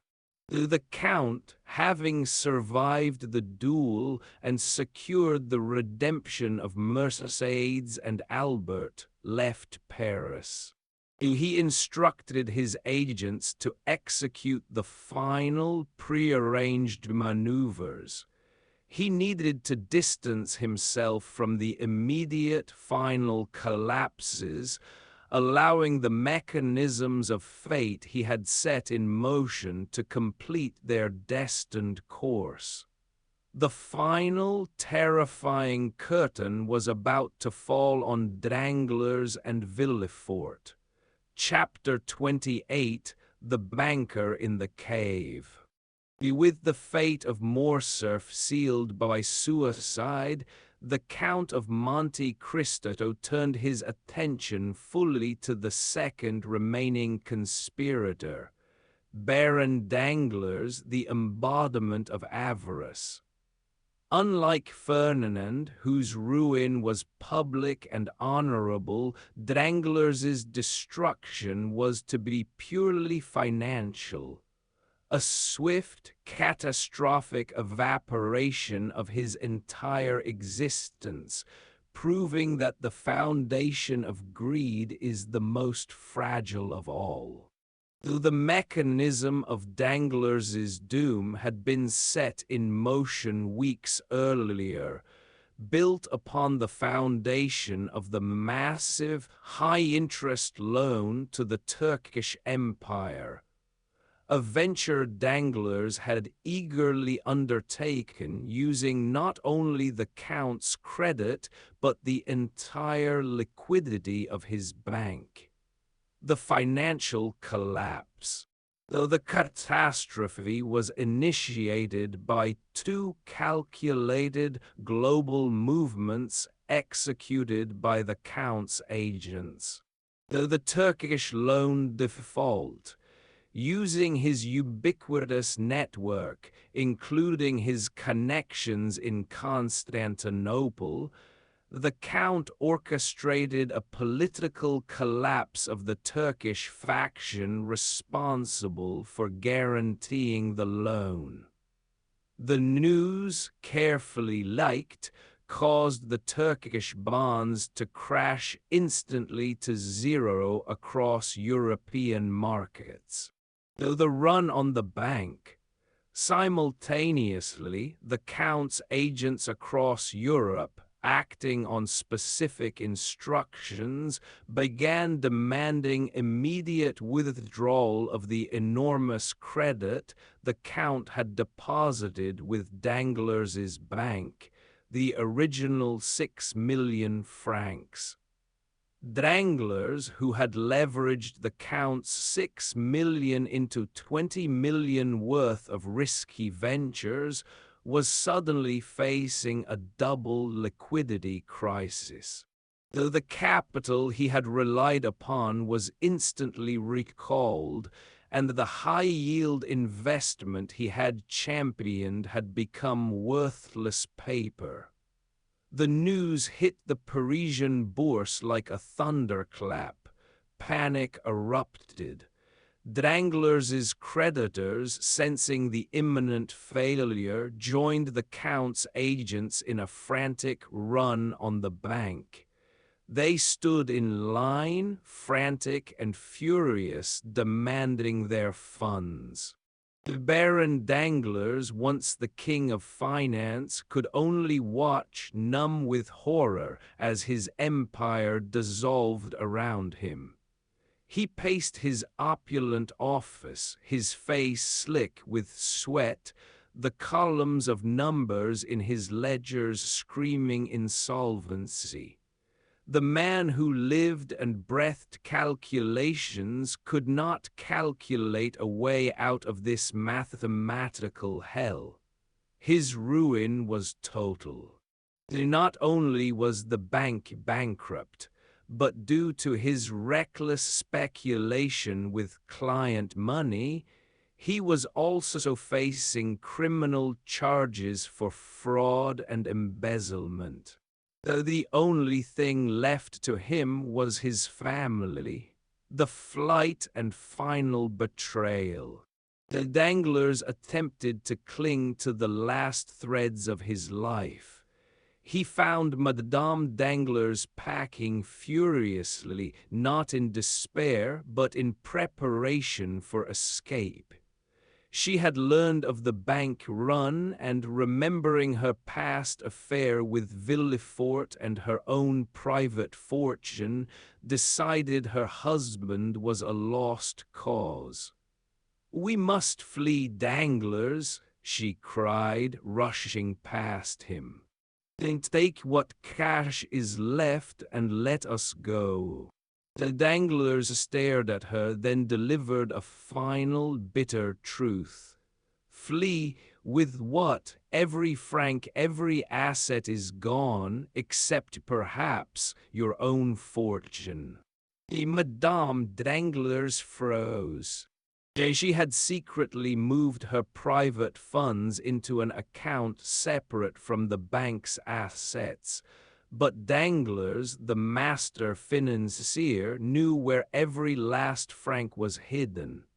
"You will not touch my money," she shrieked, revealing her pure self-interest. The confrontation ended with a final mutual betrayal. Danglars, using the last of his authority, seized the remaining cash, a paltry sum of 5 million francs he had illegally secreted away from the bank's vaults just before the crash. He left his wife to face the authorities, choosing his money over his marriage. Danglars fled Paris, becoming a hunted fugitive. He abandoned his name, his title, and his daughter, who had, in fact, earlier run away with her lesbian lover, but Danglars was too consumed by greed to notice. He became a solitary figure on the roads of France, clutching a single small bag containing his ill-gotten 5 million francs. The Count's intervention. Though the Count of Monte Cristo, watching from afar, ensured that Danglars' escape was monitored but never interrupted. The Count did not want Danglars captured by the police. He wanted him delivered directly into the hands of his own justice. Though the Count's agents subtly guided the fugitive Danglars south, across the border into Italy and toward Rome. Danglars, believing he was cleverly evading the French police, was in reality being herded toward a specific, controlled location. The final act of vengeance required that Danglars understand the gravity of his crime, not just financially, but morally. He needed to be brought to the point of utter despair and starvation, forcing him to confront the worthless nature of his gold. Though the destination was familiar to the Count, the Roman countryside, the lair of the notorious bandit Luigi Vampa. Though the Count instructed Vampa, "You will capture the Frenchman Baron Danglars. You will not harm him, but you will hold him captive. You will allow him to keep his 5,000,000 francs. But every day you will take from him 100,000 francs, forcing him to choose between starvation and his gold. Let him feel the true measure of avarice." Danglars was swiftly ambushed by Vampa's men in a remote area outside Rome. He was stripped of his belongings but cruelly allowed to keep the sack containing his 5,000,000 francs. He was imprisoned in a small, secure cave, a gilded cage where his gold was both his only comfort and the instrument of his torment. The financier, who had sentenced an innocent man to years of despair for the sake of a few francs and a promotion, was now forced to watch his last, meager fortune slowly bleed away, prolonging his own agony. Though the third pillar of the conspiracy had fallen, destroyed by the very vice that had defined him. Chapter 29, The Prosecutor's Madness. With Fernand dead by his own hand and Danglars a captive in Italy facing the slow torment of his avarice, the Count of Monte Cristo turned to the last and most formidable target, Gérard de Villefort. Villefort's fortress was not wealth or honor, but his own tightly controlled sanity and public reputation. The Count's revenge here was destined to be the most chilling and complex, requiring no bullet or financial collapse, but the resurrection of the past and the exposure of the present moral rot. The poisoner exposed. Though the first phase of Villefort's destruction was already in motion, the series of suspicious deaths in his household, the Saint Marins, and subsequently a few loyal servants had escalated. Villefort, the king's prosecutor, was now living in a state of perpetual terror, constantly surrounded by the specter of death and betrayal. His legal mind, which demanded proof and rationale, was paralyzed by the undetectable nature of the poisonings, yet his instinct screamed murderer. The Count, who had subtly planted the idea of undetectable toxins in the mind of Madame de Villefort, Fanny, now ensured that the prosecutor's suspicions fell squarely on his wife. He used an obscure but highly respected doctor to confirm to Villefort that the deaths were indeed unnatural and likely caused by the rare poison, brucine, or similar vegetable toxin. Villefort, desperate to preserve his reputation, conducted his own secret investigation. He observed his wife's cold ambition, her possessiveness over her son Edouard, and her strange reaction to any mention of inheritance. The dreadful truth dawned upon him: the murderer was the woman who shared his bed. He confronted Madame de Villefort not with love or pity, but with the cold legal fury of a prosecutor. "You are an assassin, madame. You have poisoned 4 lives to ensure Edouard's fortune." Madame de Villefort, equally devoid of warmth, did not deny it. She argued that she was merely doing what he had always taught her, eliminating obstacles to their family's advancement. The hypocrisy of his moral structure had birthed a monster. Villefort realized he could not prosecute his wife without condemning his own reputation and revealing the profound depravity at the heart of his family. Villefort made a chilling decision. He gave his wife a final ultimatum: she must commit suicide before the end of the day, or he would publicly denounce her. He would maintain his family's honor even in death. The resurrection of the dead. With the present situation in chaos, the Count prepared the final crushing blow: the resurrection of the past. Under the alias of the austere Abbé Busoni, the Count went to the Villefort household. Villefort, already reeling from the confrontation with his wife, received him. Busoni, claiming to be an agent of divine justice, announced that he had come to reveal a secret about the Auteuil house, which the Count of Monte Cristo had recently purchased.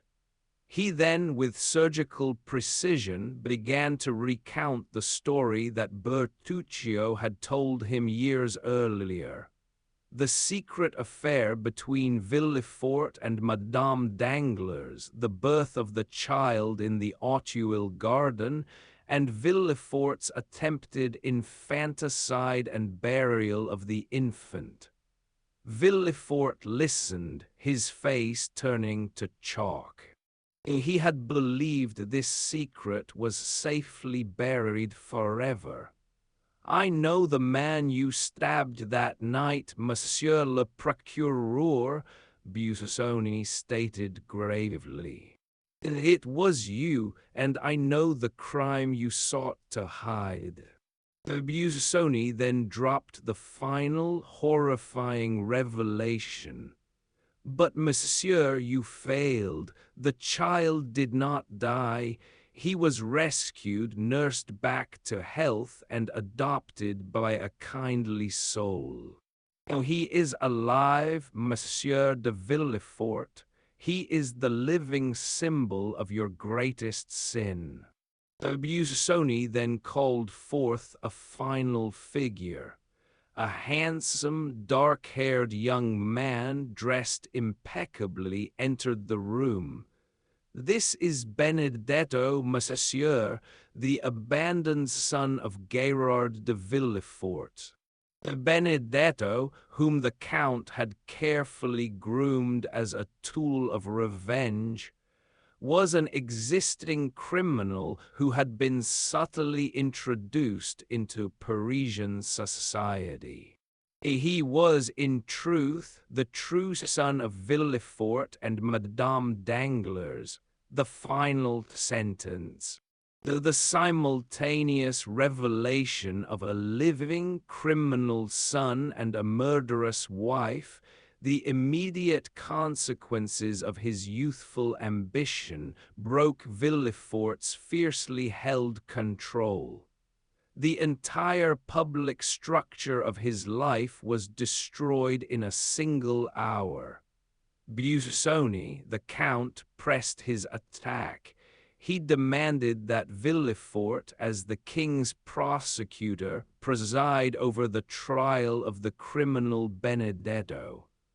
Villefort, utterly defeated, agreed to prosecute the man he knew was his own son. Villefort, driven by a perverse sense of final duty, went through the motions of the trial.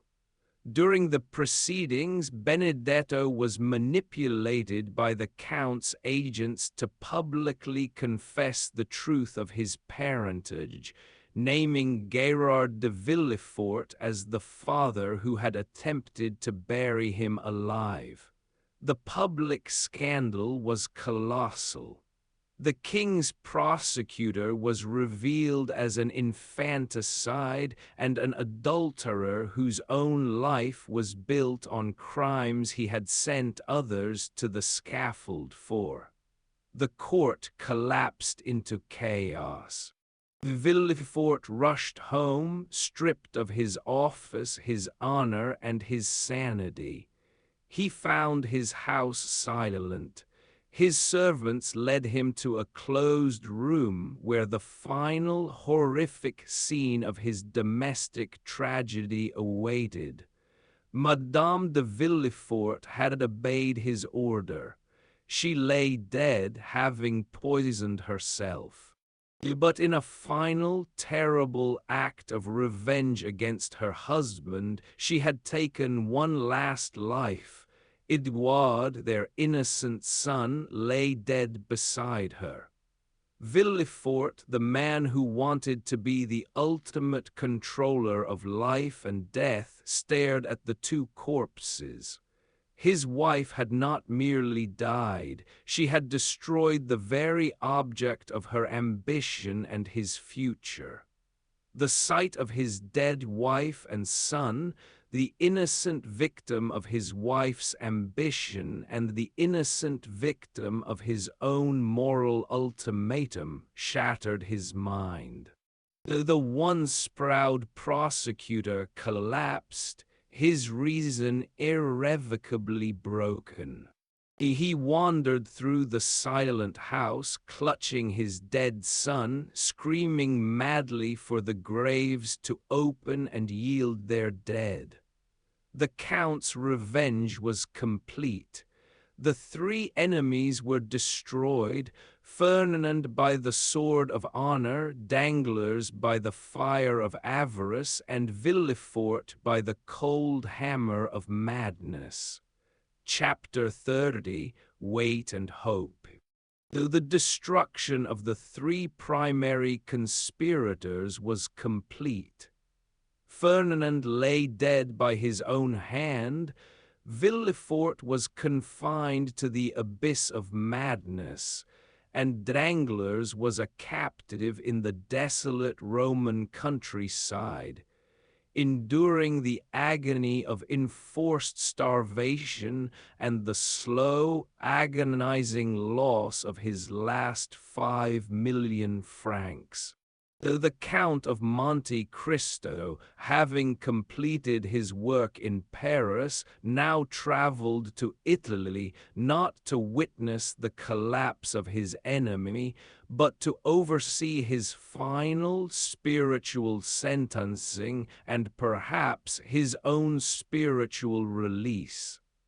Danglars in the cave. Deep in the recesses of Luigi Vampa's mountain hideout, Danglars sat alone in the darkness. He had been imprisoned for weeks, tormented by Vampa's men who, on the Count's strict instruction, provided just enough coarse bread and water to keep him alive. But every day they demanded an exorbitant sum of 100,000 francs. Danglars, the master of finance, was caught in the ultimate cruel calculation. In every franc he paid was a day of life, every franc he held was a step closer to starvation. His 5 million francs, the sum he had valued more than his wife and daughter, was slowly dwindling. He was forced to confront the absolute meaninglessness of his gold when faced with basic human need. He was a millionaire starving to death, clinging to the only thing he had ever truly loved. By the time the Count arrived, Danglars was a broken man, gaunt and filthy, his eyes wide with fevered terror.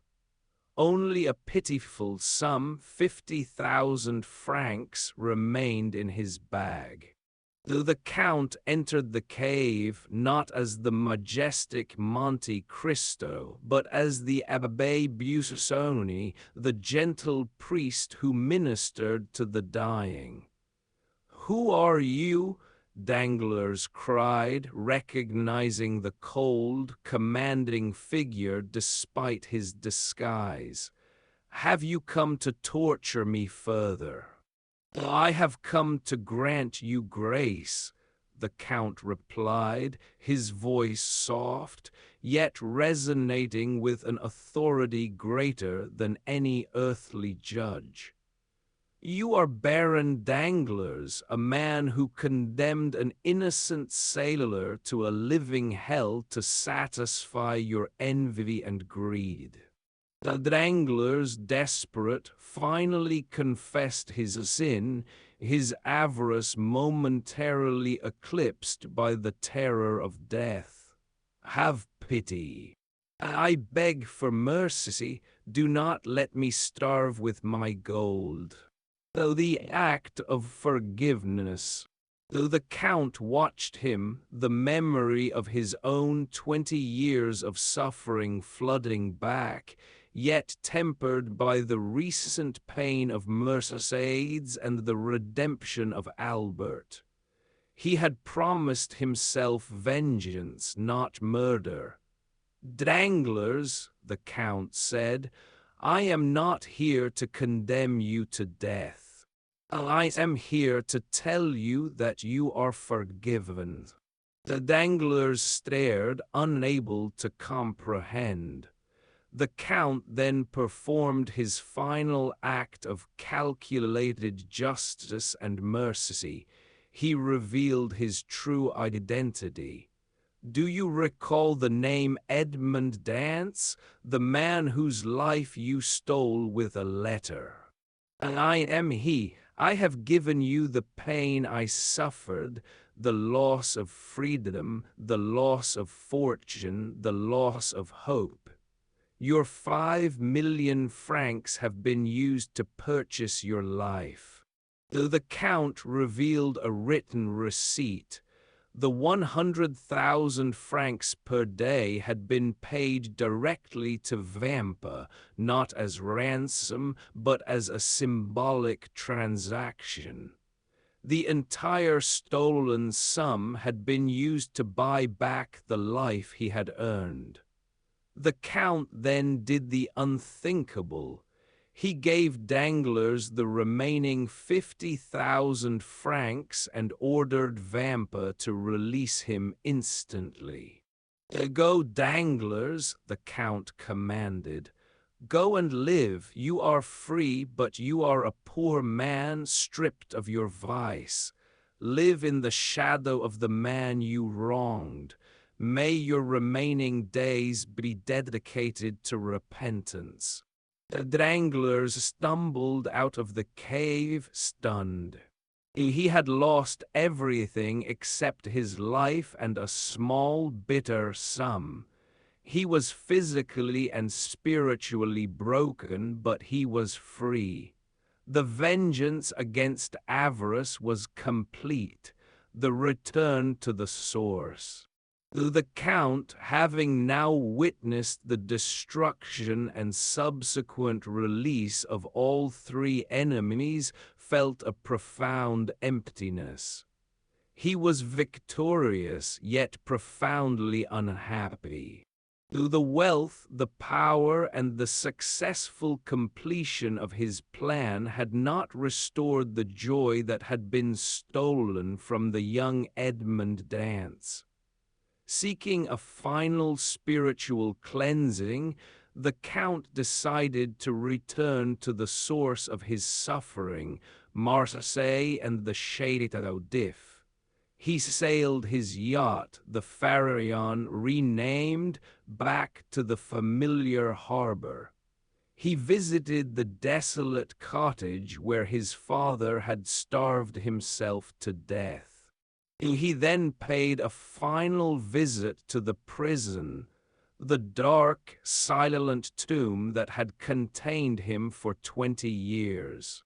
The Count entered his old cell, kneeling in the stone niche where he had carved his final, desperate message: "God will give me justice."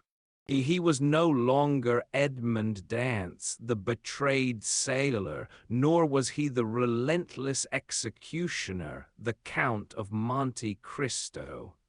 He was a man suspended between two worlds, seeking a new purpose beyond the cold equation of vengeance.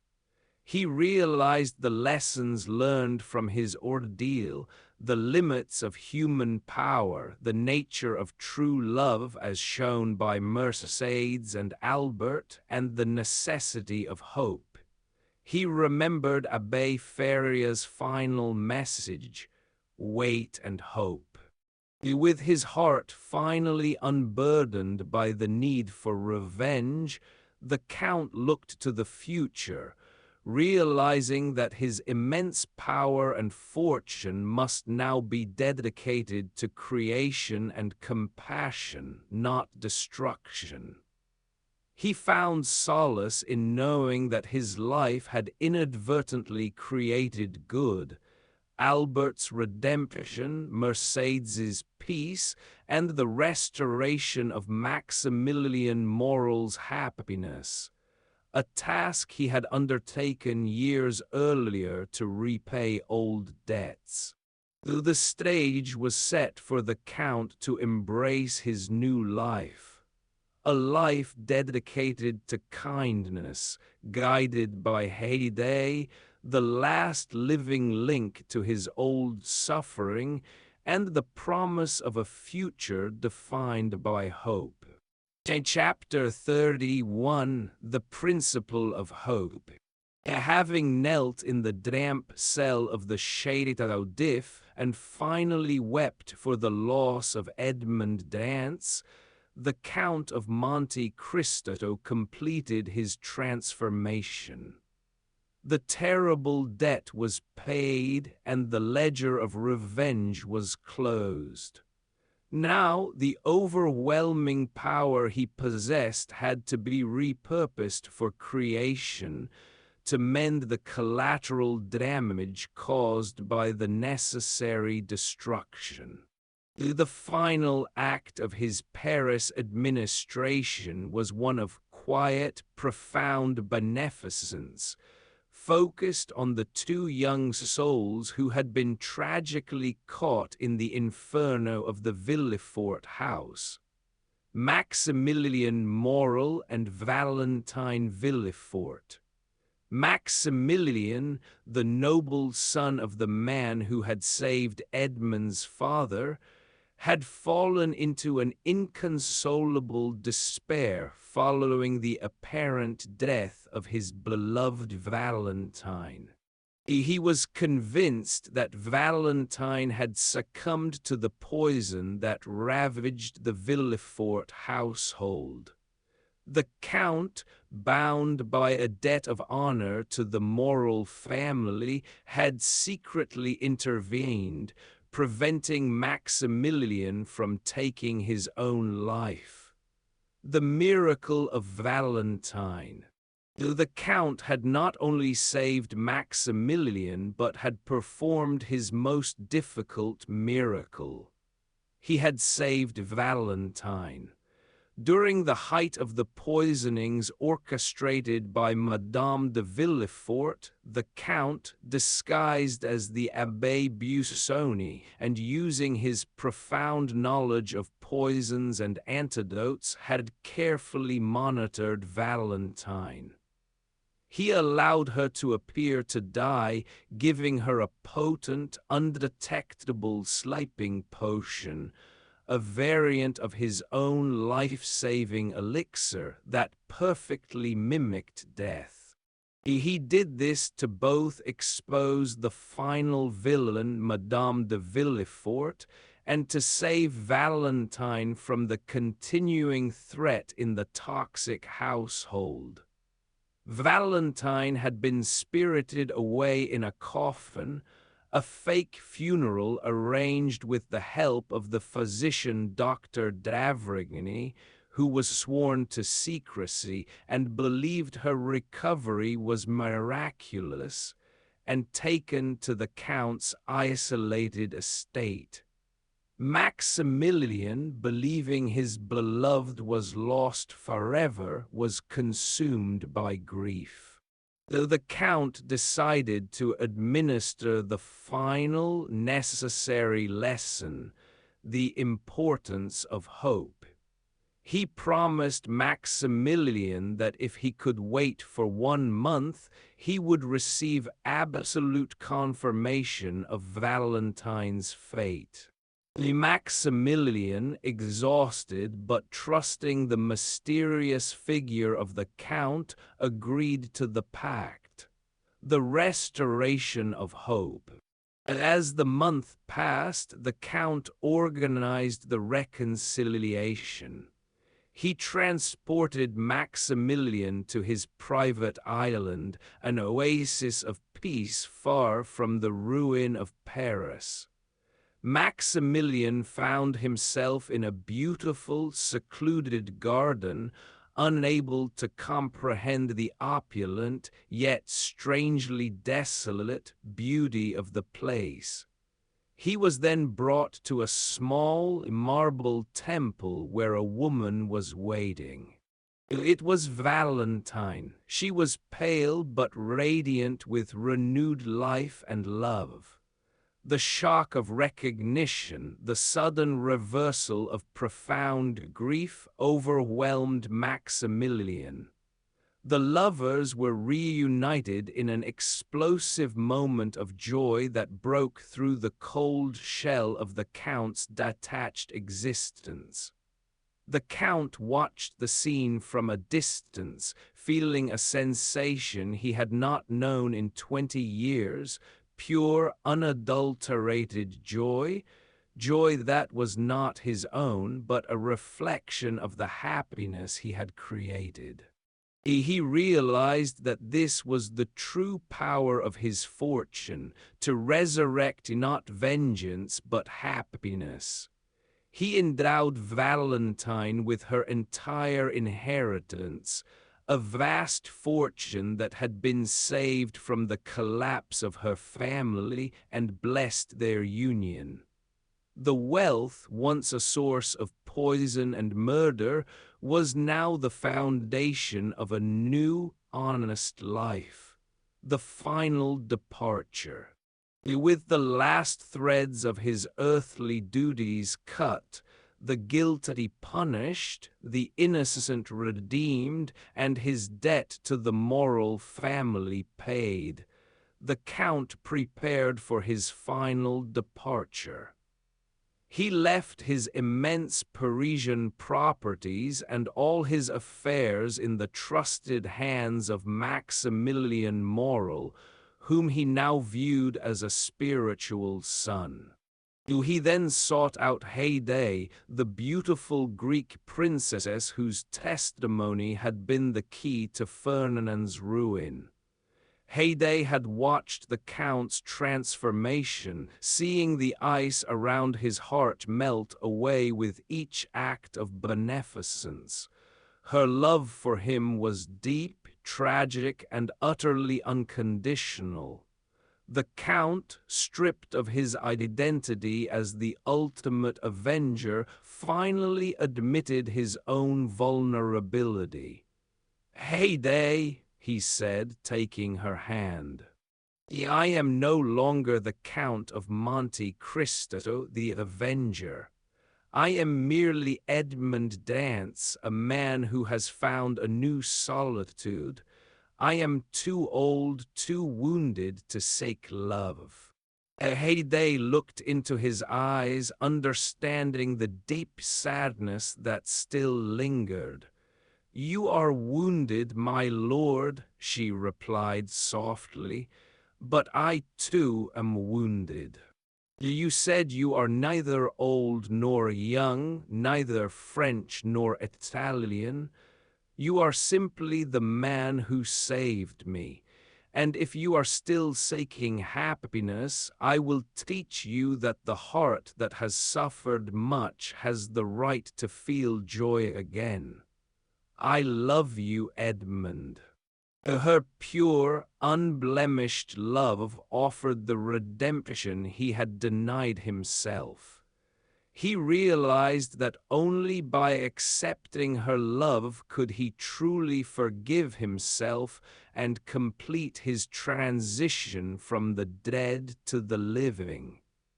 The Count of Monte Cristo, the legendary figure, was finally ready to dissolve.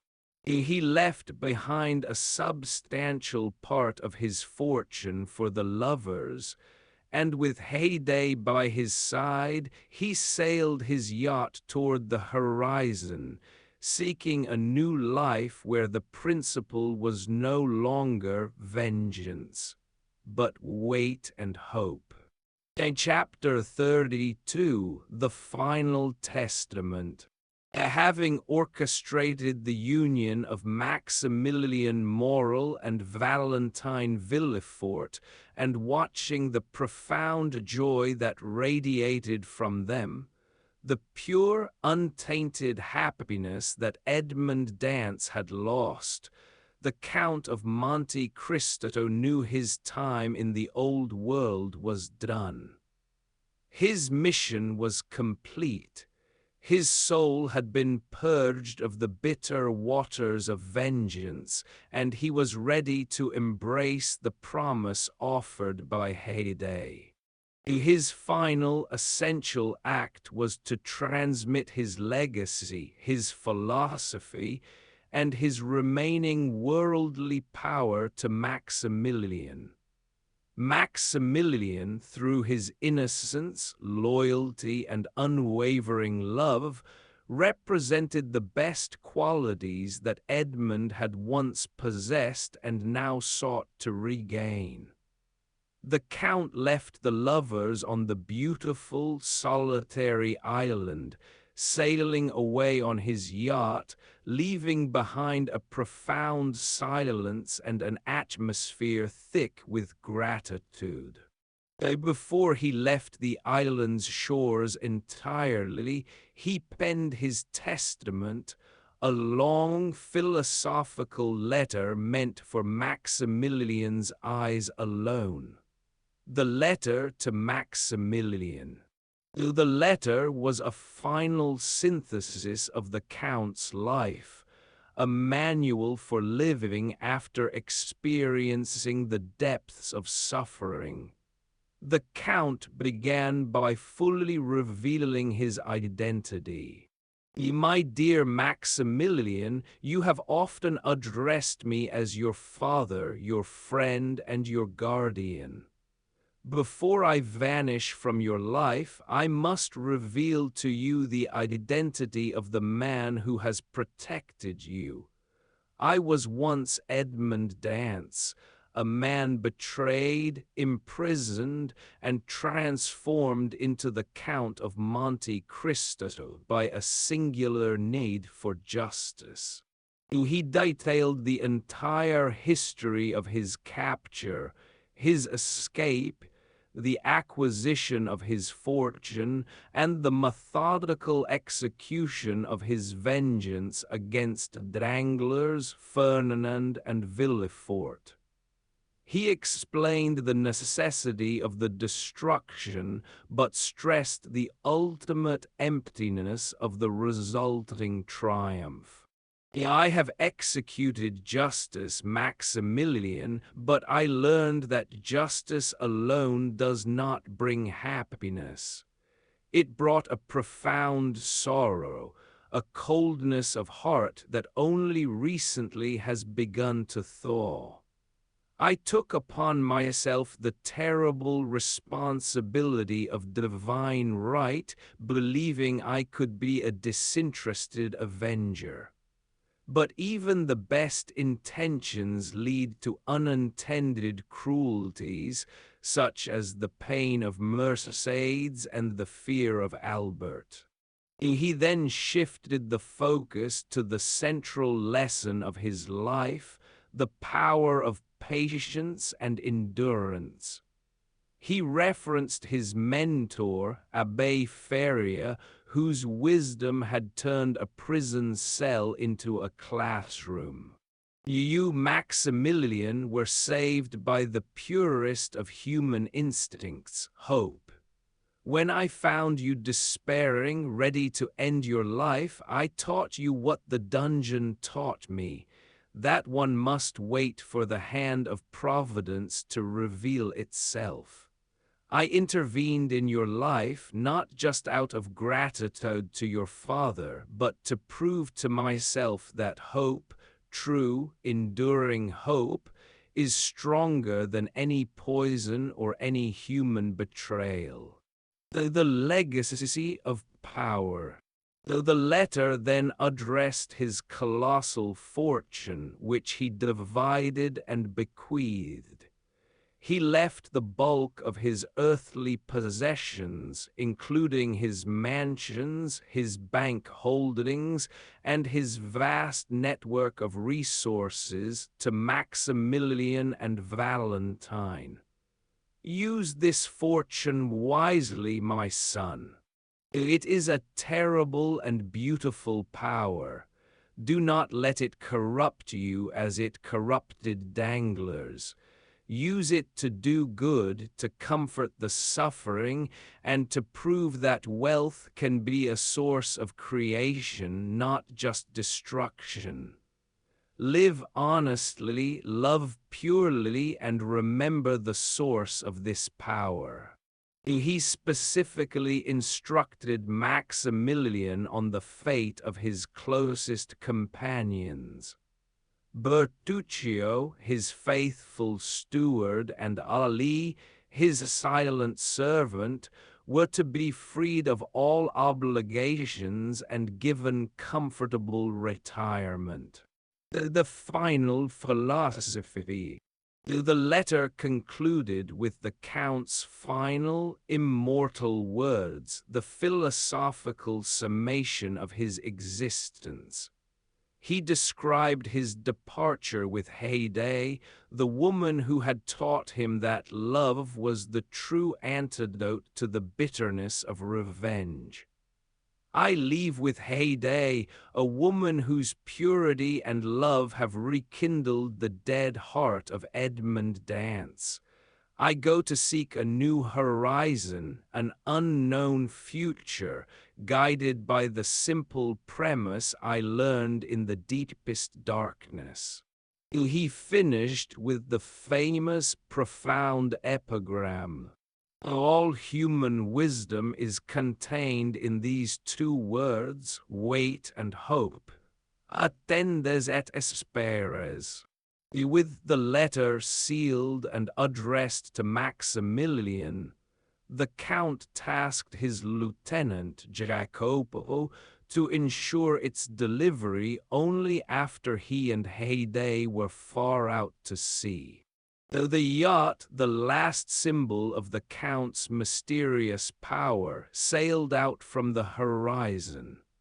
The great avenger, the enigmatic figure who had shaken the foundations of Parisian society, dissolved back into the anonymity of the sea from whence he came. He was no longer the Count of Monte Cristo, but simply Edmond, a man beginning a second life, armed with wisdom, love, and the boundless courage to wait and hope. Chapter 33, The Custodians of Providence. The sun rose over the secluded island, finding Maximilian Morel and Valentine Villefort immersed in the perfect, miraculous joy of their reunion. The ghosts of the poisoner, the mad prosecutor, and the betrayed past seemed impossibly far away. They were two souls saved from the brink of despair, now anchored securely in the reality of their love. Yet a profound silence lay over the place. The Count of Monte Cristo was gone. Maximilian, understanding the subtle finality of the Count's departure, searched the island. He found Jacopo, the Count's loyal lieutenant, who solemnly handed him a heavy, sealed parchment. It was the Count's final testament. Maximilian led Valentine back to the marble temple, the site of their miraculous reunion, and together they broke the seal, reading the legacy. The letter was a breathtaking document. As Maximilian read aloud, Valentine listened in stunned silence, their hands clasped tightly. The sheer breadth of the Count's history, the cold logic of his vengeance, and the staggering weight of his fortune unfurled before them. They learned the truth of Edmond Dantès, the sailor, and the specific betrayals of Danglars, Fernand, and Villefort. Valentine wept to understand the full horror of her father's life and the depth of the tragedy that had infected her family. Maximilian, however, found no malice in the letter, only the profound suffering of a just man pushed beyond endurance. The Count's confession regarding Mercédès and Albert struck Maximilian deeply. He saw that the Avenger, despite his cosmic power, was still tormented by human sorrow and the moral boundaries of his mission. Though the true victory was not the destruction of the guilty, Maximilian read, quoting the Count's own words, but the protection of the innocent. Do not mistake my vengeance for my happiness. They are separate things. The bequest was staggering: the houses, the bank accounts, the immense resources, and the network of loyal agents. The Count had essentially handed over a small, invisible kingdom. The new purpose.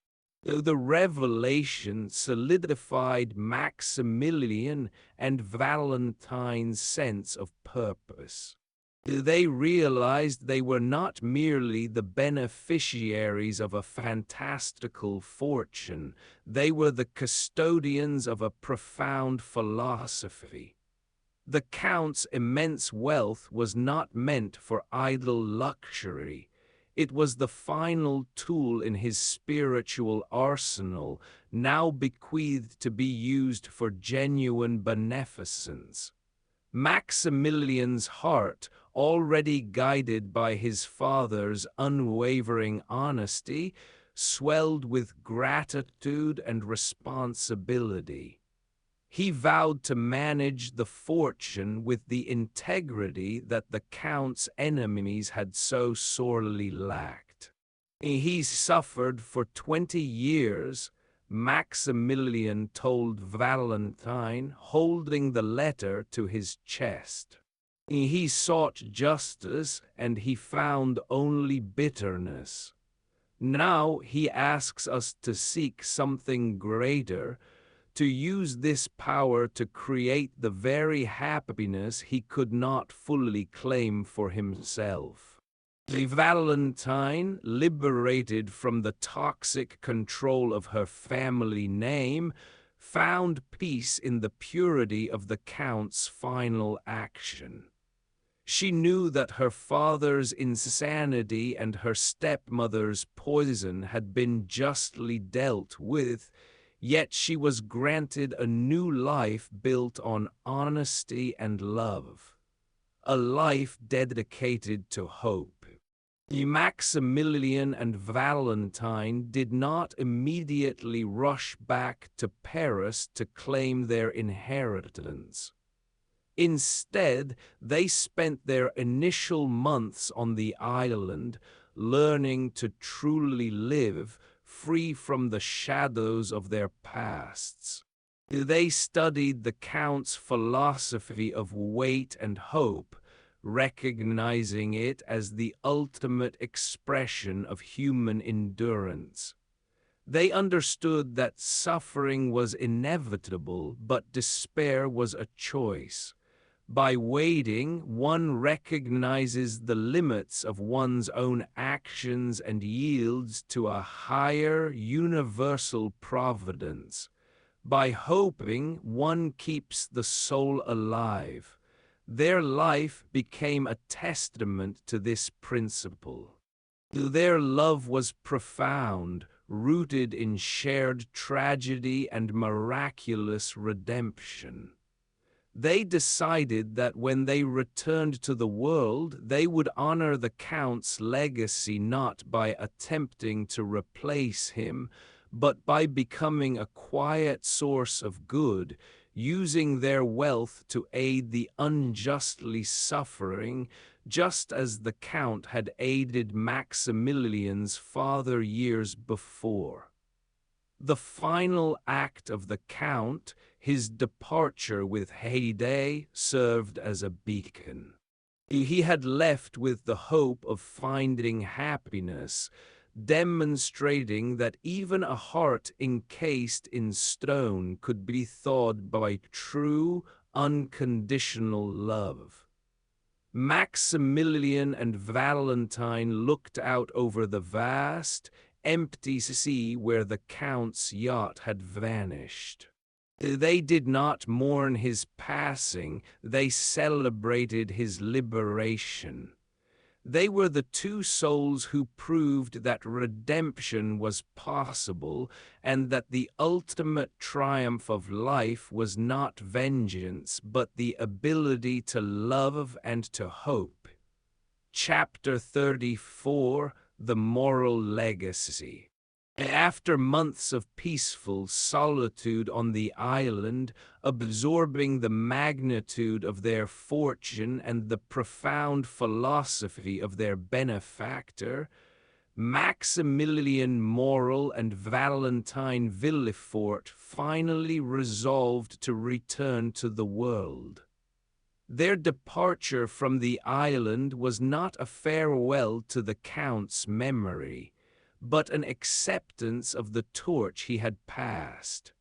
They were ready to execute the principles of weight and hope in the turbulent sphere of Parisian society, closing the doors of the past. Their first task upon returning to Paris was to finalize the ruinous affairs of the three conspirators, a duty they approached with sobriety and detachment, acting as the Count's final agents of closure. Villefort's fate had been sealed by his own madness and the death of his son. Maximilian and Valentine ensured that the vast properties inherited by Valentine were legally and ethically cleansed. The Villefort mansion, the site of so much ambition and tragedy, was sold. The proceeds were dedicated entirely to philanthropic endeavors, a symbolic purification of the tainted wealth. The Valentine retained only a small, simple property, preferring the quiet dignity of a life earned, not inherited. Danglars' ruin was purely financial. Maximilian, acting on the Count's instructions, ensured that the bank's honest creditors were reimbursed, demonstrating that the collapse was a judgment against corruption, not an act of wanton destruction. The small amount of money Danglars was allowed to keep was a testament to the Count's final, complex act of mercy. Danglars himself vanished into the vastness of the world, a beggar haunted by the phantom of his lost millions. And as for Fernand Morcerf, his estate was entirely devoted to paying off his debts, which were numerous despite his immense wealth.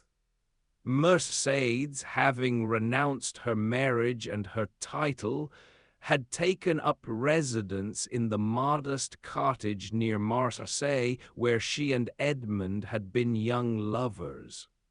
She lived a life of austere humility, her existence a silent monument to her unwavering loyalty to the memory of the sailor. Albert, true to his word, had joined the military and departed for service in a distant, harsh colony, shedding the Morcerf name and seeking honor through genuine sacrifice. The moral dynasty.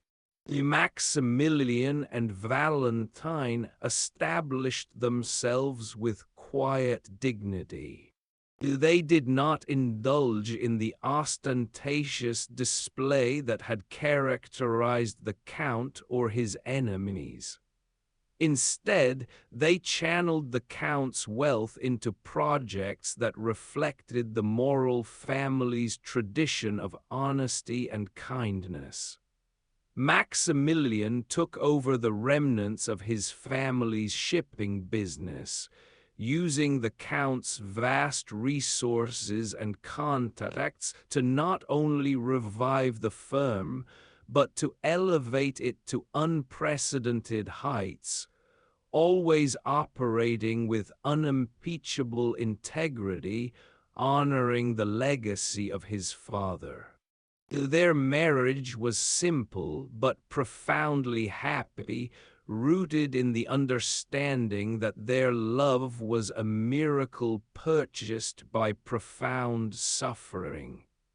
They were not naive. They had seen the darkest aspects of the human heart, but this knowledge only fortified their commitment to goodness. Their home became a haven of peace, a quiet counterpoint to the moral chaos that had consumed the aristocracy. They used their wealth to secretly aid those who were unjustly accused or impoverished, often acting through anonymous channels, a tribute to the Count's subtle methods of influence. The final lesson.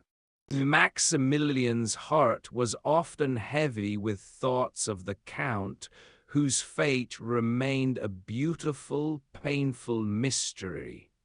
He often reread the final letter, particularly the powerful concluding phrase, "All human wisdom is contained in these two words, wait and hope." This philosophy became the guiding star of their lives. It taught them patience during adversity, moderation during prosperity, and empathy towards the flaws of others. They understood that the Count had not merely sought to destroy his enemies. He had sought to prove that life, even after the most devastating betrayal, holds the promise of rebirth. The legacy of the Count of Monte Cristo in Paris was not defined by the ruin he caused, but by the quiet, unwavering goodness demonstrated by the young couple he had saved. Maximilian and Valentine were the living proof that while vengeance may conclude a dark chapter, it is hope that writes the next. In chapter 35, the penance of the faithful. While Maximilian and Valentine embraced their new life as the custodians of hope in Paris, the narrative followed the two remaining innocent casualties of the Count's grand design, Mercédès and Albert. Their fate was not one of wealth or vengeance, but of quiet, enduring penance and the slow, difficult path toward genuine peace. Mercédès, the penance of memory. Mercédès had returned to the humble cottage in the Catalan village near Marseille, the place of her youth, the only place where the memory of Edmond Dantès remained untainted by the gold and ambition of Fernand Mondego. She lived a life of rigorous simplicity, refusing all comfort and rejecting the financial support Maximilian had quietly attempted to offer. Her days were spent in quiet contemplation, her beauty aged not by time, but by profound sorrow. She knew that her sin was not malice, but a failure of faith. She had doubted Edmond's existence and chosen safety and riches over the agonizing purity of waiting. Her penance was to live amongst the ghosts of her past. She often walked to the cliffs overlooking the sea, her eyes fixed on the distant Château d'If. She did not seek to change the past, but to reconcile with it. She was the sole survivor who fully understood the depth of the Count's suffering and the necessity of his vengeance, and she carried the weight of that understanding alone.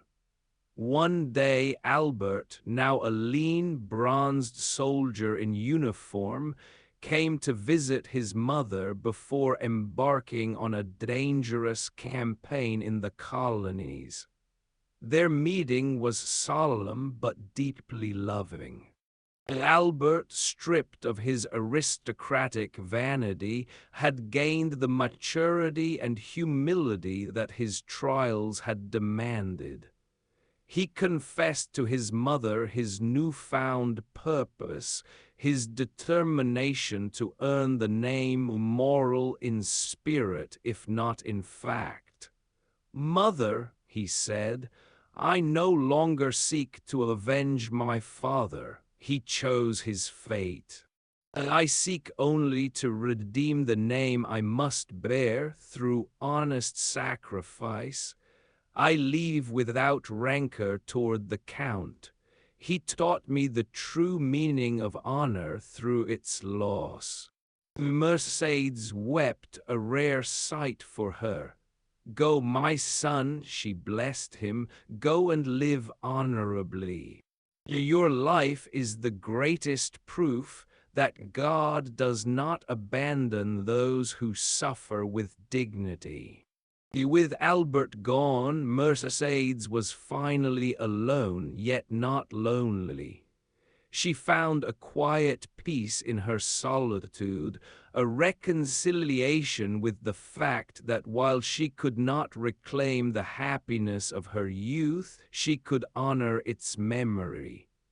She was content to wait for her own final rest, sustained by the hope that her son would find true happiness. Albert, the path of sacrifice.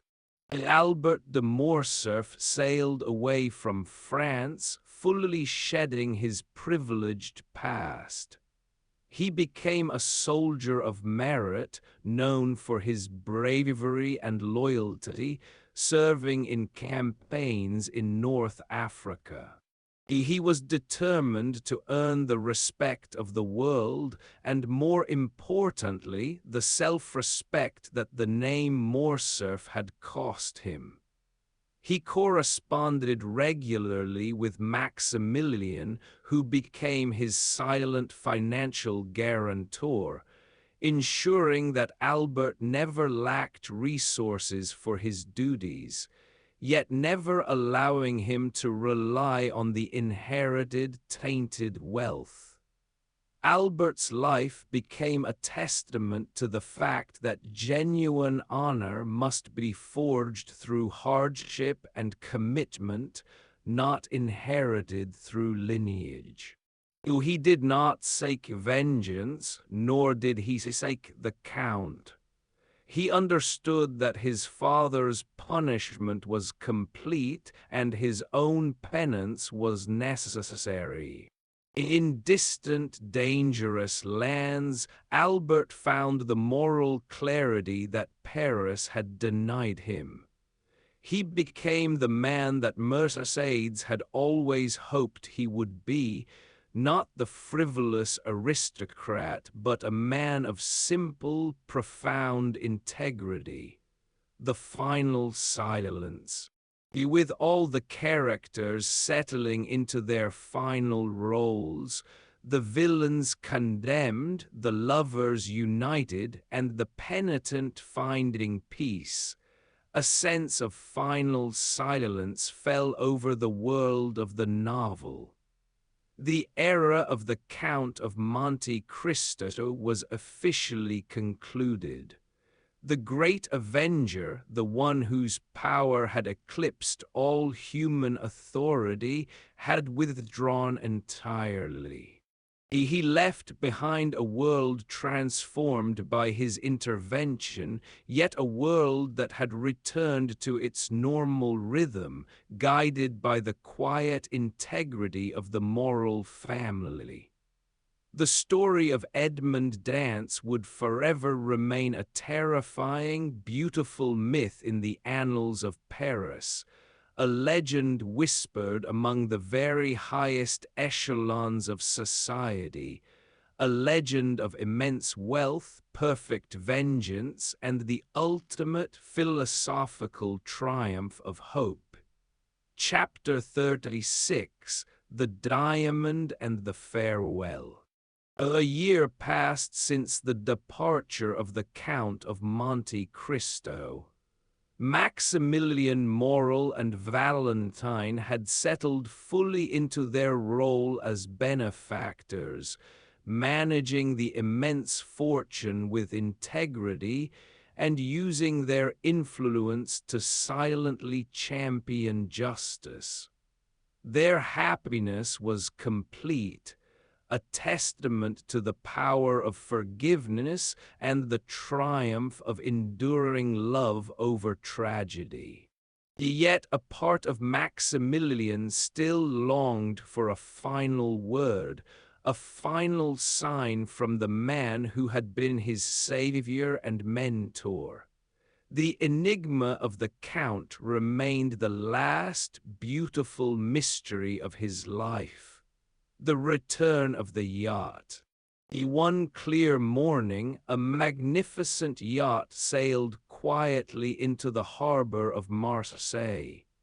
It was instantly recognizable to Maximilian's agents, the Parisian, the vessel the Count had used during his dramatic adventures, now sailing under a new, simple flag. Maximilian, who was overseeing business at the docks, rushed to the vessel. The crew, led by a solemn, elderly sailor, greeted him with deep respect. They confirmed that the Count had not returned with them. They had been instructed to sail the yacht back to Marseille and deliver a final package. The package was small, wrapped in thick canvas and sealed with the Count's unique crest. The old sailor delivered a final message memorized precisely. The Count of Monte Cristo bids farewell. He sends this final gift to the only man he ever truly considered a son. Maximilian took the package and hurried home to Valentine. The message and the gift. Together they carefully opened the canvas. Inside they found two items. A jewel-encrusted casket containing a single breathtakingly magnificent diamond, the most perfect stone Maximilian had ever seen. A sealed letter addressed simply to my children. The diamond was a symbol of the Count's endless wealth, but the letter was the true treasure. It was a short, handwritten note confirming that both he and Haydée had found the peace they sought. My dear children, I send you this diamond as a symbol of the extraordinary nature of the life you now possess. May its brilliance always remind you of the suffering that purchased your happiness.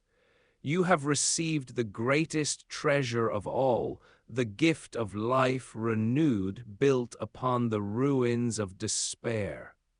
You have understood the fundamental lesson that patience is the companion of wisdom and hope is the only true possession. I have left the world, but I carry with me the memory of your happiness, which proves that I did not live in vain.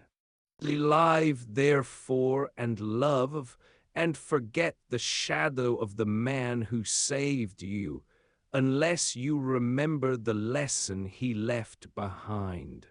I was once consumed by vengeance, but I leave now guided by love. This is the difference between life and death, wait and hope. Farewell, Edmond. A conclusion. The letter was the final, definitive closure. The Count had not only ensured their security, but had given them a moral compass and a blessing. The diamond, symbolizing the immense power and responsibility they held, was placed in the center of their home, a constant, silent reminder of their benefactor's final wish. Maximilian and Valentine understood that they would never see the Count again. He had dissolved entirely into the realm of legend, escaping the confines of human society and becoming a force of nature. They looked at each other, their eyes filled with a shared understanding. Their story was the enduring testament to the Count's final philosophy.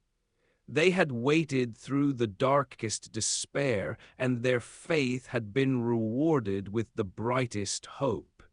Their lives, filled with love and beneficence, became the true, permanent legacy of Edmond Dantès, the man who was buried alive, reborn as an avenger, and finally redeemed by love and the triumph of hope over despair. Chapter 37, Fates and Aftermath. With Maximilian and Valentine settled and the Count gone, the story takes a final reflective look at the lives of those who played significant, though often unwitting, roles in the great drama. The moral legacy provided a beacon of light, but the world was still filled with shadows cast by the wreckage of the Count's justice. The Danglars, the enduring avarice.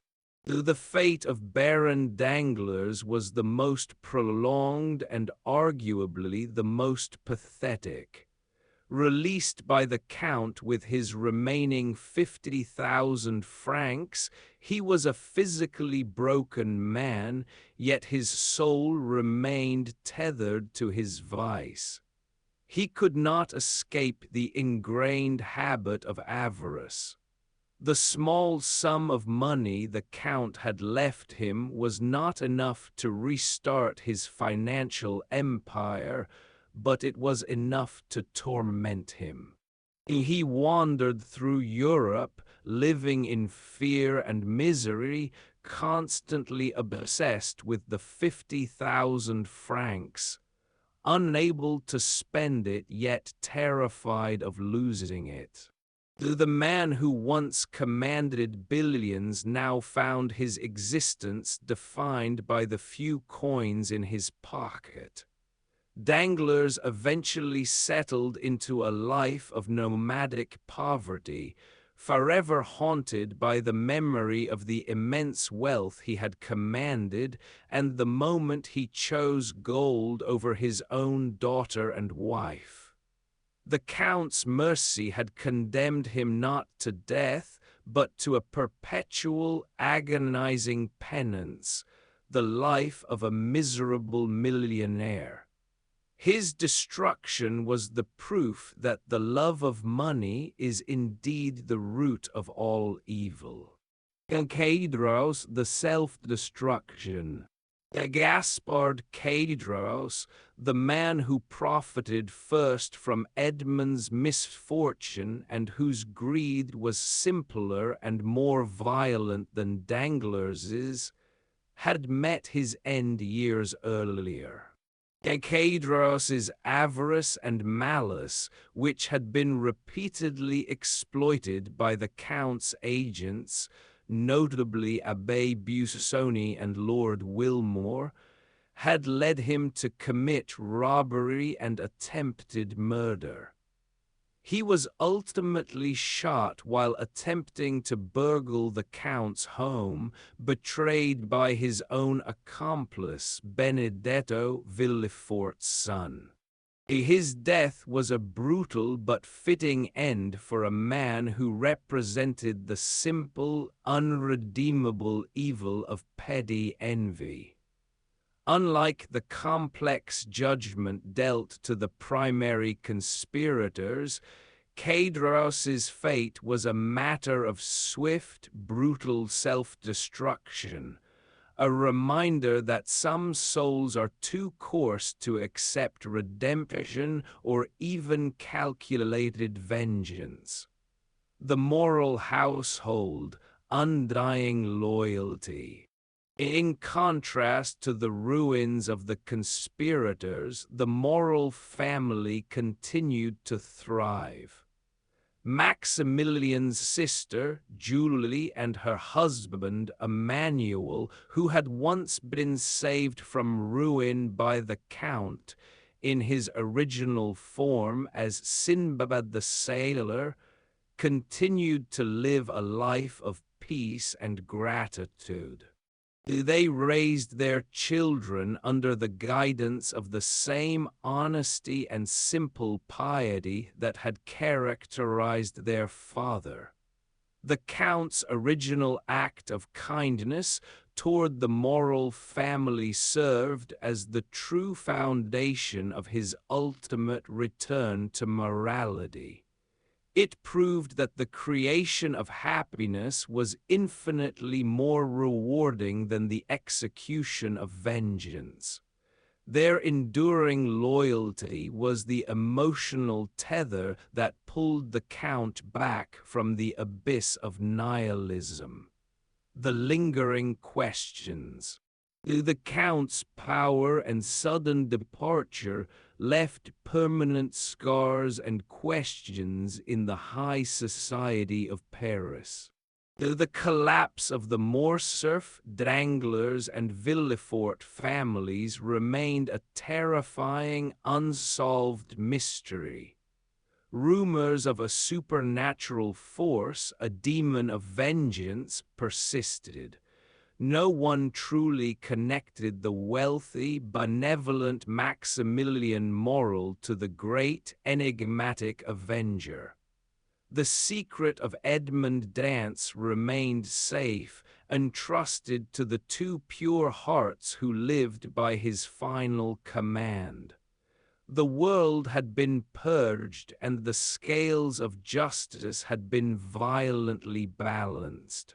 The era of the Count had ended, leaving behind a profound lesson that human power, wealth, and intelligence, when directed by boundless resentment, can wreak unimaginable destruction.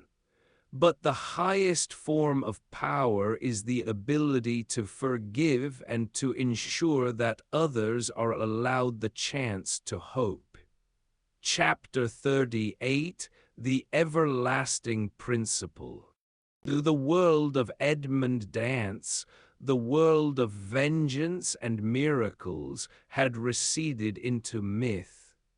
The year was marked by the quiet, steady goodness of the Morrel household, a testament to the enduring power of ethical living over aristocratic pretense. This final chapter serves as a reflection on the enduring themes left behind by the Count of Monte Cristo, whose true legacy was not his wealth but his philosophy. The illusion of power and wealth. The Count's journey had exposed the fundamental illusion of worldly power. His immense fortune, used as the ultimate tool of justice, proved ultimately incapable of bringing him genuine happiness. Wealth could buy vengeance, orchestrate ruin, and secure freedom, but it could not buy back the 20 years of life lost, nor could it restore the simple, pure love of his youth. Though the demise of Danglars, the wealthiest man reduced to a starving beggar clutching 50,000 francs, served as the harshest commentary on avarice. His obsession with gold stripped his life of all human dignity, demonstrating that money is merely a medium, utterly worthless when severed from purpose and integrity. Similarly, the ruin of Villefort proved that ambition, when built upon a foundation of hypocrisy and hidden crime, is the most fragile structure of all. The prosecutor, who sought to control fate through legal manipulation, was ultimately undone by the uncontrollable forces of his own biological and emotional past. The tragedy of Fernand showed that honor, when stolen, remains a false front. The title and the name he possessed evaporated instantly when the truth of his betrayal was brought to light. The power of enduring love. Against the backdrop of this moral collapse, the enduring love of Maximilian and Valentine shone as the true, lasting victory. Their relationship, forged in secrecy, tested by poison, and resurrected by a miracle, embodied the profound spiritual lesson the Count had to learn. Maximilian's unwavering faith in the Count, born from his father's old debt of gratitude, proved that the simple act of human kindness holds more enduring power than any revenge plot. The Count's ability to love Haydée, to accept her devotion and let go of his pain, was his final redemptive step. He had to realize that his own happiness depended not on the destruction of his enemies, but on the creation of a reciprocal, loving relationship. Mercédès' ultimate penance, her life of austere solitude in the Catalan village, provided the moral center of the story. She had chosen wrongly in her youth, but her final, selfless act of intervention at the duel and her subsequent refusal of wealth restored her dignity. Her quiet suffering was a constant reminder to the world that integrity is the only coin that retains value. The everlasting principle, weight and hope. The final philosophy bequeathed by the Count, the two simple words, weight and hope, transcended the narrative of adventure and vengeance. It was the distillation of the Abbé Faria's wisdom and the Count's own lived experience. Weight implies patience and submission, the acceptance that human plans are limited and that an overarching providence governs fate. It is a surrender of pride and the acknowledgement that time is the ultimate redeemer. Hope implies endurance and faith, the belief that even in the deepest dungeon, liberation and joy are possible. It is the fuel that keeps the soul alive against despair. The Count of Monte Cristo, the figure of absolute power and terrifying justice, had in the end reduced his entire life's lesson to an accessible, deeply human principle. He had used his supernatural tools to teach us a simple, moral truth. The highest form of human freedom is not revenge, but the courage to hope for a better future. And so the vast drama closed. The Avenger disappeared beyond the horizon, leaving behind the greatest gift of all. A world where two people lived a life of profound happiness, proving through their daily existence the everlasting truth of the principle left behind. Maximilian and Valentine often stood by the sea, the great diamond shimmering in their home, and remembered the words of their strange, magnificent benefactor.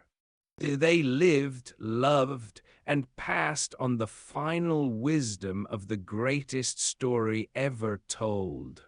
Weight and Hope, Chapter 39, The Endless Horizon. The yacht sailed on.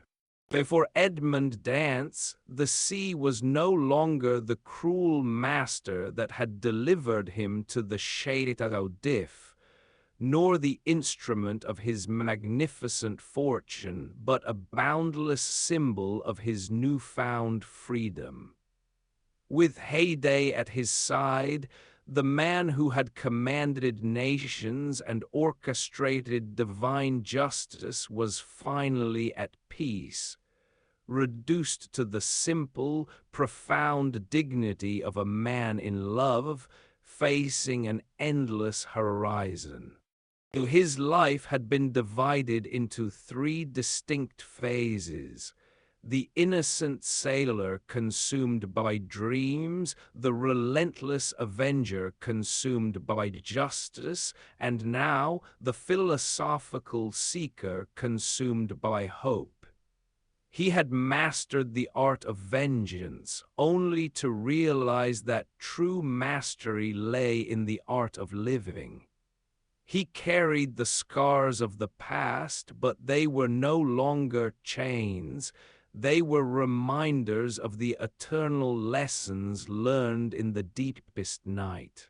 The world would continue to whisper the name of the Count of Monte Cristo, but the man himself was lost to history.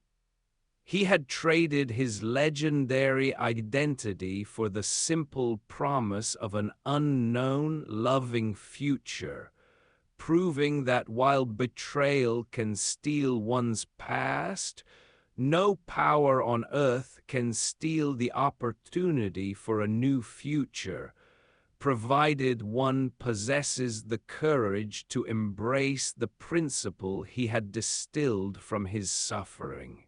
He had fulfilled the promise to his mentor, Abbé Faria, by taking the treasure and using it to balance the scales of fate. Now the final, most valuable treasure, a life lived in peace, was his. The story was complete. Though the great avenger had found his rest, the innocent were redeemed and the scales of justice were set right. The memory of the adventure would endure, carried on the wings of the wind and the gentle waves, forever whispering the ultimate hopeful truth to those who remain behind. Maximilian and Valentine, the inheritors of his legacy, would ensure that the lesson was never forgotten. They would live, love, and govern their vast world with the wisdom he had purchased with 20 years of suffering. The final words remained the only necessary guide, a simple epigram for the entirety of human existence. The weight and hope.